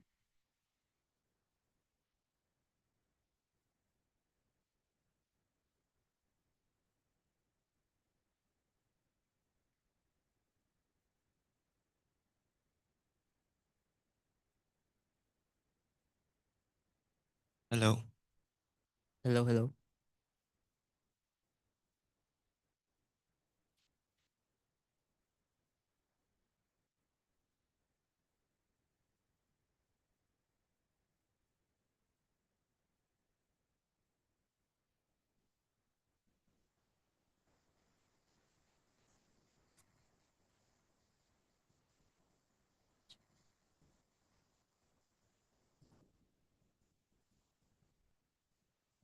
Start, hear the rhythm, follow your heart.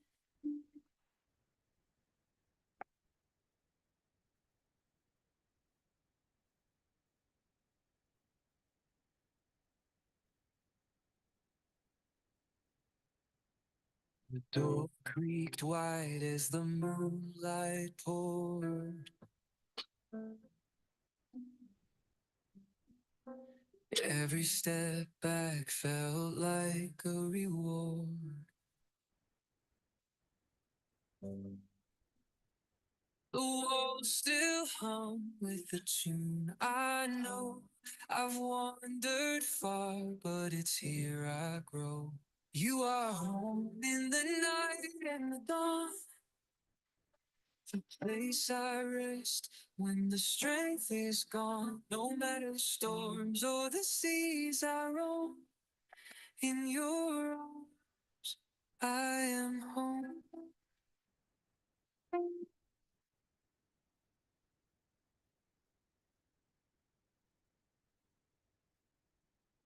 So they hold their grace.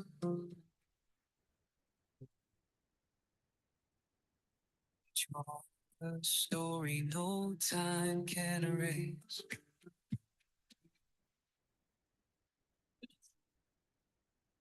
Whispers linger like the summer breeze.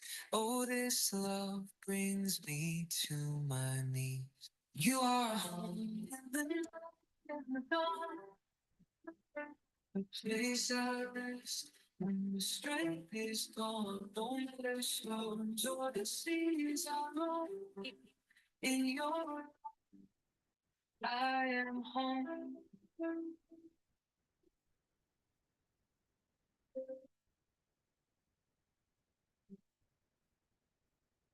Windows cracked, paint that's chipped away, but golden warmth turns the skies from gray.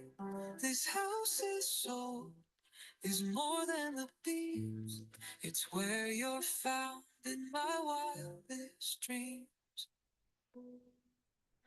You are home in the night and the dawn. Place I rest. It's gone. Storms of the sea, in your I am.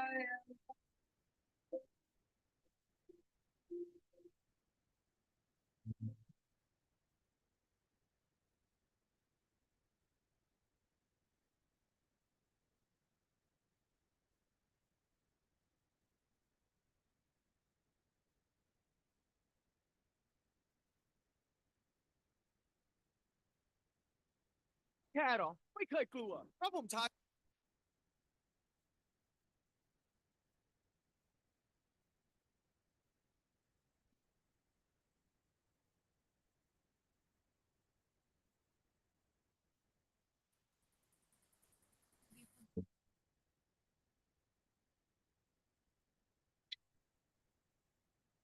I heard the clock tick louder than my heart. Time slowed down when we were far apart. I kept the light on in a quiet space, waiting for the moment I'd see your face.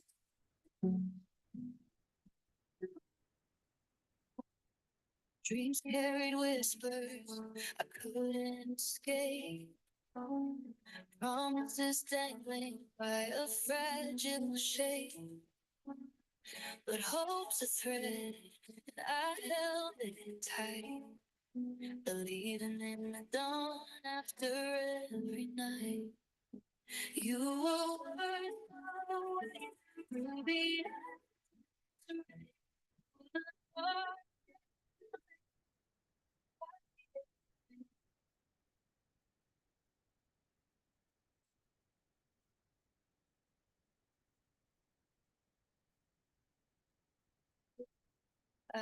say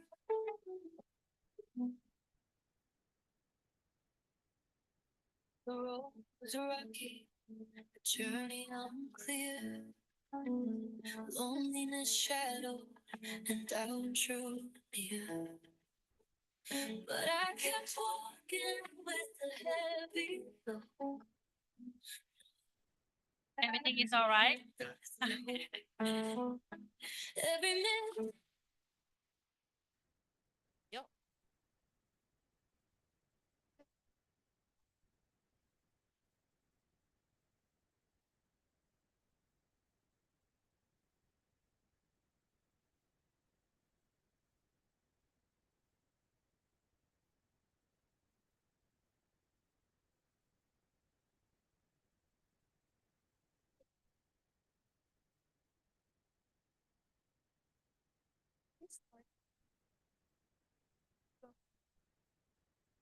Sorry for the delay. Okay.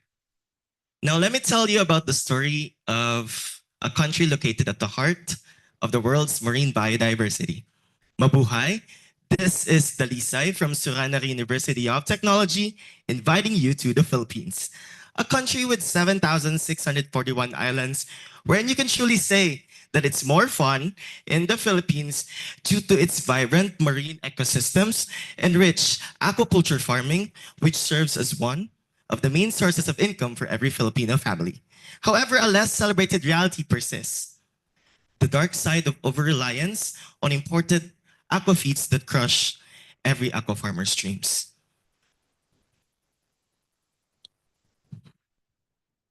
All right. The aquaculture sector in the Asia Pacific plays a significant role wherein as the demand increases, the needs for aquafeeds also increase. And this reflects on the market size. We're in the Philippines alone, nearly 73.6 billion baht has been projected by the Philippine aquafeed market, and this could project approximately 5.5% by 2030.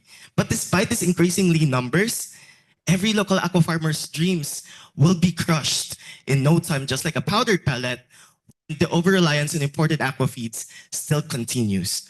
Moreover, the Philippine aquafeed production sector faces a significant challenge wherein this is due to the over-reliance on imported aquafeeds. And this not only threatens sustainability and economic growth, but at the same time, it threatens the costs of every aquafarmers. Mr. Celso right here, Aquaculturist 2 of City Agriculture's Office of Region 12 of General Santos City, notes that the high costs of raw materials leads to the overdependence on imported aquafeeds. Furthermore, this was being strengthened by the Philippine Statistics Authority, wherein 5.1 million metric tons of aquafeed has been consumed by the Philippines in 2024, where nearly 75% of this raw material, such as soybean, wheat, and also fish meal, was being imported from neighboring countries. With this, our team lead to one crucial question: how might we maximize cost-effective, locally sourced raw materials while optimizing the nutrient content in aquafeed production for small and medium-scale farmers for Soxargen region in the Philippines? Ladies and gentlemen, we present to you Azul Starter Superfeeds, the next innovation in functional aquafeeding and the answer to this very challenge.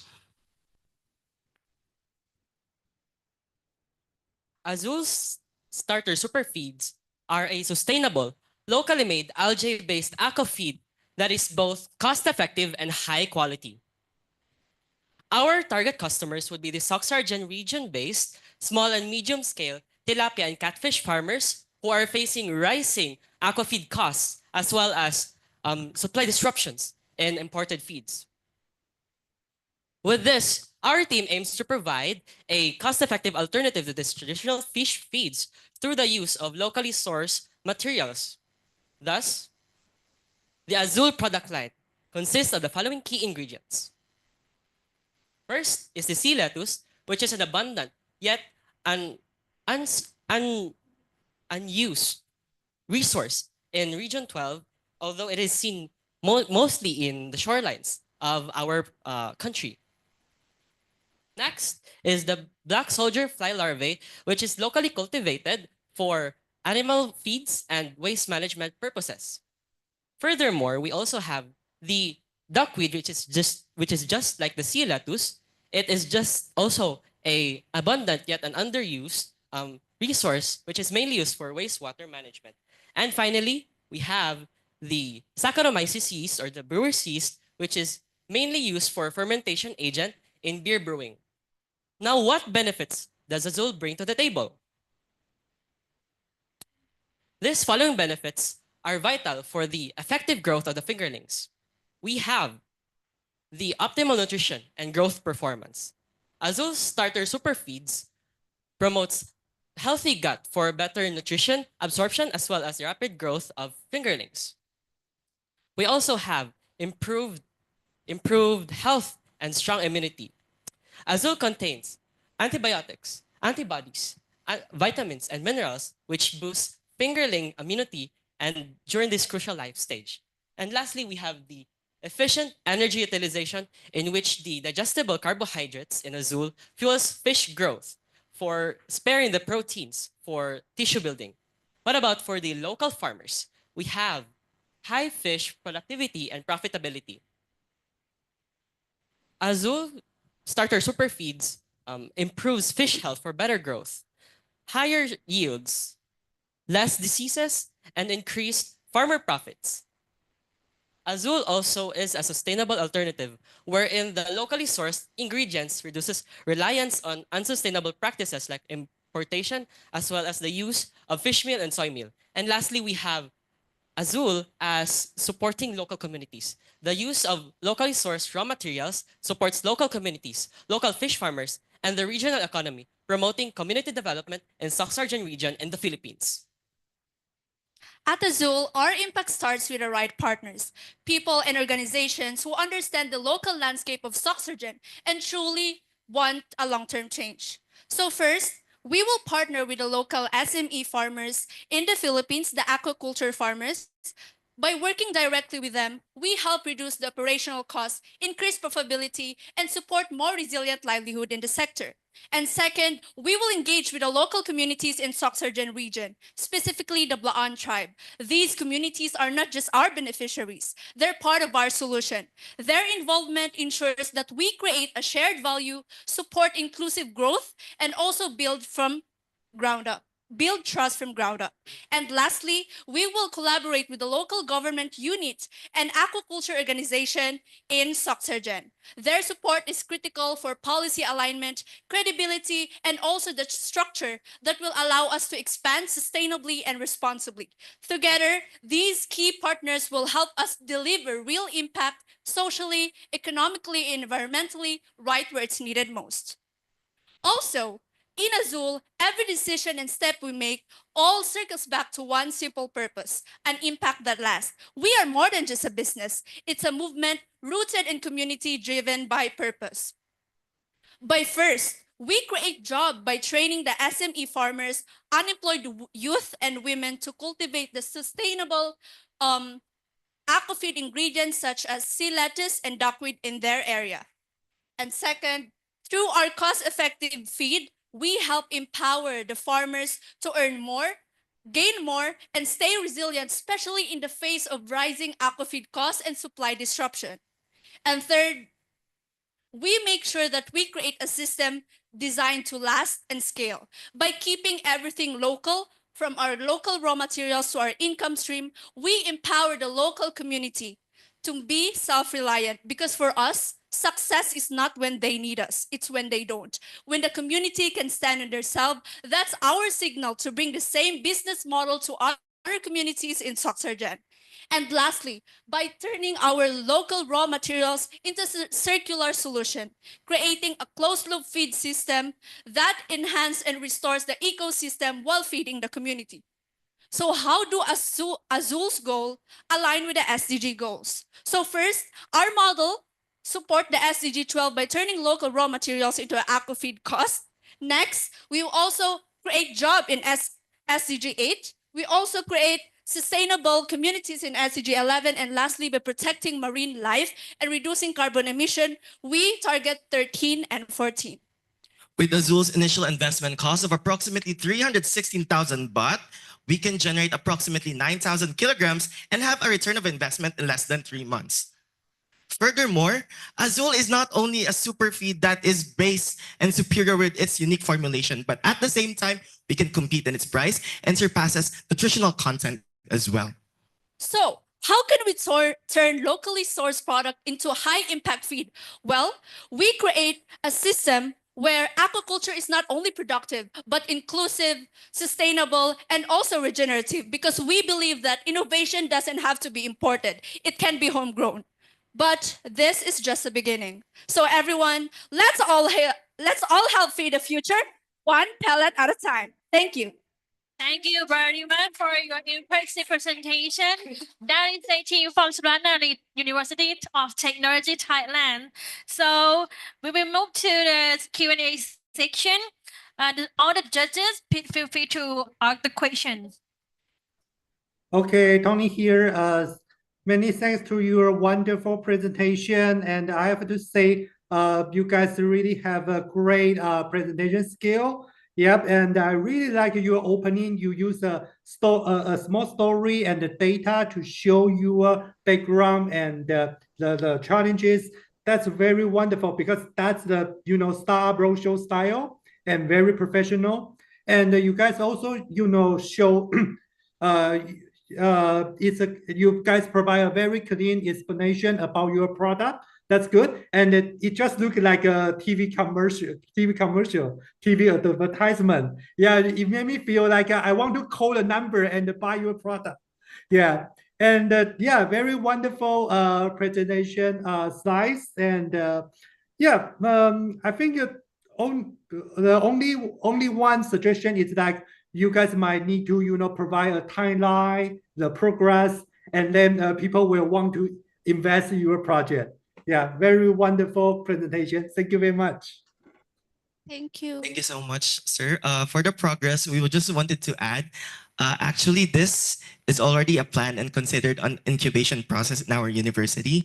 And maybe 5 or 6 years later, you'll see our product not only in the markets in the Philippines, but also abroad as well. All right, and the next, feel free to ask your question. Thank you very much, Ton here. Thank you very much for your great presentation. Well done, professionally done, and precise, and kind of really specific, and also know the stories. I do love your presentation. Just only two things to ask, and maybe ask for your thought as well. The first thing is this gonna be in Thailand or Philippines, or you have already started in Philippines and starting to expand to the other countries? That's the first one. The second thing is does global warming or climate change affect your business? If yes, how? Thank you. Okay. Sorry for my voice. Thank you so much for the question, sir. In terms of the first question, actually, this will be based in the Philippines, but the overall research and formulation will be studied here in Thailand, especially with the help of our global partners, such as Technopolis, also SEDA, and also Institute of Science and SUT. And also for the second question, I think with our product, one thing that is really good with our region in Soxargen is the geographical landscape. We're in Soxargen region is actually a city in the middle of the mountains in the sea. So we're not really that prone to or vulnerable with typhoons. However, we face like natural calamities such as earthquake, but this will be studied further, especially with the Disaster Risk Reduction and Management Council for the furtherment of the location of the production of aquafeeds as well. Okay, thank you. And the next judges are Dr. Medina. Do you have any question? Okay, I think I want to prize this group, right? You guys are really made it. Yeah, you really have like really good presentation skills, and also, can you hear my voice? Okay, and also I know the story about the Philippines and the feed, and we know that for the aquaculture, actually feed was the biggest problem for the farmer. It costs more than another cost that the farmer have to spend for that one. But just some little question actually, why tilapia and catfish? Why is for tilapia and catfish? Can it for another? How about another fish? Is possible to use your product? So thank you for that wonderful question. So first and foremost, I would just like to have a background. The three of us live in the same region in the Philippines, and most people, the livelihood there are growing tilapia and catfish. That's why we know firsthand the experience of our farmers there. That's why we chose catfish and tilapia. And also for the feed, both tilapia and catfish are omnivorous, so they can eat a plant-based feed because there are specific species like other species that require another kind of formulation. So this kind of formulation can be are edible for the tilapia and catfish. Thank you. Thank you very much. Thank you for the question from the judges, and thank you that is a team for the wonderful presentation. Thank you very much. And now here we finish on the presentations. Ladies and gentlemen, we are now while we are waiting for the final score summary, we would like to invite all judges to kindly share your overall comments to all the suggestions to the teams. Let's get started with Mr. Tony. Okay. So I just need to show each team, or I just need to talk about that.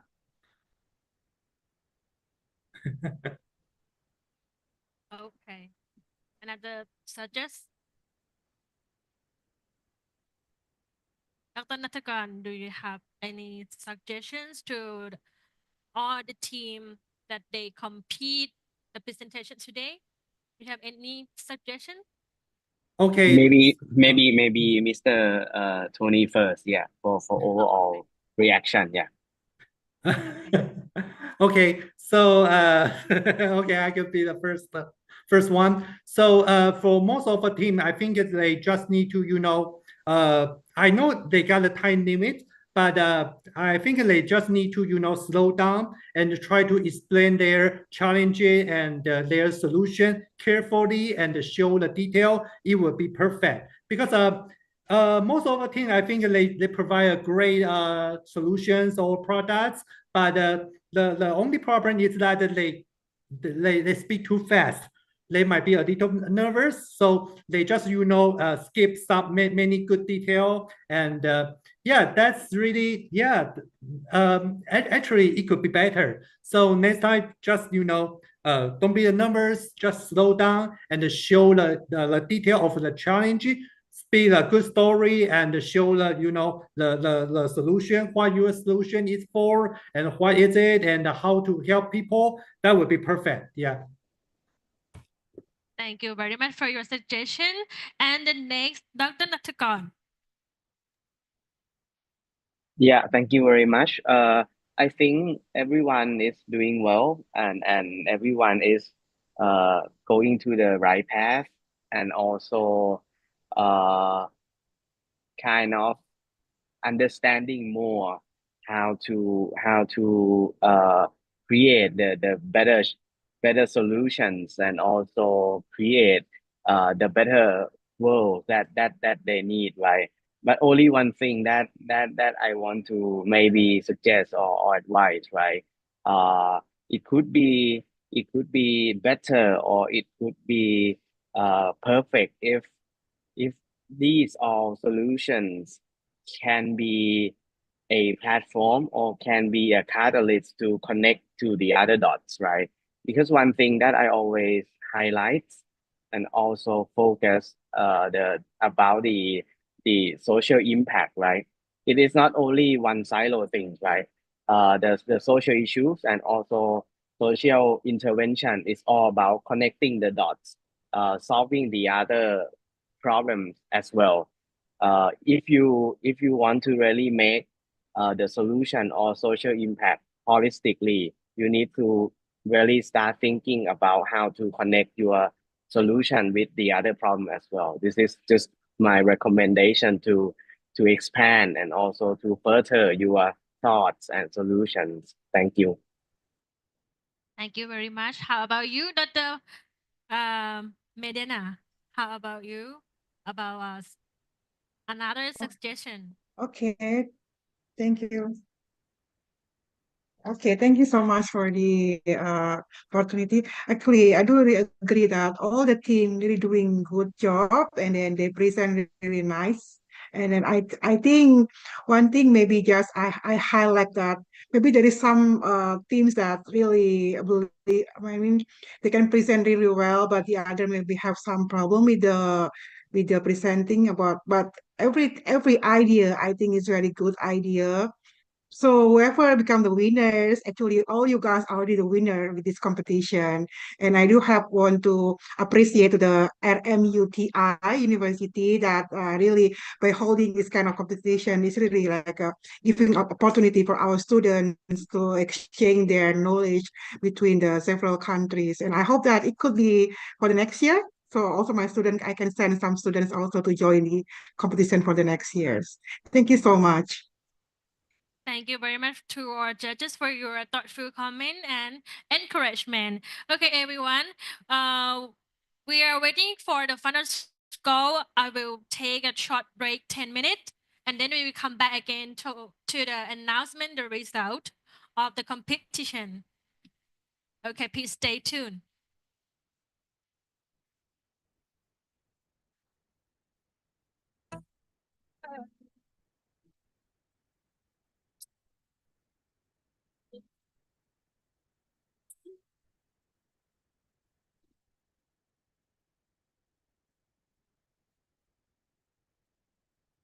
Just you.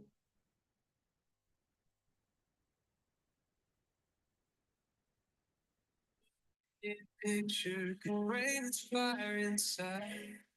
No melody could hum the way our hearts collide. When your head falls soft, it's in your mind. Feel the chords of a love divine. All right, and ladies and gentlemen, please let me invite the Dean of the Faculty Business Administrations of Rajamangala University of Technology Isan to speak about the overall of these competitions today. Please give him a big hand. Okay, good. I would like to say the good afternoon for Mediana and Tony Lin and another judges. So today I'm really happy to create the opportunity for everyone, right? So this is a good opportunity for our students to think about the next future coming. So far, we are the affiliate with Harvard Business School in the microeconomic of the competitiveness. We also think about how can we increase the competitiveness of the nation. How? Everyone have the question to ask like that. But so far, we are the affiliate network with Harvard Business School. And then we know that how can we increase the nation competitiveness? The competitiveness of the nation is very important to increase. We think about the economic and we also think about the social. The economic give the big thing that like the nation can be increased by economic first. We think about the profitable. Who can tell me the student in online and on site? Can you tell me that? How can we increase the profitable? Medina, you also can answer me. You also can tell me that. Yeah. How can we increase the profitable? How? Sorry. Yes. How can we increase the profit? Because Because the very important thing that the nation can increase the competitiveness, that we have to increase the both things. The first thing, economic, and the second thing, social. The social can measure by the quality of work life of the people in each country, right? But how can we increase the economic? How? Because we think about the profit make the economic well, right? And how can we increase the profitable? How? This is a big question to ask. If we cannot understand well, how can we increase the profit? And then we cannot understand well about the economic. Because everyone we think about the GDP, gross domestic product, is the tool to measure the country economic. But how can we the nation economic? I have just one equation that the profitable equal but อะไรคำนักเรียนที่สามารถสร้างเศรษฐกิจได้ Very important because everyone we learn how to do the business, but we never know about the business well. The important thing, the profitable equals price-able minus cost-able. Please remember. So far, we are the affiliate network with the Harvard Business School in microeconomic. We think about profitable equals price-able minus the cost-able. How can we increase the price-able? How can we set the prices higher than the competitor? How? We have to create the value proposition. Correct. We have to create the value proposition. What is the value proposition that you create and support for your customer first? But for today, the point is the customer. Who is the customer? The customer comes from where? If you understand well who is your customer, and then you can create the value proposition to support them. This is the point. The first thing we have, before you start to decide the good and the product, you have to know, you have to understand well who is your customer. So, and then you can set the value proposition like a goods and the service to support them. So, and then if you set the value proposition that very important and effect for your customer well, so and then you will receive big money, right? Like today. So far, I am a teacher for the business administration. I always ask myself that how can we increase the profit by using the educational system. We have to understand well first. We have to understand about who is the customer, and then we create the value proposition for them. Very important and very interesting. I think the student who attend my faculty, this building, I just spent the time around 8 months to create this room, to create. This is the first floor. I have already created the BA consortium to design BA product here, just only 8 months. Because I understood well, who is my customer? My customer is the student. The student is my new generation who they have the ambition, right? They have the ambition to find what is the future that they want to go. So and then I create the program. I create the environment to support them. Of course, that today we also have the partner. Today have the partner from ATP, right? ATP Accelerator Training Program. He is the manager. Please give the big hand to welcome him. So today, he sit here to see your presentation. He's the manager. He is my partner we create the program together. The program together, which means the student who want to go to work on the board, especially in Japan. So and then they list the enrollment for the Japan and the culture with us. So then after they finish the credit, so then they can fly to work in Japan. The work permit for 3 years, and you can extend for 2 years, totally 5 years. You can work in Japan. So then we also have like the new program like the credit bank. The credit bank. The student right now my student who work in Japan, right now, and they study with us by online platform completely. So that means after they finish all the work permits expire, they fly to Thailand and enroll for the business in our faculty. So then they can get the certificate, the bachelor degree by online platform, 100%. This is the point that we have to understand well. But if we never know well, who is your customer, and then you set and you decide everything or every product for them, no one care. No one don't wanna buy your product. No one don't wanna use your service. This is the point. Right now, I think right now for the 12 team, right? 12 team who all have already presented their project, it's very important thing. Who can present and make everyone understand well about their project. What's the pain point? What is the pain point? What is the problem for the social impact? So then what is the product? What is the service that you create? This is the main point. And then how can we increase the money from the product that you create?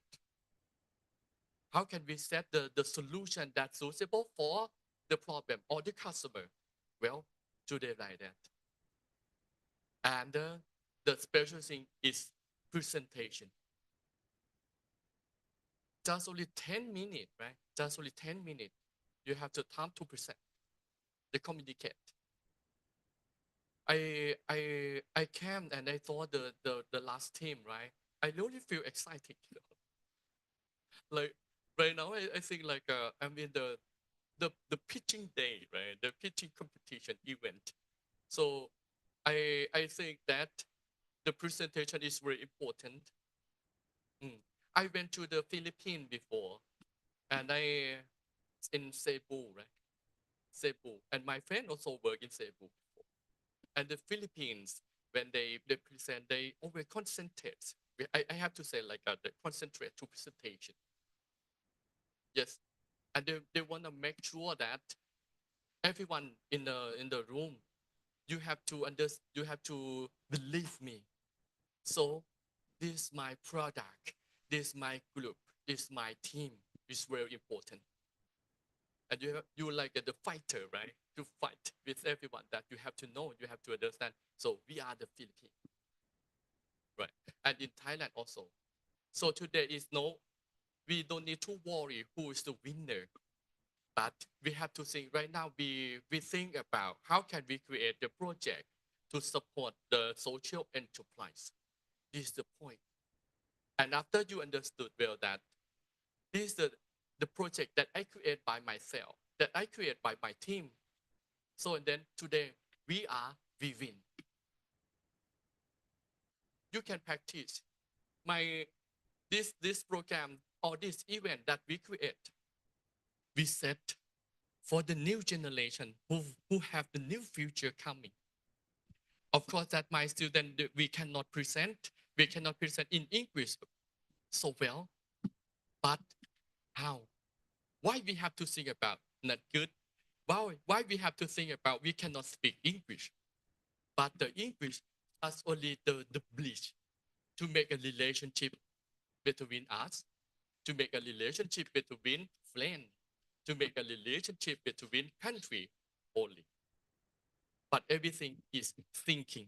The important thing is thinking.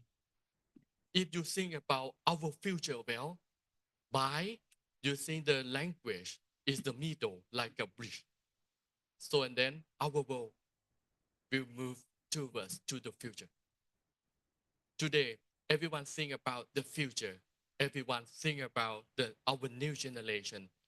So for the last one, I would like to say thank you for our partner, for our friend from abroad. Tony, you here? Mediana, are you here? Yeah. I'm here. Yeah. Yes. Yes.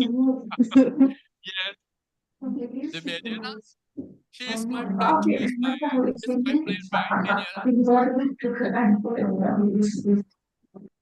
Yeah, Mediana, she is my friend in Indonesia. And Tony, I met him in the United States of America. And Kun Nathakorn, he is also my partner in the Next Future Academy. He formed the Social Enterprise Thailand, right? So then today we also have the big opportunity from the United Nations in Thailand, Kun Marisa. And we also have the big important thing from the Christian Castle. You know, the Christian Castle, the professor Christian Castle, he's very important for the Thai government. Long time ago, he came to Thailand together with Professor Michael Porter. He have a special speech in Thailand. In that time, my government paid the money around 80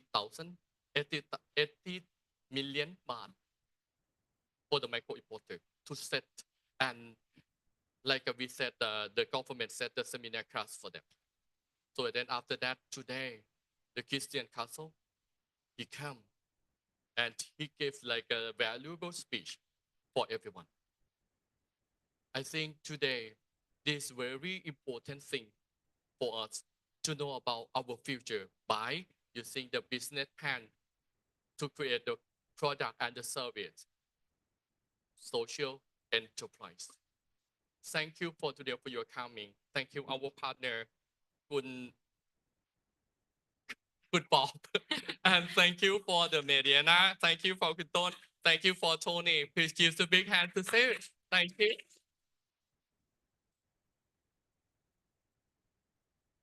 And right now, we have already finished, right? Okay, I give the microphone, the valuable microphone for. Okay, thank you very much, the Dean of the Faculty of Business Administration. Okay, ladies and gentlemen, we are now ready to announce the solution of the Global Social Enterprise Competitions 2025 under the theme Youth Empowerment for Global Change. Okay, let's get started with the consolations prizes. Cash prize of $150 each.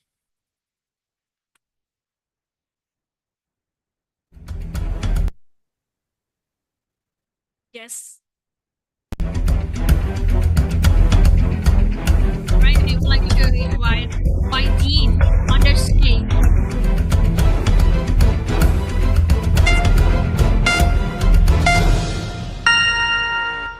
And the consular prizes go for one team.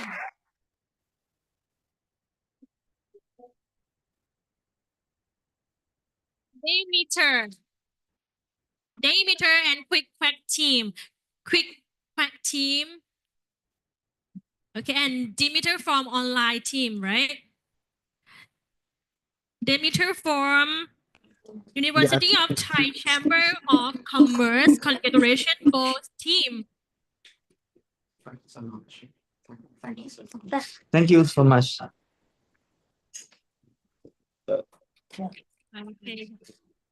Thank you so much for this Confederation. opportunity.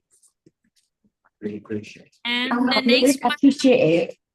Thank you to everyone who support us from the beginning. This means a lot to our team. Thank you. Please give them a big hand. And the next prize, third prize, quack and cash prize of $300.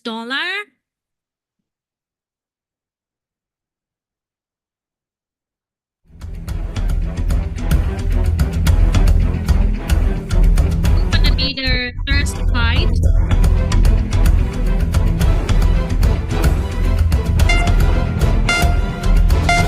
The first prize goes to GM.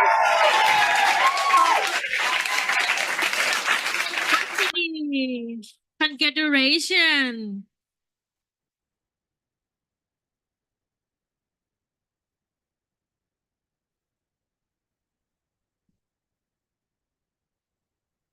Please give them a big hand. Thank you.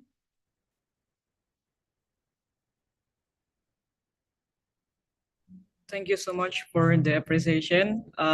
We know we have to learn more from you guys. Thank you for the committee and RMU IT University, and good luck for all our. We hope we get more innovation in the future. Thank you so much. Thank you very much. And congratulations. And the next one is second prize, Pratt and Cat prize of $515. I would like to invite the Dean of the Faculty on the stage.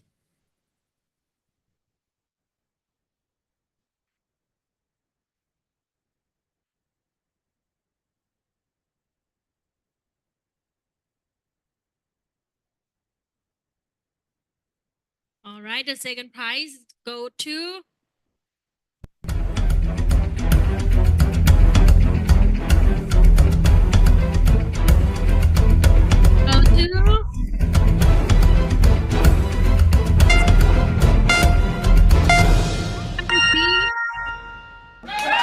Cropala from Cropala University.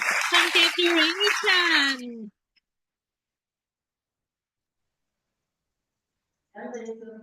All right, thank you everyone for the occasion. We really appreciate the experience, and this is one of the best competition out there. Thank you very much, everyone. Thank you very much. Well done. And the next prize is, I think everyone is waiting for. Are you ready to find out who's gonna be the winner? The time is to announce the first prize winner, who will take home with trophy and $1,000 in cash. So excited, everyone. Please take a deep breath and waiting for the winner from this event.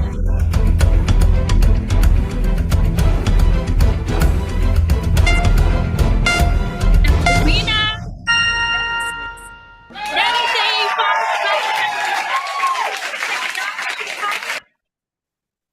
congratulations, you are the winner for today.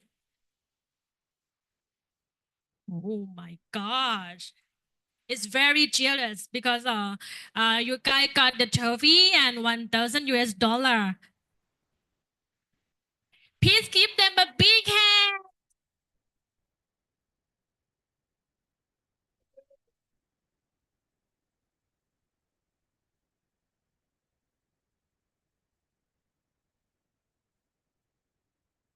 Yeah. Can you, could you please say something a little bit? Wow, this is happy. First of all, thank you so much to SEDA and also SUT for the support, and at the same time to the team members for the night, all those sleepless nights for making this project. Also for RMUTI, this is my first time going here, and thank you so much for the hospitality and generosity that you guys offered, and also to our co-competitors. This is just a beginning of your brighter future, guys. It may be a failure for some of you, but I know that you will guys will grow stronger and even better in your field. Thank you.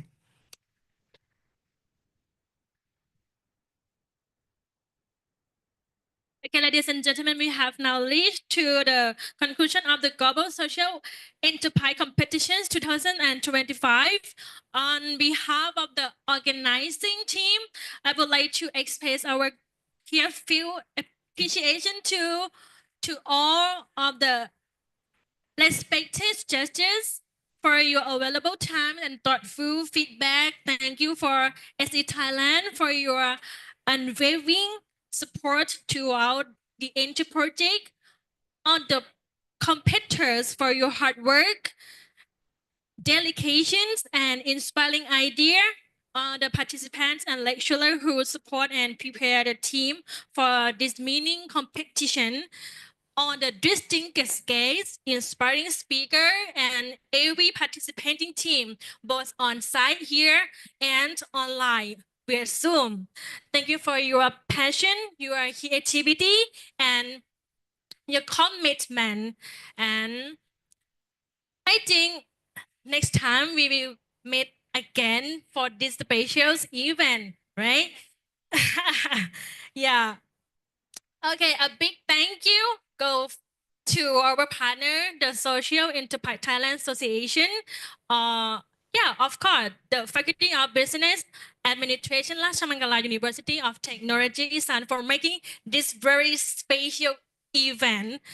To the all participants, whether you are win or not, but now you are already change maker. Okay, for me, thank you very much. Thank you very much to having me to be your MC for a very special event. I wish you all have a safe travel and hope to see you guys next year. And I would like to say thank you and goodbye. See you next year. Thank you very much.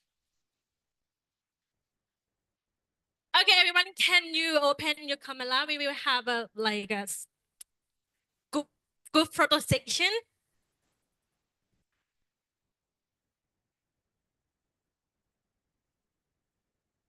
Okay, everyone, open camera.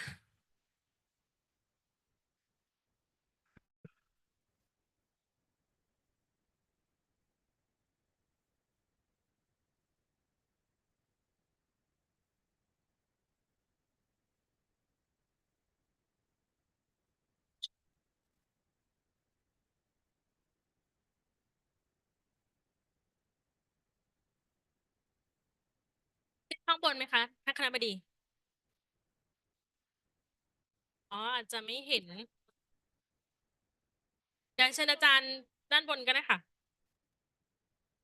những Bring your trophy.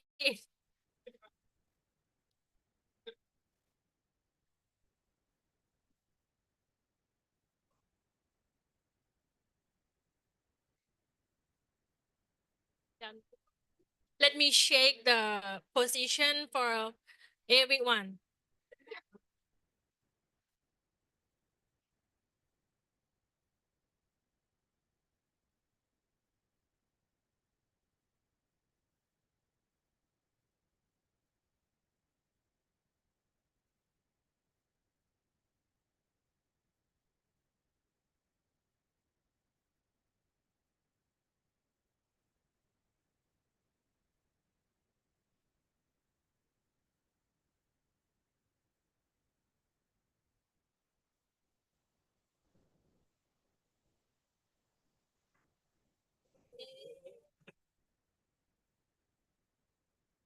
Okay, thank you very much. Please give big hand for everyone again. Really well done.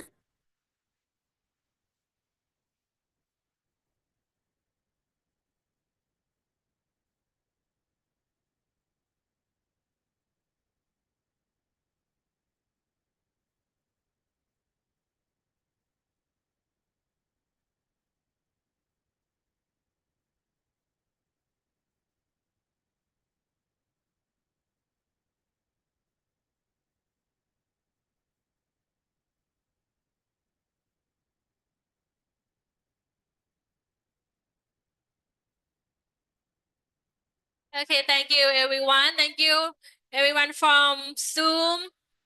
Thank you all the judges and see you next year. You can leave the Zoom now.